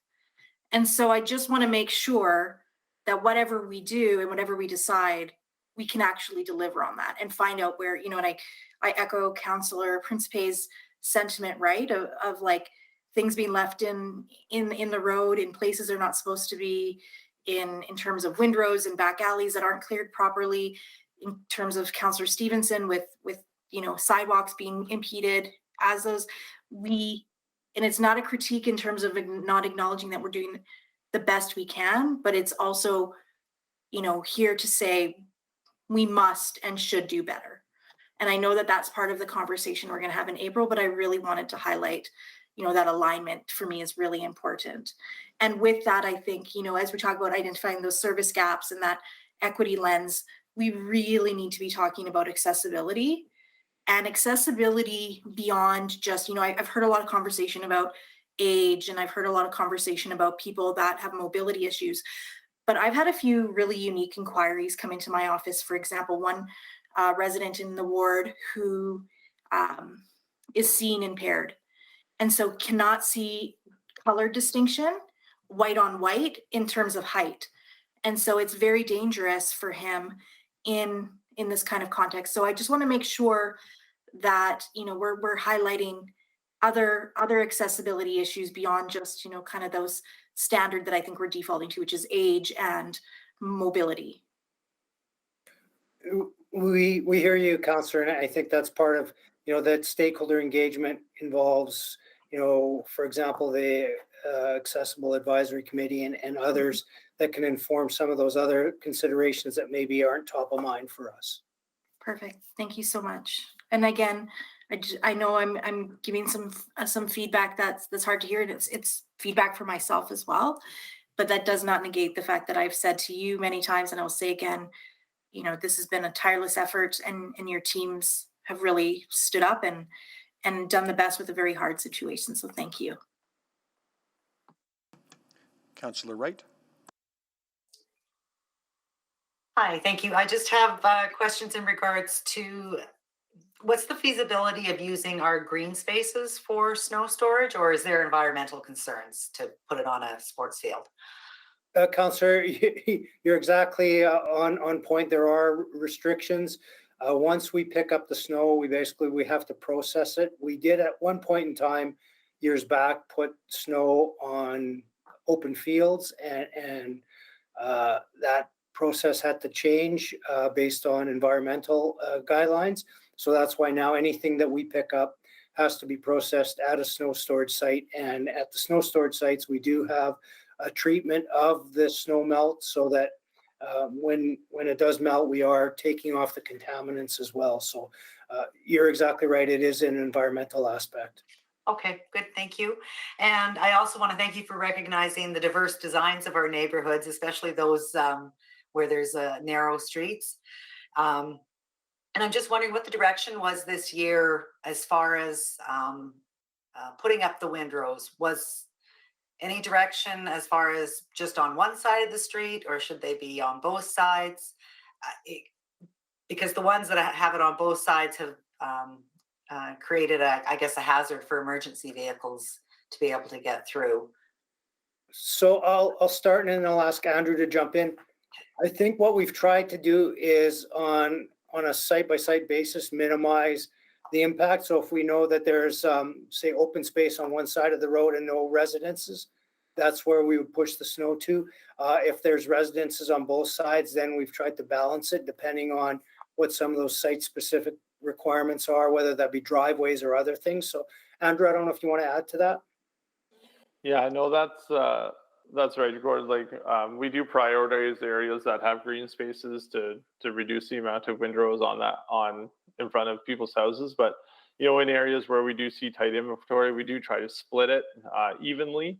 And this is a key example of the importance of compliance with our parking ban. If we don't have vehicles in the operational team's way, it gives us the ability to manage the material much better and distribute it equally along the whole way of the roadway. So the more room we have to work, the better we can place it in order to maintain roadway width. When we're dipping and diving and weaving around cars, it makes it really challenging for our crews to operate those massive machines and place the snow perfectly. And it does create some inconsistency in how and where we pile the snow. Okay, so it was just sort of, there was no specific direction, whether, how narrow the street was, one side or the other, or both? So we look at every maintenance area when we hand out those routes to our contractors, and we do identify areas. The in-scope leaders do identify areas where we can stack large amounts of snow. And when we look at the areas, so when we do our routed work, like our priorities 1s and 2s, all of that information is actually on that route for the operators, so they know exactly where to put the snow in every situation. But due to this being a pilot on short notice, we don't have routed information in our neighborhoods. All of that work is done off a maintenance area, and all of those roads are maintained together just because of the tight segment of roadway. So that is something that we can definitely look into if we move forward with this kind of maintenance in the neighborhoods. So to Andrew's point, Councillor, if we come back and we choose as a city to go with a more robust residential program, it would be more mapped out, similar to what we do with our priority 1 and 2. But being that this was the first year in a pilot year, we did a lot of design and planning on the fly as we were delivering. All right, and because it is the pilot year, and I don't think winter's over yet, is this the last time that we can expect the blading to be done, or is this going to be ongoing through the rest of the winter? I wish I knew. No. So, we'll continue to watch the weather conditions, and if we see, substantial snowfall, we will operate under the direction that was given to go into residential for the remainder of the year. We're going to have to take a lot of things into consideration around snow placement and, again, be pragmatic about those decisions of where we're placing snow and looking at where we can reasonably place snow to ensure that, as you mentioned, emergency vehicles, waste trucks and stuff like that can navigate through those residential areas. So. Okay, thank you very much. Hope there's still money in the budget, but we've got those reserves, right? Thank you. Well, I think we haven't overspent all of the budget yet, so I think we're still okay. But hopefully, the weather doesn't force us to do too much. Thank you. Thank you, Councillor Tang. Thank you. Well, that last comment doesn't really give me that much reassurance because I think we're living in the age of very uncertain weather patterns. Most of my questions have been asked, so thank you to my colleagues. Just wanted to build a quick follow-up on the sidewalk thread earlier, especially in neighborhoods where there's no boulevard. But generally, sidewalk clearing and enforcement is based on complaint driven, right? You have mentioned that you do inspections. Is that proactive inspection, but that's still reactive? Yeah, with the amount of resources that we have, we've been mostly reactive. Generally, when an officer goes to a property where there's a complaint, they will look on both sides of the property as well to ensure that they're just not going to one single property and ignoring, a couple on the either side. So we focus a lot more on reactive than proactive. Yeah, and I fully, I'm very cognizant of the resource and capacity limitations. I guess, some of the feedback we've heard too on our end in terms of clearing those windrows, piling onto the sidewalk. It's kind of a hit or miss. Sometimes they get removed, sometimes they don't. And I know there's a long list of, those cases to get to for the snow removal team. And Councillor Tang, we'll make sure that we work with Andrew's group to ensure that we are communicating well. And so when those complaints do come in about the windrow being over the 30 centimeters and sort of obstructing the sidewalk, we'll make sure that we get to it right away. Okay. Thank you. Appreciate that. And I guess good transition towards communication. This is sort of my last area of questions. I'm wondering, I guess one gap that I am noting a little bit is, I think those weekly snow removal updates have been excellent from Mr. Robar. They tell us kind of where we're headed to in the next few weeks, but it doesn't necessarily say what actions have been done, or at least to the granularity, which I don't expect. But one of the challenges that our office has been noticing certainly is we don't know which requests have been resolved. Despite kind of, we try to stay on top of things, and it's so I think I just want to flag that, and I'm guessing that this is a resource capacity issue as well, because you just have so many to get through. But because residents commute so much with council war offices, that I don't know what the solution is, but I would love for some thinking around that piece come April. I don't know if you have any thoughts on that. Councillor, I think part of what you're alluding to is how do we close the loop with citizens and with your offices once the work is completed? And that's part of, I think it has a number of different components. Part of it is the 311 system. Part of it is our ability to close off the work in the field. So there are some technology enhancements that we see as potential solutions that will help us give more timely responses in terms of when work is done or the status. So that will all be part of what we bring back. Yeah, no, I really appreciate that. And then my final point about communication is I am curious, Do we often do like proactive PSA campaigns when it comes to snow removal?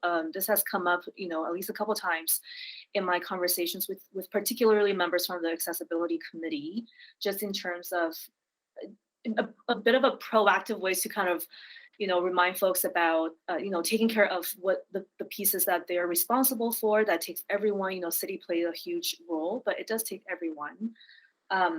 And I was just thinking about our snow removal budget. How much is allocated to marketing beyond the signage, the parking ban stuff? So just I guess some insights on that would be great.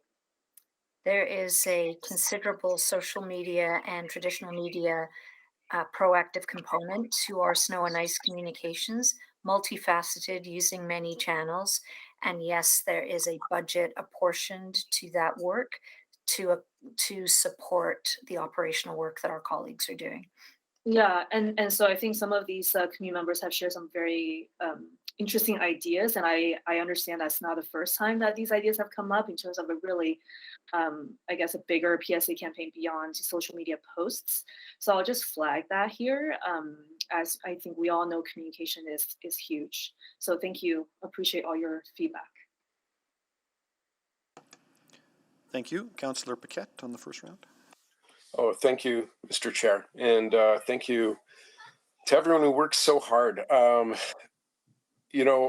think it's safe to say that public expectation is changing at the same time that we're getting more extreme weather events, more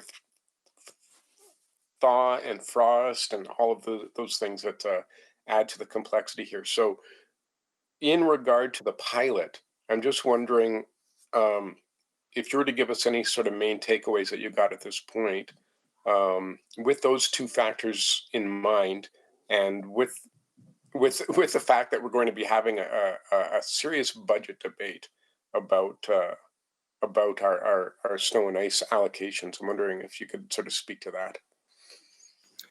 So, Councillor, I think some of the main takeaways are that I think the concept of bare pavement in residential areas, I think, is one that that I would say the majority of citizens are supportive of, but it's the trade-offs and to what extent are those trade-offs acceptable, and that those things being windrows, limitations on parking, and some of the other impacts with the windrows.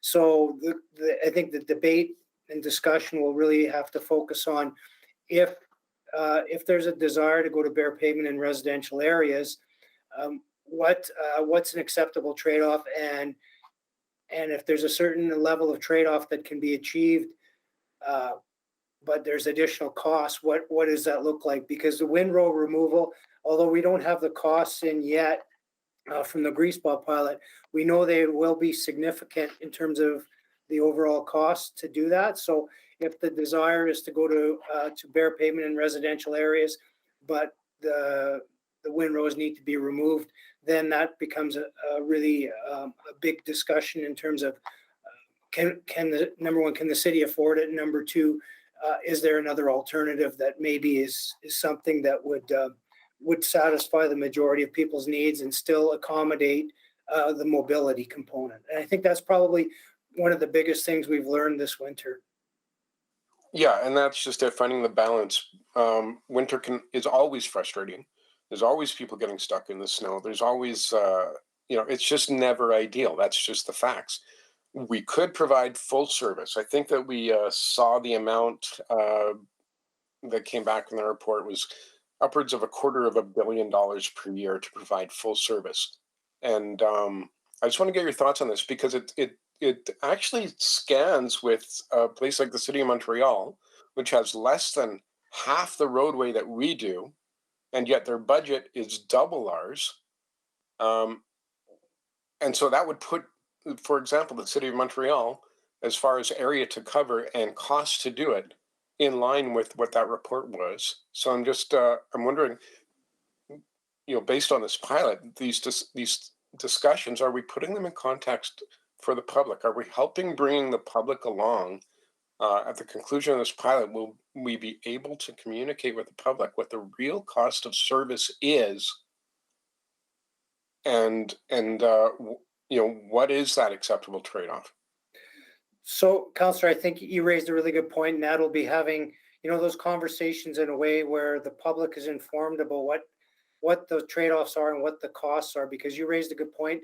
That report I think you were referencing was a very preliminary cost estimate, but certainly when you speak to what the City of Montreal does in comparison to Edmonton, there's definitely a per kilometer or per capita basis a higher level of expenditure. So there is a trade-off, and it comes down to again that balance. But we will have a lot of more detailed information for council's consideration and information that can be shared with the public. So there is an awareness of, if we want to do a particular level of service, what that cost would look like, and not only what the cost will look like, but what is the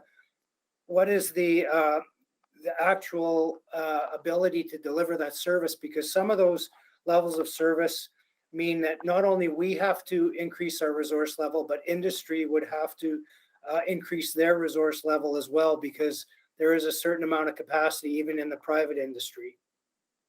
Yeah, thanks. Because everything else we're just sort of chasing around in the same budget in our certain policy, and really what we will be talking about in the spring is a revamping and an expansion of our thinking and communication about that. Yeah, thanks. Thank you. Councillor Rice. Thank you, Ms. Chair. I do understand, and then in April we will have comprehensive report come back. Just between and April, we still have 3 months, and at the same time, and due to what the snow removal has been done, and then the ice issues and the flooding concerns, and is a big voice right now we heard from our community. I just wondering, and from an operational perspective, is there any possible short-term operational solution to address this ice issue and also the possible flooding concerns? And because right now in our community, our students, our seniors, and many people and actually impact and by the ice nodes, like the sidewalks. So instead of waiting for like April and for next year improvement, is there any short-term and operational possible solution to resolve this? So, Councillor, I'll ask Andrew to jump in a minute, but I think we are working within an existing policy and also existing direction from council on a particular pilot program. So we're following that direction using the existing budget that we have and trying to be as flexible as we can with our operational resources. So when we know there are particular flooding issues, or we know temperature is going to increase and potential increases in melt, Andrew and his team are adjusting where the resources are going to be and what they're going to be doing. So Andrew, I don't know if you want to just add to that. Yeah, we're going to continue, like I said, to proactively open up a lot of those catch basins. So if we do see those favorable weather, it will melt away a lot of that surface ice that we're seeing, and give it somewhere to go, so it just doesn't continue to pile up. But then just the use of traction aids like sand, chip, are also great alternatives just to render those passageways safe. So, as Gord said, we're going to continue to resource the operation and try to, mitigate the risk when it comes to accumulative ice throughout the city on all of our inventory, roadways, active pathways, bike lanes, and everything under the snow and ice umbrella. So, your best defense when you do see these really low temperatures in those big ice formations is to just get some traction aid, sand, salt, and chip on them, and just take the slip component out of the ice. I just have concern about this, and I understand that we are following existing current policy or use existing budget. And however, if our community and so keep voice their concern out they're walking on the ice and for the safety concerns, and then all those concerns and come from actually are vulnerable like residents in the community. And if we just say, or we just follow the current service level and current policy, and is not proper to address those issues, I don't think, and that will be to meet the community needs. And then I don't know. This is why I ask this question. So I do want to say some like solution and can respond to this type of concern right away. And specifically the concerns right now come to the concerns office. There's so many emails. We cannot just ignore them. Say, oh, we have current policy, we have current budget, we only can do this. And because I see there, like Councillor Catmull mentioned, even in his neighborhood and in my area and the same area like South Side, there's so many new neighborhoods. There's so many younger kids and younger families. They need to walk to the school, and they can't even not walk safely. And so I do want city and then say if there's any possible opportunity, and we could in short term to resolve this type of issues. So Councillor, again, what we will do is again try and adjust our resources and respond to the 311 inquiries as they come through, or any inquiries that are coming through your council offices. We will look at what we can and can't do. There are certain things that we will be able to address, but there will be other aspects that that we'll have to work within the existing policy. And then for the data you mentioned, the 311 is one resources. Another one is Mr. Scott's team's investigation. Another one is the emails and the citizens' feedbacks, and also the public engagement. And if you were going and to make some like policy change, the public engagement, the voice, we cannot just ignore. We have to hear like how many different concerns they come from. Correct, Councillor. And what we will bring back is a set of recommendations and alternatives based on the feedback.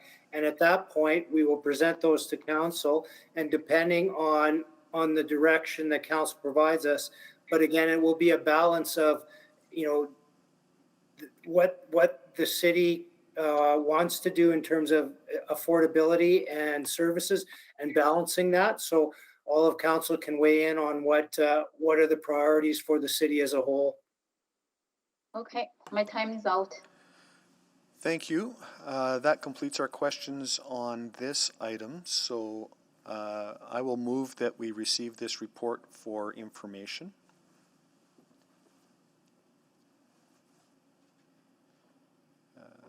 And typically I would ask if anybody wants to speak to it. However, I would just remind everyone of our time constraints today.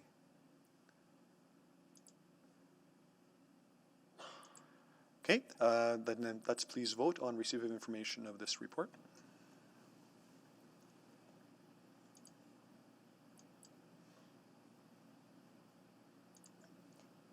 Just looking, oh, we have all 4 votes. Please display the vote. Thank you. Thanks to you all for your time today and for answering these questions. This is always one of the most one of the deepest conversations that we have at City Council is on the snow and ice thing. It's top of mind for very many folks, so really appreciate you taking the time to answer these questions today, particularly on the quick turnaround to come to committee today and provide that interim report. So looking forward to those conversations coming later in the spring. Thanks very much, everybody. That takes us to back to item 6.2. As you recall, we brought that item forward, and we would now move to questions of administration. And I'm going to start. Well, if anybody else has questions, they can click on. And I guess this would be to Mr. Jevney. I'll just make sure that he's back with us. Yes, there he is. So, Mr. Jevney, this is essentially an information report. This is administration's take on the viability of these various funding approaches and strategies, perhaps, to recreation facilities generally. I guess my first question is really what is difficult to ascertain with any of these strategies is just how many properties or homes or residents are contributing to any one particular facility, what the catchment basin would be, how you would draw a line around a CRL or a tax levy or that kind of a thing. Fair to say? Yeah, there's challenges with some of the funding tools that we put in the report. Certainly a CRL, we don't anticipate to see a significant growth in property values or increase in property values from a rec center being built and where you define that catchment area. So we don't see that generating enough funds to be a viable tool. The local improvement tax, there is some challenges like in defining the catchment area.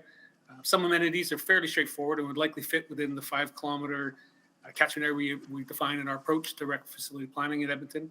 But there's others, like in the new facilities, the velodrome or the 10-meter dive tower, that will certainly serve residents from across the city. So trying to apply those costs within a 5K or 2.5K catchment area would probably put an unfair burden on those properties. Now, this is I'm going to call that a relatively generic report. This is a report on the viability of those strategies in sort of a high level or theoretical way. We're still having a conversation around the Rolling Miles Rec Center, and that notwithstanding this report, we may talk about, the potential for some of these strategies while we have the discussion around that particular facility. This doesn't preclude them, entirely. This simply provides feedback on how viable they are. Correct? Yep, that's right. It certainly recommends not developing a policy specific to rec facilities to use one of these tools. That we recommend looking at all of the tools that are available to us, the funding that's available to us, and some of the unique opportunities on each project, and then make the best decision as we go forward. We heard earlier today that a report is coming in June that's going to talk about opportunities for small scale amenities, and smaller scale might mean that it's a little bit more clear just what cohort of constituents are served by a smaller element or a smaller amenity, and perhaps some of these strategies might be more applicable depending on the strategy and depending on the amenity. Yeah, potentially. We still have some concerns about a tool like a local improvement tax. Certainly, residents could petition against it, so it wouldn't be a secure funding. And I have concerns about the equity that may create between neighborhoods, where some may support a local improvement tax to see a facility built, where others just may not be in a position to take that forward, or have more residents that would petition against it. So we may end up having to use just inequities in how facilities are funded and developed. And that equity piece is important. Just as you said, there's a bit of a capacity to pay question that might, change from one neighborhood or one district to the another. And even though we're talking about funding strategies, I don't think we're talking about a funding strategy that would exclusively pay for one of these amenities. We're always going to be drawing upon city resources to make at least part of that investment. That's our working presumption. Yes. Yeah, that's what our analysis has said. To fully fund even a smaller rec center with one of these other tools, like a local improvement tax, would be a significant investment or burden on the neighborhood. So we'd have to calculate a portion of the facility and see what that might be. That's the end of my questions, and that takes us to 3:30. So we can extend to complete this item, or we can just pick it up in 15 minutes, barring any motion or feedback. Otherwise, I would suggest we take our break and reconvene at 3:45. Very good. That's what we'll do. See you all in 15 minutes. Thank you.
that we're ready to recommence. So I will start with a roll call of committee. I know I was 14 3/4 minutes there, but work to do. So, Councillor Jans. Good evening. Good evening. Councillor Tang. I am here. Councillor Wright. I'm here as well. Excellent. We have quorum. I believe Mayor Sohi will join us when he's finished a commitment, so he'll join us momentarily. And we have several other councillors going still with us. I'm not going to go through another roll call of all y'all, but thank you for being here and participating. So we continue with item 6.2, Alternative Financing Tools, Recreation Centers, questions to administration, and I will go to Councillor Jans next. Thank you, Mr. Chair. I don't think I was next in the queue, though. I think Councillor Stevenson and Salvador were ahead of me.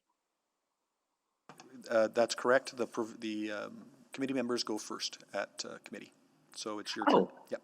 Oh, well, thank you so much. I guess to administration, hearing from the speaker today, I wanted to confirm two pieces. One, that the incorporation of consideration of the CRL was in the report, and I do see that in the paragraph on page 1, although expressing some concern about it. And secondly, the other piece that seemed to be absent was the consideration of market development, and even just the I guess the consideration of it, of a co-location or air rights or something else. So just wondering if those pieces that Ms. Solis spoke to needed to be formally included into the report and amended as such, or whether they could be noted as considerations by administration. Thanks, Councillor. We certainly considered both of those. We had several meetings with the Friends of Scona Rec through this process. I think we did dismiss the notion of a CRL as not being viable or something that we would recommend as administration. We looked at the development rights and the air rights, and it may be something we choose to do for other reasons, but we didn't think, given some of the restrictions on height and other things, that we would be able to do something that would pay for the rec center. So there may be other reasons, to say, to pursue some of those things, but it wouldn't be the funding strategy to deliver the rec center.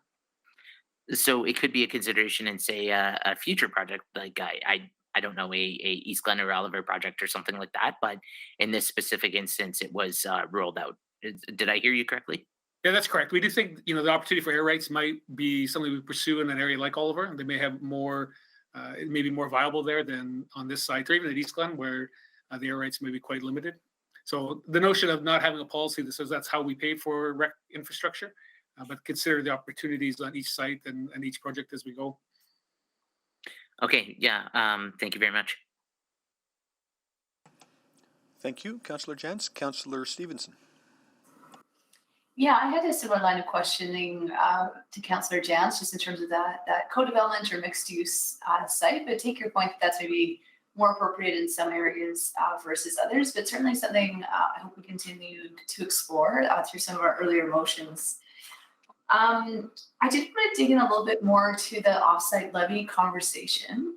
So I understand from the report that it's been determined that rec centers aren't good options just because of the difficulty in defining the catchment area or the benefiting area compared to fire halls, which have a more defined boundary.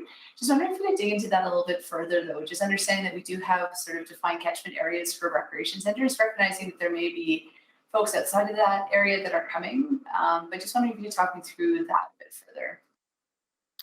Sure, I can start, and then perhaps I'll get Ms. McCabe to round out our answer. There was a couple of pieces to that where we didn't recommend using levies. One, we are using them for fire halls, and if we were going to change that, then we'd have to find another way to fund fire halls. And secondly, when we looked at it initially, some of the elements like the 50-meter dive tower or the cycling track at Coronation really are citywide amenities. So to look at the development levy specifically just for that one facility when it may extend far beyond the catchment area was part of the consideration. Mr. McCabe, could you offer anything else?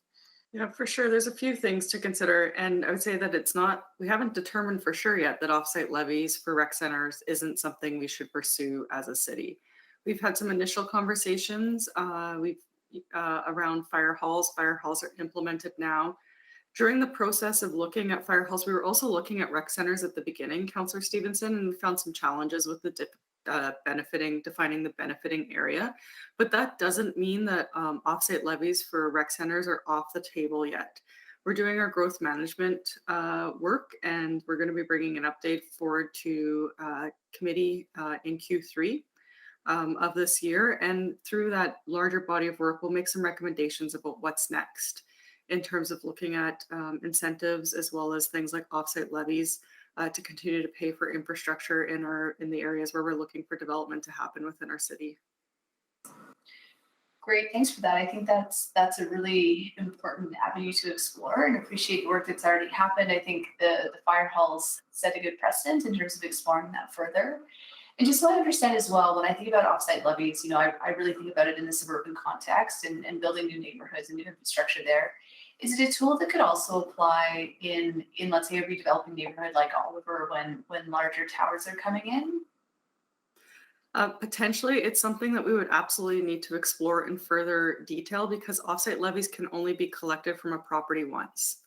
And they can only be collected at certain components, like during the development permit phase or during the subdivision phase of a development. So it's not a no, it's just I'm not sure how we would do that yet, and it would be a body of work.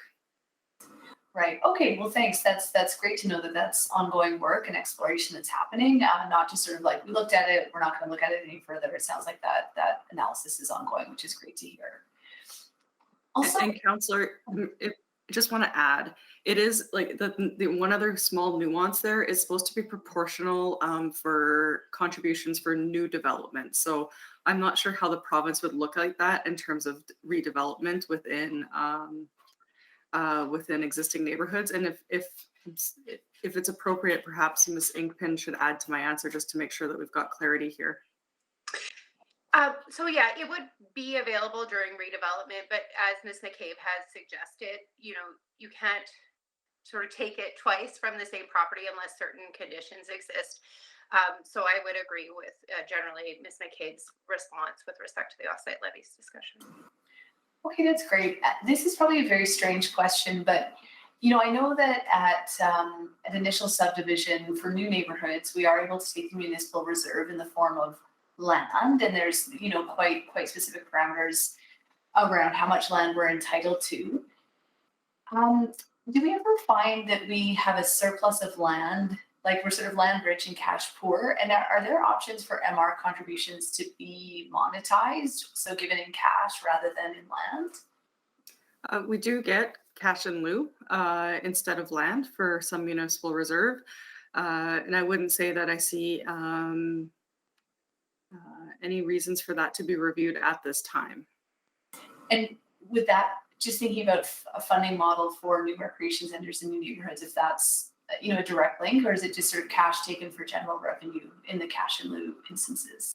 I believe it's cash taken for land for park development, but if there's somebody on the line who can just confirm that. Yeah, so Ms. McCabe's correct. So it would be taken for municipal reserve purposes. So there is a list of items in the Municipal Government Act that talks about what we can do for municipal purposes. And so it would fit within that boundary. Councillor Stevenson. I'm out of time, but thanks very much for that. Thank you. Councillor Salvador. Thanks so much, Mr. Chair. And yeah, my questions are mostly going to revolve around the concept of equitable access to recreation opportunities. And a number of these questions are arising from some conversations that I had with residents who are involved with the East Glen conversations that have happened over the past few years. And as I'm sure everyone's well aware, East Glen has been on the chopping block several times over the past few years, and recognizing that we just invested, I believe, around $500,000 into rehabilitation. I'm just trying to understand, when it comes to these types of facilities continually being on the chopping block and then subsequently voted down by council. I guess, is that based on cost recovery? Are there other, factors around equity that are considered when we're making those types of recommendations? And ultimately, is this a conversation around policy? Is it a conversation around sustainable funding? I guess, where do we go from here to ensure that those types of assets are maintained in the long run?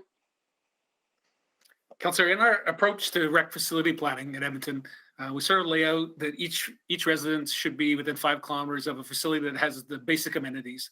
And we define those as arenas, pools, gymnasium, and fitness. So that's sort of our standard. So we would look and say, within that catchment area, are there facilities to meet that standard? If there are other secondary amenities that we would then look to partner to say, do we want to bring on something unique, maybe like another curling rink, but that wouldn't be a primary one. So that's sort of our service level standard that we would try to strive to ensure we meet. Some of the recommendations previously were purely budget recommendations. We understood the service level impacts, and they were made trying to look to meet a budget target and recognizing, evaluating the use of different facilities, the overall attendance, the cost recovery, and other opportunities that may be in the areas. Okay, yeah, I appreciate that answer, and appreciate that it was tied to budget decisions. But I guess how going forward, with the introduction of priority-based budgeting, for example, do these types of renewal rehabilitation conversations factor into priority-based budgeting processes? If you could speak a little bit about that, I'd appreciate it. And in particular, just for a little bit more context, I guess I'm wondering, we have a process for determining the prioritization of our upgrades, but then at the same time, do we have a process for ensuring there's certainty and sustainability for actually funding those capital expenditures? Does that make sense? Or is it just kind of a, rolling cycle, and we're determining which facility is moving forward with funding? Yeah, I'm not sure if anyone from Integrated Infrastructure is on the line, but they do have quite an involved process where they're measuring the condition of the assets and then planning for the renewal over a longer period of time. So it is a very thoughtful process. I don't know, Ms. Pedway, if you want to comment on how it aligns with priority-based budgeting, but they do have a fund in order to do the renewal, and they set the priorities based on the condition of buildings and sort of the urgency around the renewal. Yeah, I would just say that in terms of capital funding, even though we're working on priority-based budgeting, in fact, on the capital side, there's always been a prioritization basis to the capital funding that's been done. And I think that what we've experienced in the past is somewhere in that list of prioritization, we run out of funding. And so that ultimately is what triggers some of the recommendations. Okay, yeah, I really appreciate that answer, and that's something that I'll probably want to dig into in future conversations. But just with the rest of my time here, I think one of the other concerns that I was hearing from community members is just when it comes to that conversation of equity. At the time that East Glen conversations were going on, I don't know if we fully had our GBA plus approach applied, but I guess if you could just comment on that, I appreciate it. But also GBA plus in general, that's considering sort of a wide array of equity criteria and considerations. So it's not just about, cost recovery when we're talking about rec centers. It's about equitable access. If there's vulnerable and marginalized populations or specialized services or programming that's offered at these facilities, whether it's, serving seniors, for example. Are those types of factors considered? Yeah, Councillor, absolutely. They're top of mind, and certainly all of those things you suggested would impact cost recovery. So we don't use that as the sole marker of whether a facility is viable or not, because it may have a lower cost recovery for very good strategic reasons and programming reasons as we try and meet some different demographics. Okay, great. And just last question, can you comment on, I guess, our district planning approach when it comes to recreation? I'm just trying to think of sort of the spatial distribution of our more localized and small scale rec facilities. Is that going to be contemplated through the district planning process? Yeah, the work's underway, I believe, to try and integrate the district planning process with the work that we've previously been done in the approach, and they're not far off. So we just need to ensure that we're fully aligned with the district planning process. Okay, great. Thank you very much. And just to really quickly confirm, the second conversation, Recreation Center Master Plan, is going to be March, is it 7th? Do I have that right? I believe it's a little bit later, but I'm not sure the exact date, Councillor. Okay, I'll follow up on that. Thank you so much. Thank you. And just on the capital prioritization question, administration did a really excellent presentation at lunch last Friday on all of that. So if you have an interest in that question, perhaps go and find that presentation from last Friday, and there's a lot of good information in that. Mayor Sohi? Thank you, Mr. Chair. So your recommendation at this time is not to do further work on exploring alternative financial tools, and you will look at facility to facility, project to project basis, right? Yeah, Mr. Mayor, our recommendation was not to develop a policy Yeah. around using any of those specific tools. Yeah. So coming back to Councillor Salvador's questions, and I remember in my previous time on council, community had to fight really, really hard to keep these local amenities, particularly Skona Pool and East Glen, open, because recommendation from administration was based on that cost recovery model. And that cost recovery model, because there was not enough cost recovery, did not fit into the policy. But now we are saying we will be flexible as we look at these facilities, right?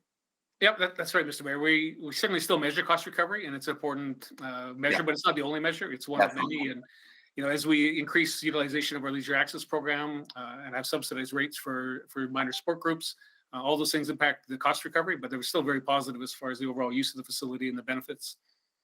Okay, that's good to know, because it's important that that we now that we focus on localized neighborhood-based amenities, that we have don't have a kind of a very cookie-cutter approach to having the uniform policies in place for the entire city, because every community is going to be unique, and we need to have that kind of flexibility. So I'm glad to know that. That's all the questions I had, Mr. Chair. Thank you, Mayor Sohi. I think that concludes our questions on this item. I'll just wait to see if anybody else has any more. I did see Councillor Stevenson go on and off, so if I've missed you, hop on. I'm fine. I ruled my request. Thank you. Very good. Would anyone care then to move receipt of information on this report?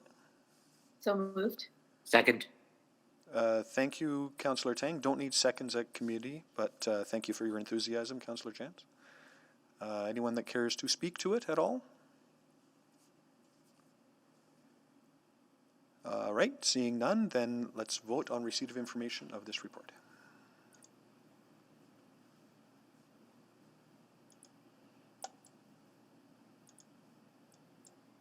We have 5 votes. Please display the vote. And that is carried. That takes us back to where we started, more or less, and that was with item 6.1.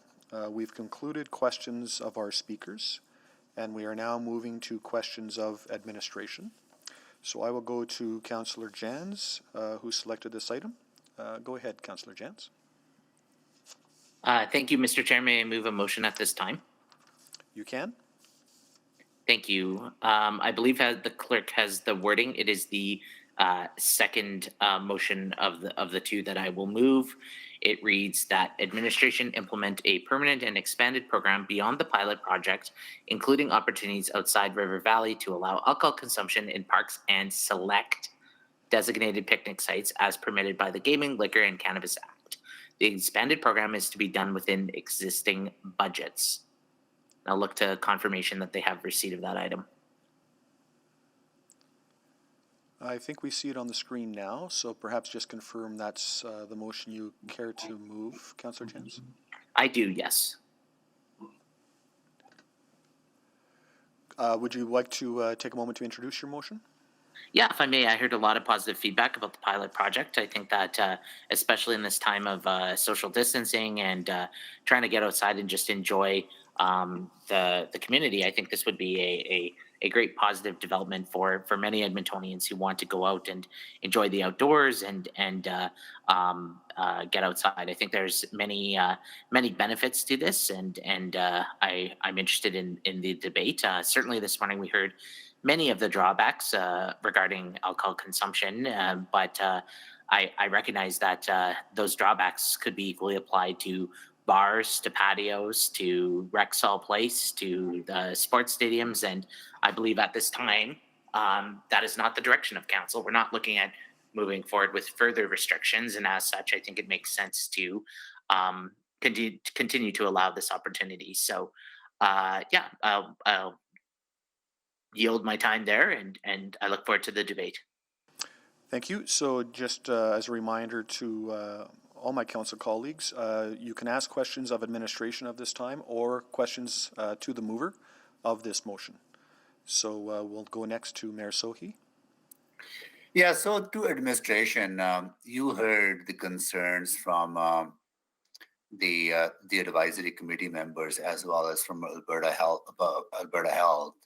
Want to get your perspective on those, because those at least make me pause and think about, by opening up and having alcohol, which I have supported in the past, I think is worth exploring,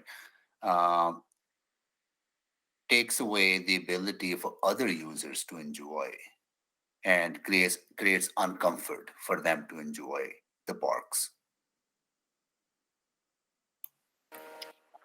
And Mr. Mayor, I'll start. I think we heard two things this morning. One about the public health risks and the impacts of expanded. Yeah, public health risk, I understand that's a broader conversation. I'm more about accessibility, enjoyment, and people feeling comfortable enjoying the parks.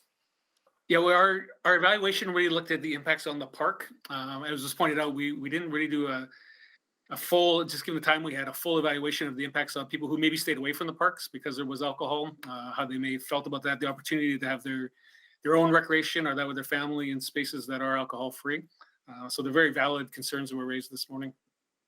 Yeah, and how do we do that? Like if, whether we do another pilot for 1 year or we go on the sites that have been already were part of the pilot and make them permanent. Because once you make them permanent, it's very hard to revisit. So I think, should we not be doing those consultations before we make them permanent, and maybe do another pilot, maybe extend the pilot for 1 more year and undertake the consultation and get into deeper conversations with all the users? Yeah, I think if we were going to look at a permanent program, we'd want to certainly do the more robust GBA plus analysis that was rushed to get the pilot out. We would certainly want to engage Alberta Health Services, the University of Alberta, CSAB in development of sort of the guidelines around a future program, so we would be fully aware of some of the limitations on this year's program and address those pieces. Yeah, and Councillor Jan's motion actually give you a very clear instruction to implement a permanent and expanded program, right? It doesn't allow you to wait, do the consultation, then come back with recommendations whether to do permanent or another pilot or another option. Sorry, I think we would still do that work, Mr. Mayor, and it would be, to try and get a program set up for the summer, we would be quite rushed to do that work. But we would do our best to do that. But you're right, the direction would be to implement the program, not to study it or to evaluate the potential of an expansion. Yeah. And one of the sites that would be included in the expanded program is Jackie Parker Park. And when I look at that site, it's a small site, but there are a lot of kids-related amenities there. And a lot of families with young kids use that facility. A lot of communities, a lot of families from cultural backgrounds use that facility as well. And they would not benefit from any consultation with them if we go ahead and expand the program. Yeah, I think we'd want to look very carefully at how we expanded into what sites. One of the principles in this expansion, in the pilot program, was honoring existing sites. So we may want to have the similar rules we have around tobacco and cannabis smoking, around not having picnic sites near playgrounds and near splash pads, not having them on sports fields. So there may be some other guidelines that we would put in place as we selected sites, or recommended not including a particular park as a site.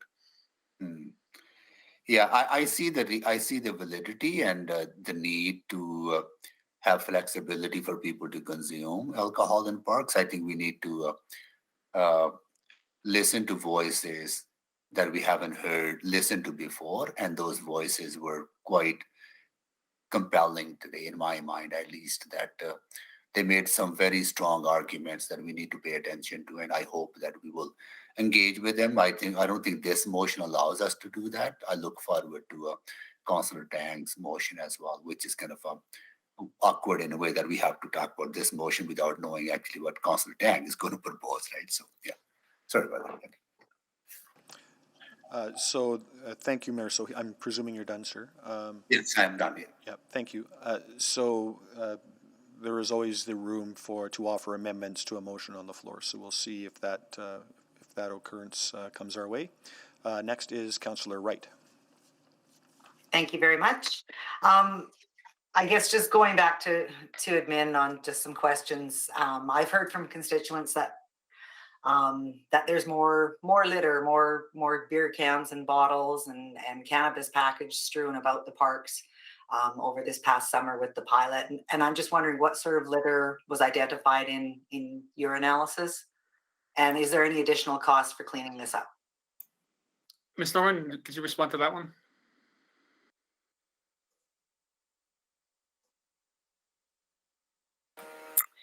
Hi, Councillor. We didn't see a significant increase in litter in our parks based on the reports from our park staff. So it was really minor, if anything.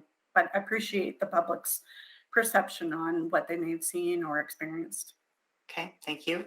And I'm also wondering then if we were to look at a more, I guess, a fulsome analysis of this and not undertaking a permanent expansion of the program right now, would that also include assessment of the the cannabis infused beverages? I understand the report was delayed this time, and could we combine them? We could, Councillor. Right now, under the provincial framework, there are no restrictions on the cannabis edibles. So they are permitted in public places, including public parks. Oh, that includes the beverages, not just, yeah. Okay, to me, edible is something you eat. Okay. Okay, but beverage drinking, okay. Thank you very much. I'll speak to the motion after. Thank you very much. Thank you. Councillor Tang. Thank you, Mr. Chair. I do have an amendment to put forward that does contradict this one.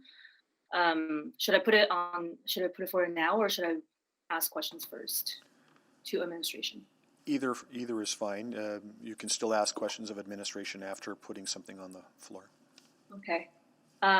So at this time, I'd like to amend the motion to say that administration prepare a report outlining the implications, including best practices of an expanded and/or permanent alcohol in parks program, including fulsome engagement with public health experts, key stakeholders, and further GBA plus analysis. Apologies, Councillor Tang. I just want to confirm that the original motion on the screen is what Councillor Jans was moving. We do have a motion that also has at the end, the expanded program is to be done with existing budgets, and I just want to confirm that we're amending the appropriate motion. I think I'm amending the whole thing. Do you have the text of Councillor Tang's amendment? Yes, that is now on the screen. And I'm just also confirming that that is correct. The wording, correct. So I see a contradiction in the motion and the amendment, potentially. Is it your intent, Councillor Tang, that the work described in Councillor Jans's motion would proceed after this report is generated, or dependent upon what this report? That's right. I mean, I'm quite concerned about us jumping into something that we actually haven't done enough of the work on. At this time, I cannot support the motion as is, and I think we need to do the work that I'm talking about in the motion I put forward before considering any kind of permanency to the program. So this lives in the world of essentially a replacement motion, and I don't know that it amounts to an amendment to the motion. It's not augmenting the motion, I would say. It's essentially rendering the original motion kind of moot.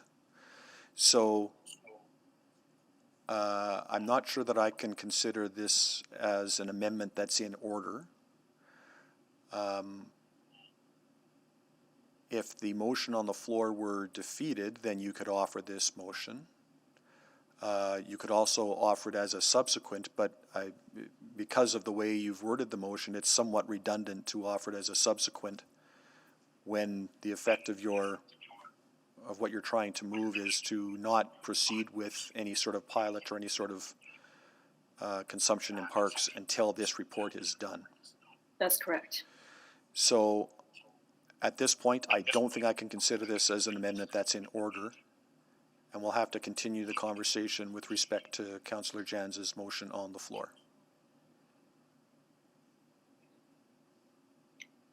Okay. And so, Clerk, just want to confirm that that is okay?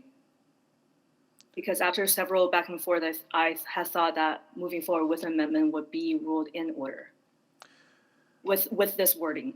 Well, I'm happy to hear the advice from the clerk.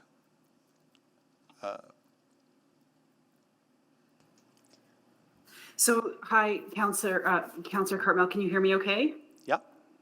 Yeah, so just I'm still trying to get clarity on exactly which of the motions that Councillor Jans was trying to move on to the floor, but it's my understanding that he's wanting to expand the program, and the amendment that is being put on the floor has the force and effect, if added, to actually undoing the original motion on the floor. So I believe the councillor would like to see the motion on the floor defeated. My suggestion is that you leave the motion on the floor as is, vote. If it fails, then this could be a subsequent motion that could then be passed.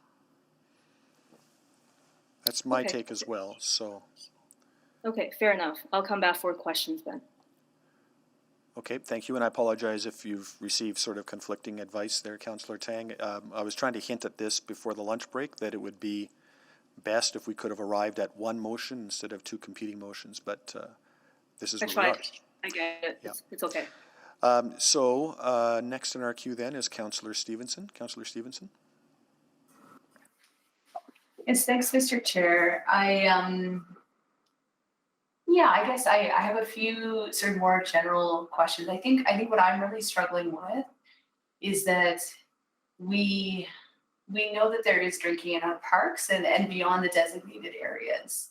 And my concern is that if we have this rule, if we have this regulation, we either need to implement it and enforce it. And when I think about the consequences of doing that, I think it results in an outcome that isn't necessarily desirable, and also has a significant risk of the inequitable application of that regulation for marginalized communities. So just wondering if administration could maybe speak to that tension in terms of our current practice around how heavily we enforce this regulation.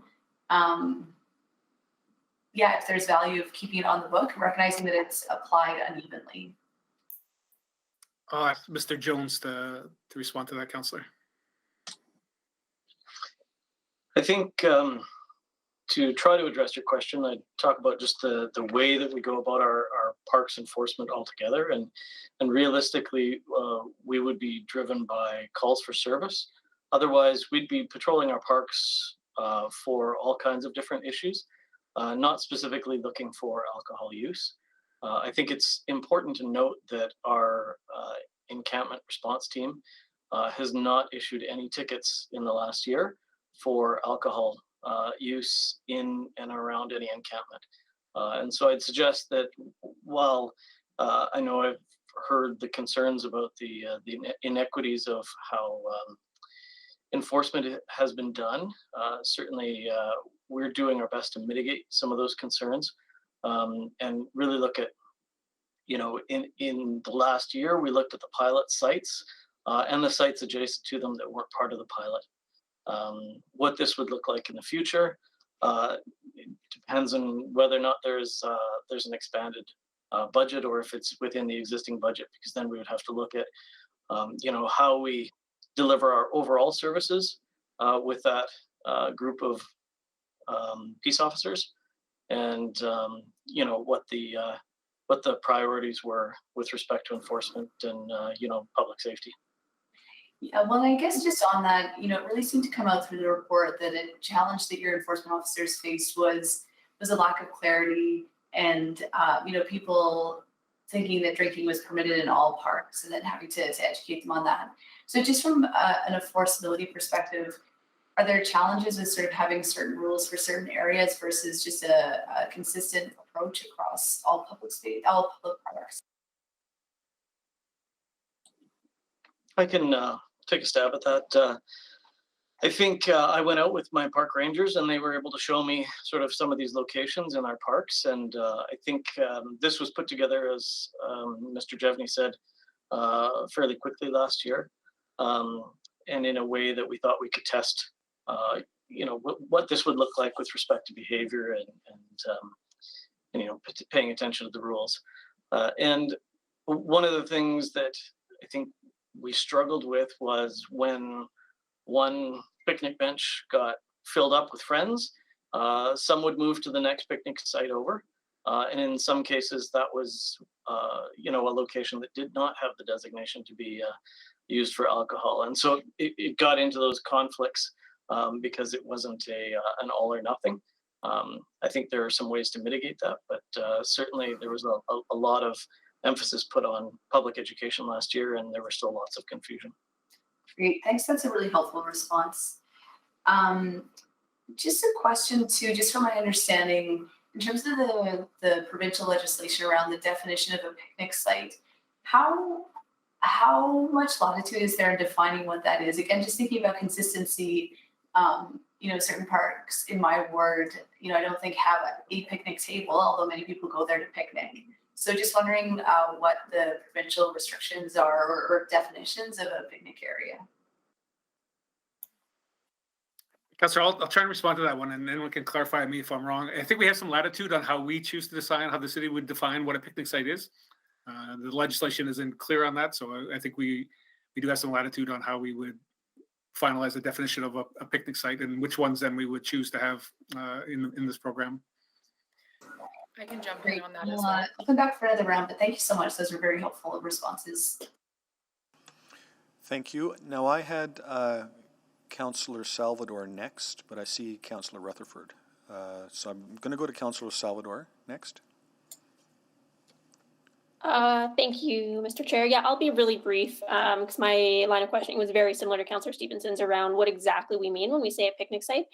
And I guess, would there be challenges associated with sort of expanding our conception of what a picnic site is? I mean, one of the common things that I was hearing is just that lack of clarity. People were wanting to just set down a blanket in the park. Maybe it's, several yards away from the actual picnic table in sight. So I guess I'm looking for clarity around that as well. I think one of the other speakers, is it Miss Hodgson? I think you were going to jump in. Yes, thank you. I'm Ms. Hodgson. I'm from the Legal Services branch. So I've done some research into this and in terms of what picnic sites are supposed to mean. Unfortunately, the provincial legislation does not define it for us. Additionally, provincial documents don't provide any further clarity either. I did look at the historical version of the provision itself, and picnic site was originally meant to be used alongside the consumption of food. So it does seem that the province originally intended it to actually be tables and benches. That's where people would eat. That's where people could then also drink. However, with broadening the provision as it is now, there's been no further update. From what I can see, though, the province did intend that they were very clearly demarcated zones that could be then controlled and identified properly. So depending on how far we decide to take that, there may be some flexibility, but we've already had some issue with education and kind of keeping things to these tables and benches. So there is some concern there in terms of how gray we make the area. Okay, well, I really appreciate that answer. And that helps a bit. I guess I'm also wondering, again, that lack of clarity, if this motion that's on the floor were to go forward, I'm thinking about, some of the challenges that might be associated with still that lack of clarity. So are we talking about, better signage? I guess how would that educational piece be improved so that people were actually in the areas where we would want them? Yeah, Councillor, we would have some work to do to define that. For the pilot, we defined a picnic site as having a picnic table, a garbage can, and some sort of fire pit or barbecue. So it wasn't just every picnic table or spot you may want to put your blanket down. We would need to look at all the parks outside the River Valley and determine, again, which ones we thought were reasonable to add picnic sites and how we would define and then be clear on which sites within those parks were part of the program. So there would be a significant education piece to this if it was rolled out. And just to add to that, Councillor, I think with the excitement of the pilot project, the media identified drinking in parks, and I think that clarity didn't come with the excitement. And I think just partnering with doing a better job with social media and working with our media partners to ensure that we get that messaging out with only 3 weeks from the start of the pilot to when it actually happened. The messaging certainly was a bit challenging with the timing. For sure, and that's, yeah, absolutely understandable. Okay, well, I really appreciate those answers. Thanks so much. Thank you. Councillor Rutherford. Yes, thanks. I have sort of two different lines of questioning. The first is around the budget component, and this question's to administration. In the report, you discuss needing, 350,000 annually plus, another 20,000 for signage. But we didn't discuss this at budget adjustments. So, and I think that the mover was kind of clear, while it's not written in here, about the intent to do it within existing budget. I wanted to hear from administration about where that would come from, and it exists. I also see under here, there's also currently under-resourced bylaw services as it is. So I just wanted to flag that and have hear from admin their thoughts on the current motion with regards to budget. Yeah, Councillor, the majority of those additional costs were for additional enforcement. So I'll ask Mr. Jones to speak to sort of what the challenge would be if he had to try and resource that within his current budget.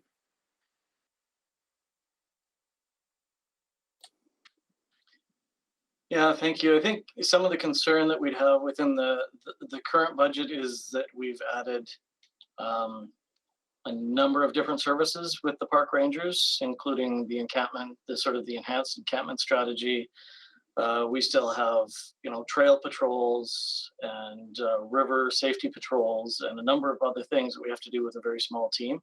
I think if we wanted to add this on within the current budget and within the current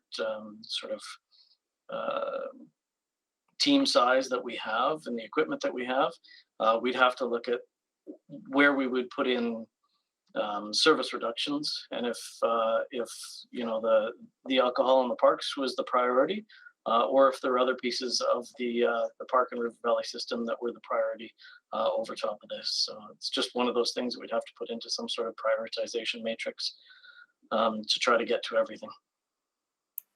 And Councillor, we'd likely see a very reactive model rather than a proactive patrolling of the park. So it'd be more responding to issues that emerge.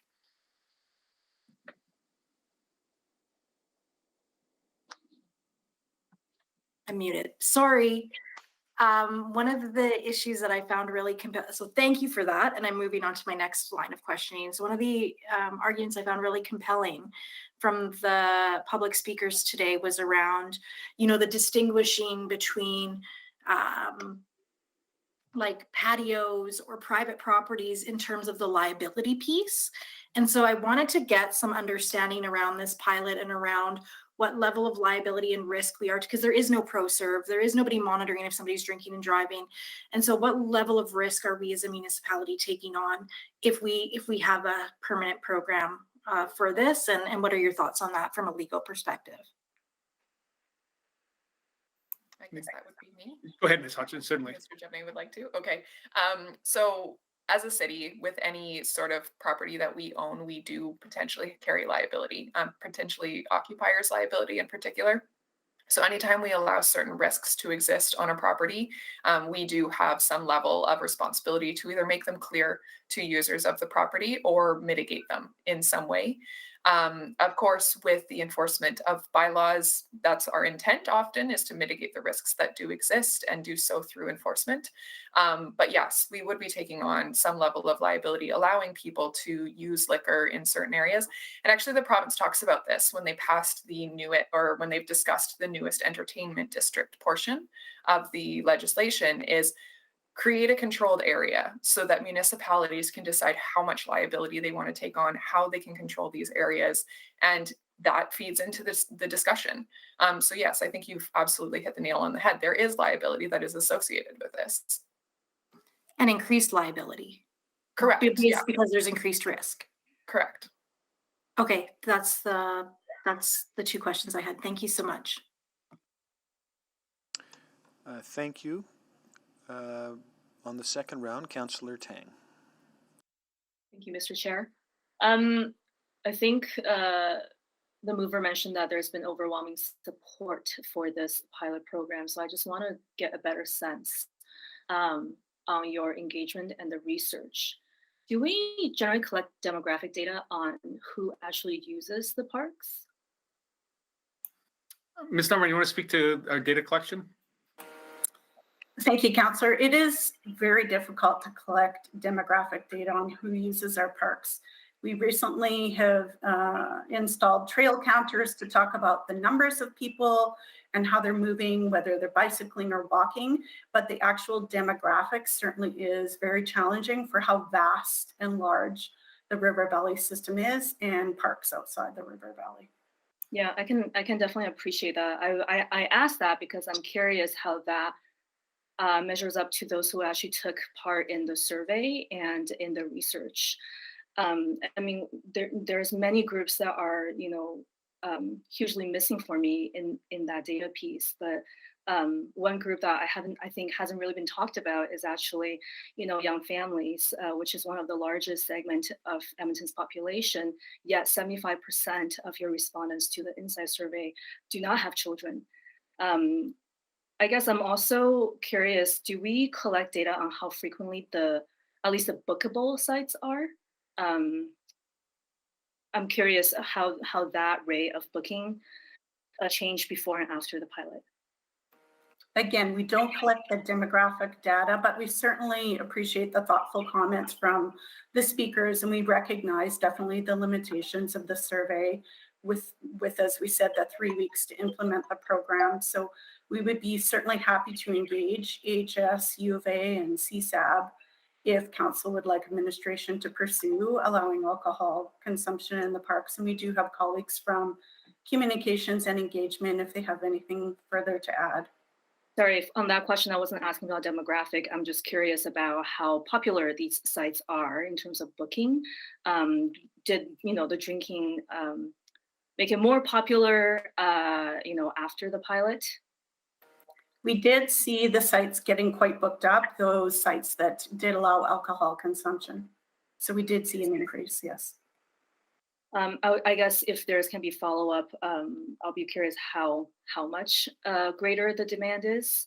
And I'm also wondering around, for some of the comments that you heard today from the speakers, but also, these are also the same kind of GBA plus concerns you've highlighted in the report. Did you hear about this, when this was first introduced back in 2019, and then when the decision for the pilot was made? Yeah, Councillor, AHS and the Community Services Advisory Board had similar comments at the outset of the pilot when council decided to go forward with it. I think they expressed very similar concerns a year ago. I guess my question then is, why wasn't that in-depth analysis done at that time? Because I know one of the things that right now is timing. That takes time to do the engagement. But at the same time, this was already raised, last year. So there's been quite, in my opinion, quite significant time that lapsed without further in-depth analysis and conversations, quite frankly. All I can say, Councillor, is this council passed a motion in May to get it up and running for the summer. We did, we monitored over the summer, mostly the impact on park users and understand the impact on the parks. So that work is certainly outstanding to go forward. I guess another, similar thought, one thing I've heard certainly at the Accessibility Advisory Committee is this desire for more inter-advisory committee conversations and dialogues.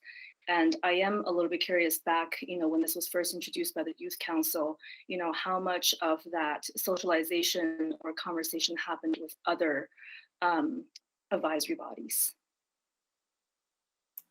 I wasn't intimately involved, Councillor, but my understanding is the youth council sort of brought it forward independently. It was a youth council initiative, and they brought it to committee for debate. Without there could have been some engagement with other committees. I'm not certain of that. Yeah.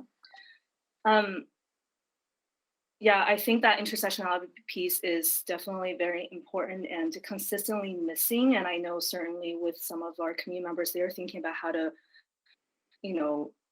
mitigate that and have a more robust conversation. So I just want to flag that the lack of that, I think, to begin with, is a bit concerning, and I really don't want to see this continue to happen moving forward, whether on this issue or with others. I'm ready to speak to this motion. And Councillor, I'll just add, the motion did come about from the youth council presentation. I think they were the first ones that brought the idea to City Council. This came as a motion from Councillor Zadek to pursue the pilot. So just for clarity on the youth council role. Yeah, absolutely. I guess I'm just referring to the original intent. Thank you. Thank you, Councillor Stevenson.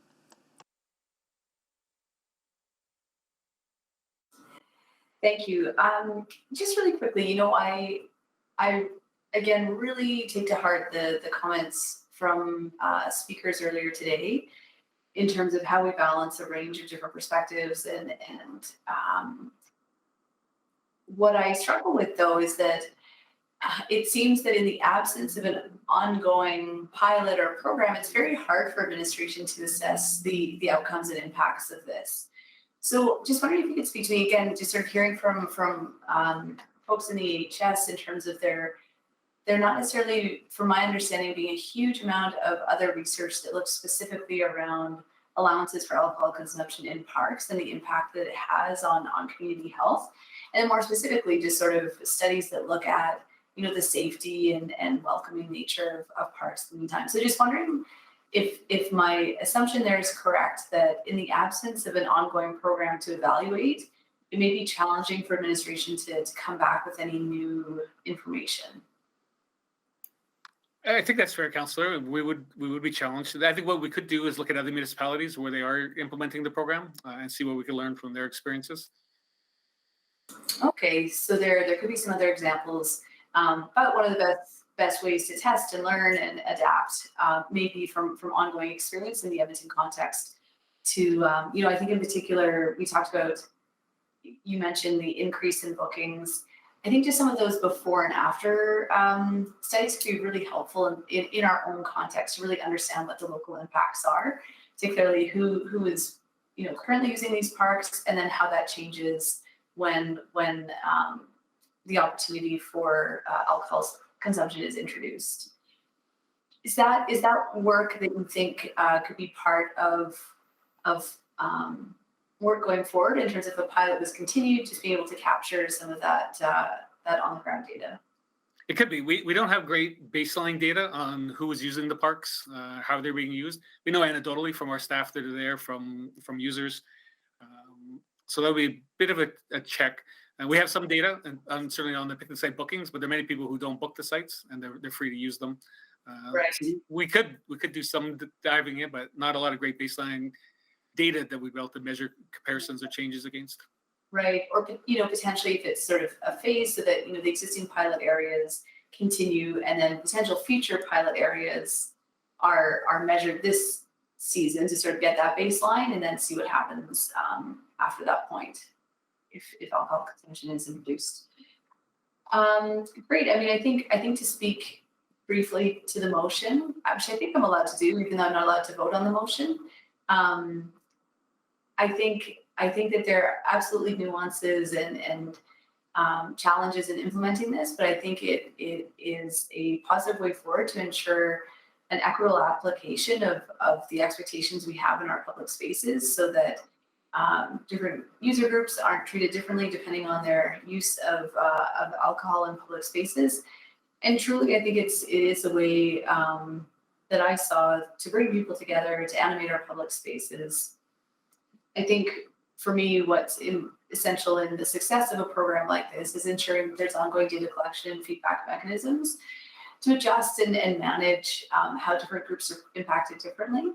And again, I think that we can adjust and respond to those rather than having a blanket approach one way or another. I will yield the rest of my time, look forward to further conversation.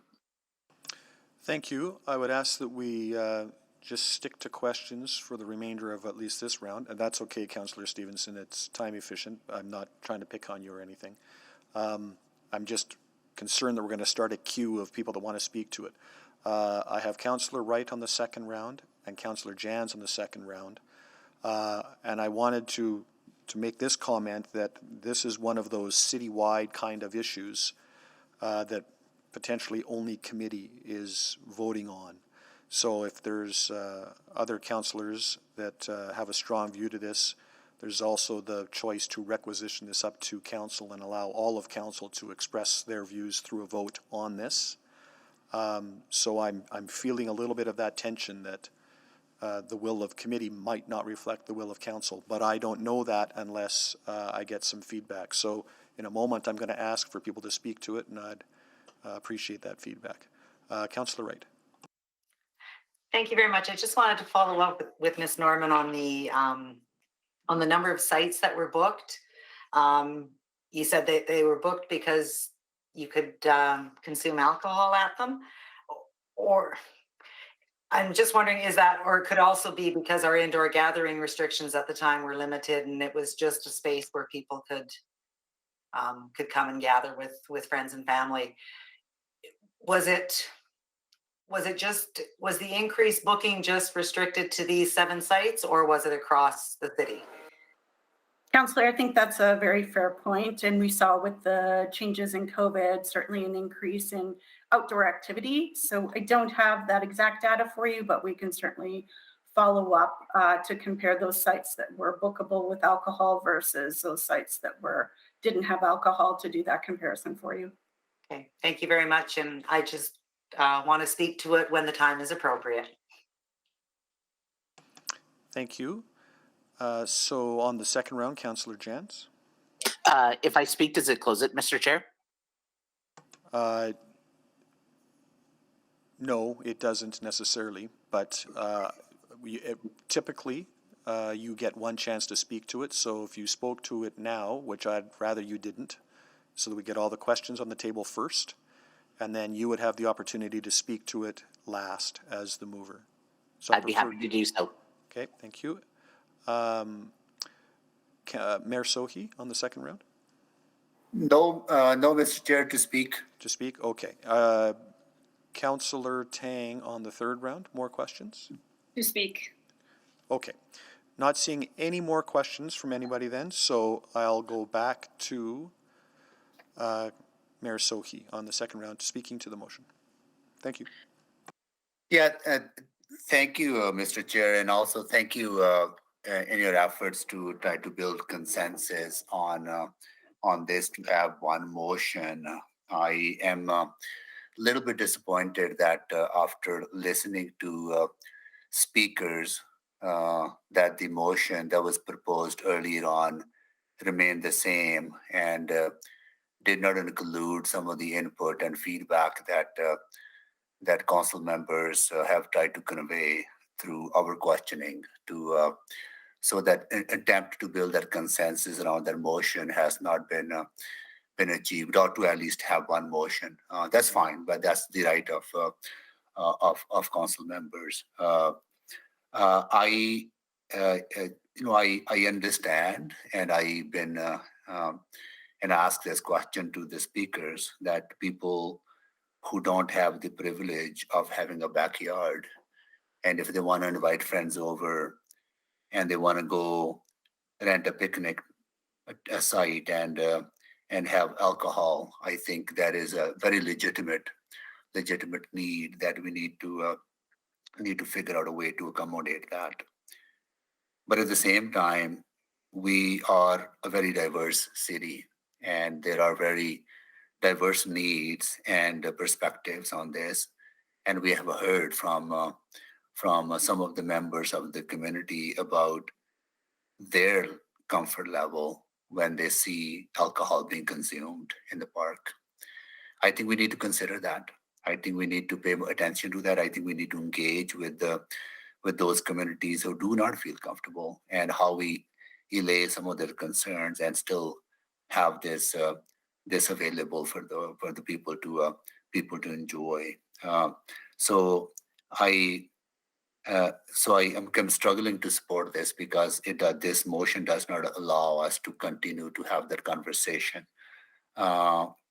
Another, which is more a process question, and I think this is another struggle that there were two competing motions, and we can only talk about one motion without having the benefit of asking questions and thinking about the other motion. Now, this is more a process question. This is not a critique or anything. That's just something that we would have to figure out as part of the process, because the first one to click to go does have advantage over other council members. I think we need to kind of figure that out, how we deal with that. But I look forward to Councillor Tang's motion and asking questions on that if that is more appropriate. But at this time, I don't have that benefit to compare both of them. So I will not be able to support this motion. Thank you. And I would encourage non-committee councillors to also ring in if they are so inclined and very briefly express their view on this. Councillor Tang. Thank you, Mr. Chair. Well, like you, Mr. Mayor, I'm also a bit disappointed as we, throughout the day, have tried lots of different things to try to mitigate this situation to no avail. I think my main thing is that I am not supporting the current motion on the table. I think we're jumping in too much before we're ready. In fact, there's gaps identified by administration in the report that's still very much outstanding. I think this is a program that does have a big impact, and we don't know all the repercussions of this on the health and well-being of Edmontonians. So I think there's actually quite a bit of work. So I want to focus on three pieces. I think number one is around this public engagement approach. We've heard loud and clear from the speakers today. I read it loud and clear in the report itself that the GBA Plus is wholly inadequate. And I think we really lack, and GBA Plus analysis isn't just a desktop analysis that you do at your desk. You have to get out to the community and actually talk to people and then really center, on the experiences of those who are really not going to be the ones who's going to sign up to do an inside survey. The comments that Mr. Mayor made about Jackie Parker Park when it comes to family friendliness and children friendliness, I think can be applied to so many parks in the city, including the ones in the pilot. So I think we really need that deeper conversation with the various demographics, including the families, ethnocultural, and faith communities. And we've also heard today that safety and well-being, quite frankly, it means very different things to different people. And so we really need to take that into consideration. And the second piece I want to focus on is around this public health impact and inequity from increasing alcohol availability and accessibility piece. While our speakers today didn't have data readily available, but certainly if you look at the Public Health Agency of Canada report published just in 2021, alcohol-related hospitalizations increased the most in the lowest income areas during the pandemic compared to no change in the highest income areas. And so I think we can't ignore the fact that alcohol consumption has significant impact on certain demographic of our community. And I feel like that piece has been really missing, despite the fact that, this isn't the first time we've heard AHS healthcare professionals speaking on this topic. And I think the third aspect I want to highlight is also the intent of what was originally put on the table back in 2019. And from a presentation at that time, the speaker said, having, this change, i.e., allowing drinking in public spaces will make our parks more inclusive and livable. And parks are for fun, recreation, and community. This is a quote from the presentation at the time. And I guess if the original intent is about parks being fun and recreation and community, why does alcohol have anything to do with that? And why is that the only option here on the table that I think undeniably favors certain population in our community than others? So I just feel like we haven't done our due diligence in terms of exploring alternatives to support parks as safe, inclusive, and wellness promoting spaces.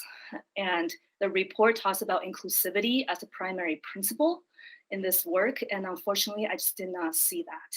So I know that this may be a small fish issue for some, but I guess it consistently flags for me the contradictions we apply to our definition of inclusion.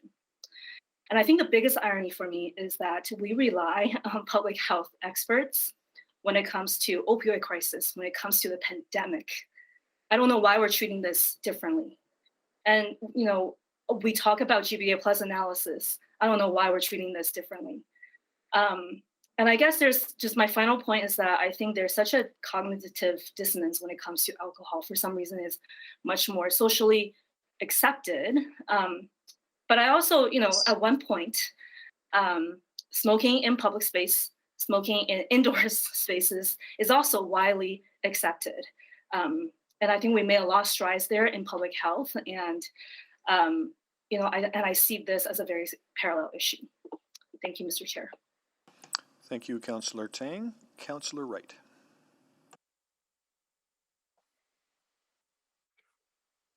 Thank you.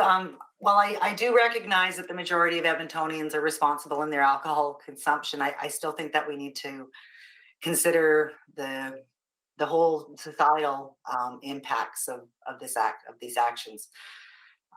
Part of our city plan also states that we need to foster wellness and mental health, promote equality, personal safety, and that Edmontonians need to feel safe and secure. And I think from our presentations this morning, our speakers told us that this isn't the case. And I think we're premature in rushing to a decision on this without getting a more comprehensive report from administration, connecting with those speakers, with the groups that they represent. So I will not be voting in support of this motion as it's presented. Thank you. Thank you. Councillor Principe. Thank you, Mr. Chair. I just would like to share with you that when I was door knocking, I did hear from many residents who were opposed to alcohol consumption in parks. And this morning, we heard from speakers who were also in opposition of alcohol consumption in parks.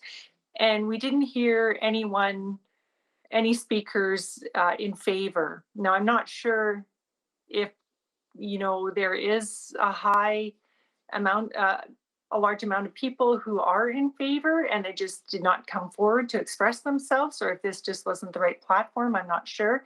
But as Councillor Tang said, I feel that the survey that we saw, 75% of the survey respondents did not have children. I'm not sure if that's really a fair representation or an accurate representation of Edmontonians. So I would like to see further investigation before we would consider implementing a permanent solution at this point right now. Thank you. Thank you, Councillor Principe. Councillor Rutherford. Yes, I'll be really brief, Mr. Chair, for the sake of time.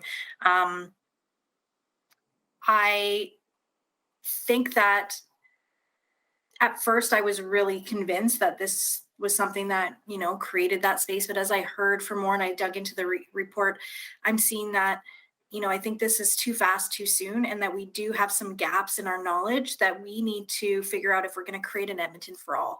If we're going to move forward creating those spaces that everyone can feel comfortable in. I also think from a budgetary perspective, I'm concerned about that. And then added to that, if we're not adding budget to this, where would that be found? Or if we're not, what do we lose in the process? And even if we lose that proactive enforcement, we are opening ourselves up to more liability. And so I think that there's a lot that we have to really consider in this. And so I really think that while the pilot was really interesting and we've gotten a lot of information, and I would like to see, how we can look at this more holistically, I just think that there needs to be some of those gaps filled, and we really need to do better engagement, looking at this from a public health perspective and really looking at some of our overall policies. Because, there's a lot that are coming up where we're talking a lot about, laxing the rules. And so we need to think about it in terms of making sure one action isn't contradictory to other actions that we're doing as well. And so I just think that we need better timing of this conversation. And so while I'm not on the committee and I can't vote, if this did come to council, I would not support this motion as is. Thank you, Councillor Rutherford. I only have Councillor Jans on the board, so I'll just quickly say that I have found the presentations of my colleagues compelling, and I will not be supporting this motion as well. I'll go to Councillor Jans to close. Thank you, Mr. Chair. Well, I think I counted 4 votes opposed, so I can make my remarks brief then, I guess. I do think that we have a lot of other issues in the city that we need to look at. We already do allow community members to book out community halls, do a lot of things to drink responsibly. I did hear a lot of positive feedback, especially in my ward, from this program, and I'd like to see that continued. I mean, I just want to clarify for a moment. I don't think our city plan nor our city policy is trying to eliminate drinking the same way we have with smoking. I don't think we're aiming towards smoke-free bars, smoke-free restaurants, alcohol-free bars, alcohol-free restaurants. I just want to clarify here that like there seems to be a disconnect where we certainly are enthusiastic about alcohol consumption in a number of venues and opportunities and our licensing. So I mean, I don't think we're moving towards a prohibition approach. Although I mean, I could be mistaken if I've misheard it here. So I do think that this has been successful. I'd like to see it continued. That's why I put it forward. As for the governance problem of why we can't debate 2 motions at once, I think that's clear. Had I known this was going to go 4-1, I may not have moved it. But here we are now. So yeah,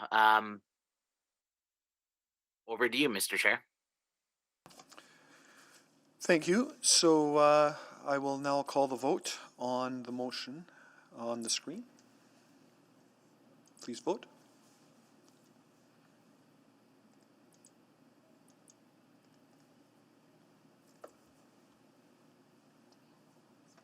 We have all the votes. Please display the vote. And the motion has failed. I think I need a motion to extend orders to completion of the agenda. So moved. Thank you, Councillor Wright. Please vote.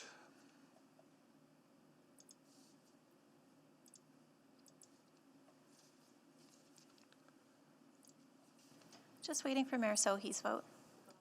Looks like we have all the votes. Please display the vote. And that is carried. I will go to Councillor Tang to present her motion. Thank you, Mr. Chair. So I'll just put it back on the table. That administration prepare a report outlining the implications, including best practices of an expanded and/or permanent alcohol in parks program, including fulsome engagement with public health experts, key stakeholders, and further GBA plus analysis, and I'm going to add analysis and conversations. Did you want to introduce it, Councillor Tang? I think I've said my piece earlier, and it is for all those reasons. I just feel like, I just think that we need to be really intentional and thoughtful about this, and that is really, the premise of me putting this forward. Thank you. Thank you, Councillor Tang. Mayor Sohi.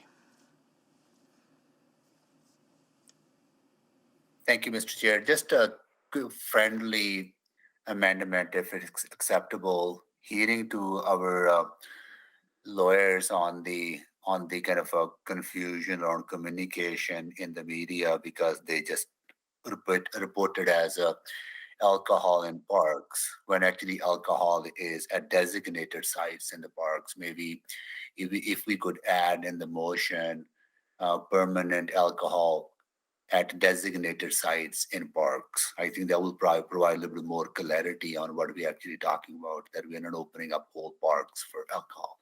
Right. Yeah, okay. That's all. It sounds like that's friendly, Mayor Sohi. That's all. Thank you. Thank you. Further questions for administration or to the mover? Mayor Stevenson, we're getting that amendment put into the motion on the screen. So I'll go to Councillor Stevenson. I think I promoted you again, Councillor Stevenson. Go ahead. Yeah, thank you. Just a really quick question to the mover. Would the intent be that the existing sites that have been identified for the pilot continue to operate so that we can continue to gather data, information about how the implementation of that pilot is going? No, so the intent of this is actually do this piece first and then determine if we want to continue the pilot. Because if I had intended that way, I would have put it as a subsequent to the previous motion. Okay, so maybe just to administration then. Yeah, I guess I would just wonder if you will have enough information to come back with implications of an ongoing pilot program without sort of additional data from how that rolls out. Councillor, I'm not sure when we'll be able to get back on this. I mean, we'll have to scope it out. Certainly the pilot has ended, so there is no consumption on picnic sites this summer unless council made a motion. So we will take this work on if the motion passes and get back. But there is the possibility that it wouldn't be back in time to implement for this summer. I'm not sure of that, but that is a potential. Yeah, no, really appreciating this work to be done and think it's a good way to approach. I just think we lose a really important data point from having existing pilot programs ongoing and also just potentially some confusion in the communications. But yeah, look forward to the further conversation. Thank you. Thank you. I guess, Madam Clerk, that raises the question of a due date. I'm sorry I missed that earlier. 13 weeks is our regular, so that would be May 16th, but looking to administration if that is workable. I think we'll be challenged to do this, a real robust public engagement piece, as Councillor Tang described, to get out and meet with different groups, the faith groups, the ethnocultural groups. So that timeline may pose us some challenges in trying to do a proper and thorough engagement piece.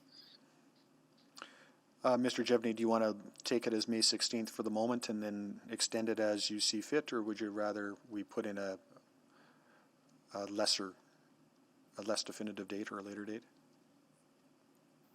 Yeah, I'm not sure. I think there would be some advantages to do some of the engagement over the summer while people were in parks, but that would certainly then preclude the ability if council wanted to do a program this summer. So I would suggest, if I can just add, engaging with the speakers today, I think will take some time and some additional resourcing. So I think 13 weeks definitely we would be challenged, but just understanding the implications, and the program likely would not happen through the summer, but I feel that additional time to do proper engagement and potential focus groups would definitely be required beyond the 13 weeks. Then might I suggest Q3 of 2022? Is that a more pragmatic due date? I think so, Councillor. Okay, then I'm going to suggest that as a due date. I will go to Councillor Jans next. Are we speaking or questions? I think we can do both if there's just a few of us, so I think we can do both. Go ahead. Sure, I'll speak to it. And I guess why I'm kind of opposed to this is we did the pilot project. There's never, for folks who don't like the consultation, there's this trap where we get into more and more and more consultation. And I mean, we heard from some experts about some concerns about alcohol in society, and that's very clear, and they make many valid points. But I think we've got way out of scope about what this is actually about, which is just a few picnic sites and drinking at those sites. And I worry that this, again, is setting us down and setting administration on more research and more engagement and more consultation on what I think I heard were many folks concerned about things like families, concerned about the locations, etc. Like it feels to me that if we don't want to do this, we should just vote no to it and not send it off for further study, further cost, further engagement. Because that's where I think it's a mistake, and I think it's sometimes in an effort to try and be more inclusive. I think sometimes we just have to make a decision, and if the decision is we are not going to do this, you can continue to drink on patios, you can continue to drink elsewhere, and our parks are going to be dry. Like, fine, let's just make that decision and have clarity.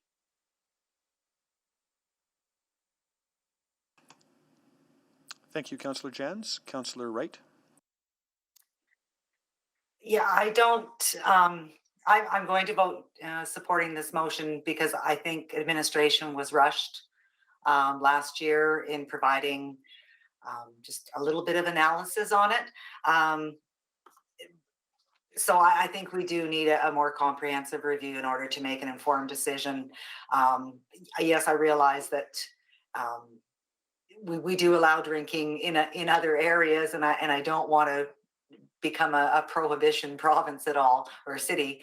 But I do think that because of the impacts that have been raised, I think we need to have some more information on how it really will affect Edmontonians. Thank you. And I yield my time. Thank you, Councillor Wright. Councillor Rutherford. I think the only thing I would add is also, I think that this research allows us time to get more information in the context of the 4-year budget cycle. Because again, right now, we're either absorbing the cost and there's some trade-offs there if we continue with this, which was voted down. But also, we have to think about this in that priority of other operational funding, which I think would be beneficial. So I think that this motion keeps those options on the table for the 4-year budget cycle discussion. So that's the only thing I'd like to add that others haven't already raised. Thank you, Councillor Rutherford. A couple questions, Mr. Jevney. I just want to confirm, not quite, it's getting late in the day. Do you need more resources to do this work, or do you have the resources required to do this work? There's a mention of engagement in this motion, so. Yeah, I think we have the resources to do the engagement work. Certainly the resources in the report, and I think what Councillor Rutherford was referring to was sort of the ongoing enforcement resources. Mr. Barkway, do you have any thoughts on our capacity to take on this additional engagement? We should be adequately resourced to take this on in the coming months and deliver report or components of the report in Q3. So the reason for my question is that committee can ask for information, but I'm not sure that this isn't leaking in directing administration's work. So I'm looking for a little bit of advice. If it's the latter, then the motion would be potentially amended to read that committee recommend to council that administration do this work. So that may be a formality, but I want to make sure we get this right. Madam Clerk? You are correct. So I guess to the mover, depending on if it's looking for more information or if we are directing administration to do more engagement. I think Mr. Chair's point about committee recommends to council is a good approach. I think that's the prudent approach if that's friendly. So that so we'd amend the motion to say that committee recommends to council that administration be directed to prepare a report.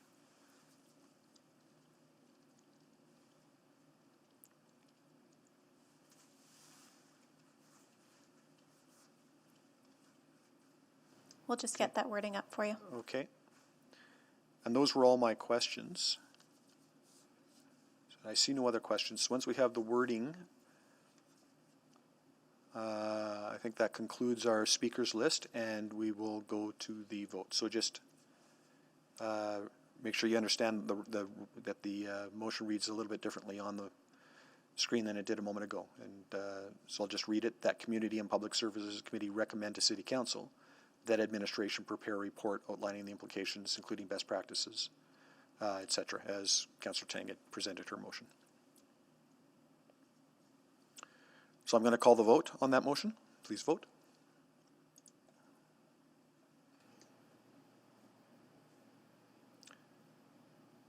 We must be at 8 hours.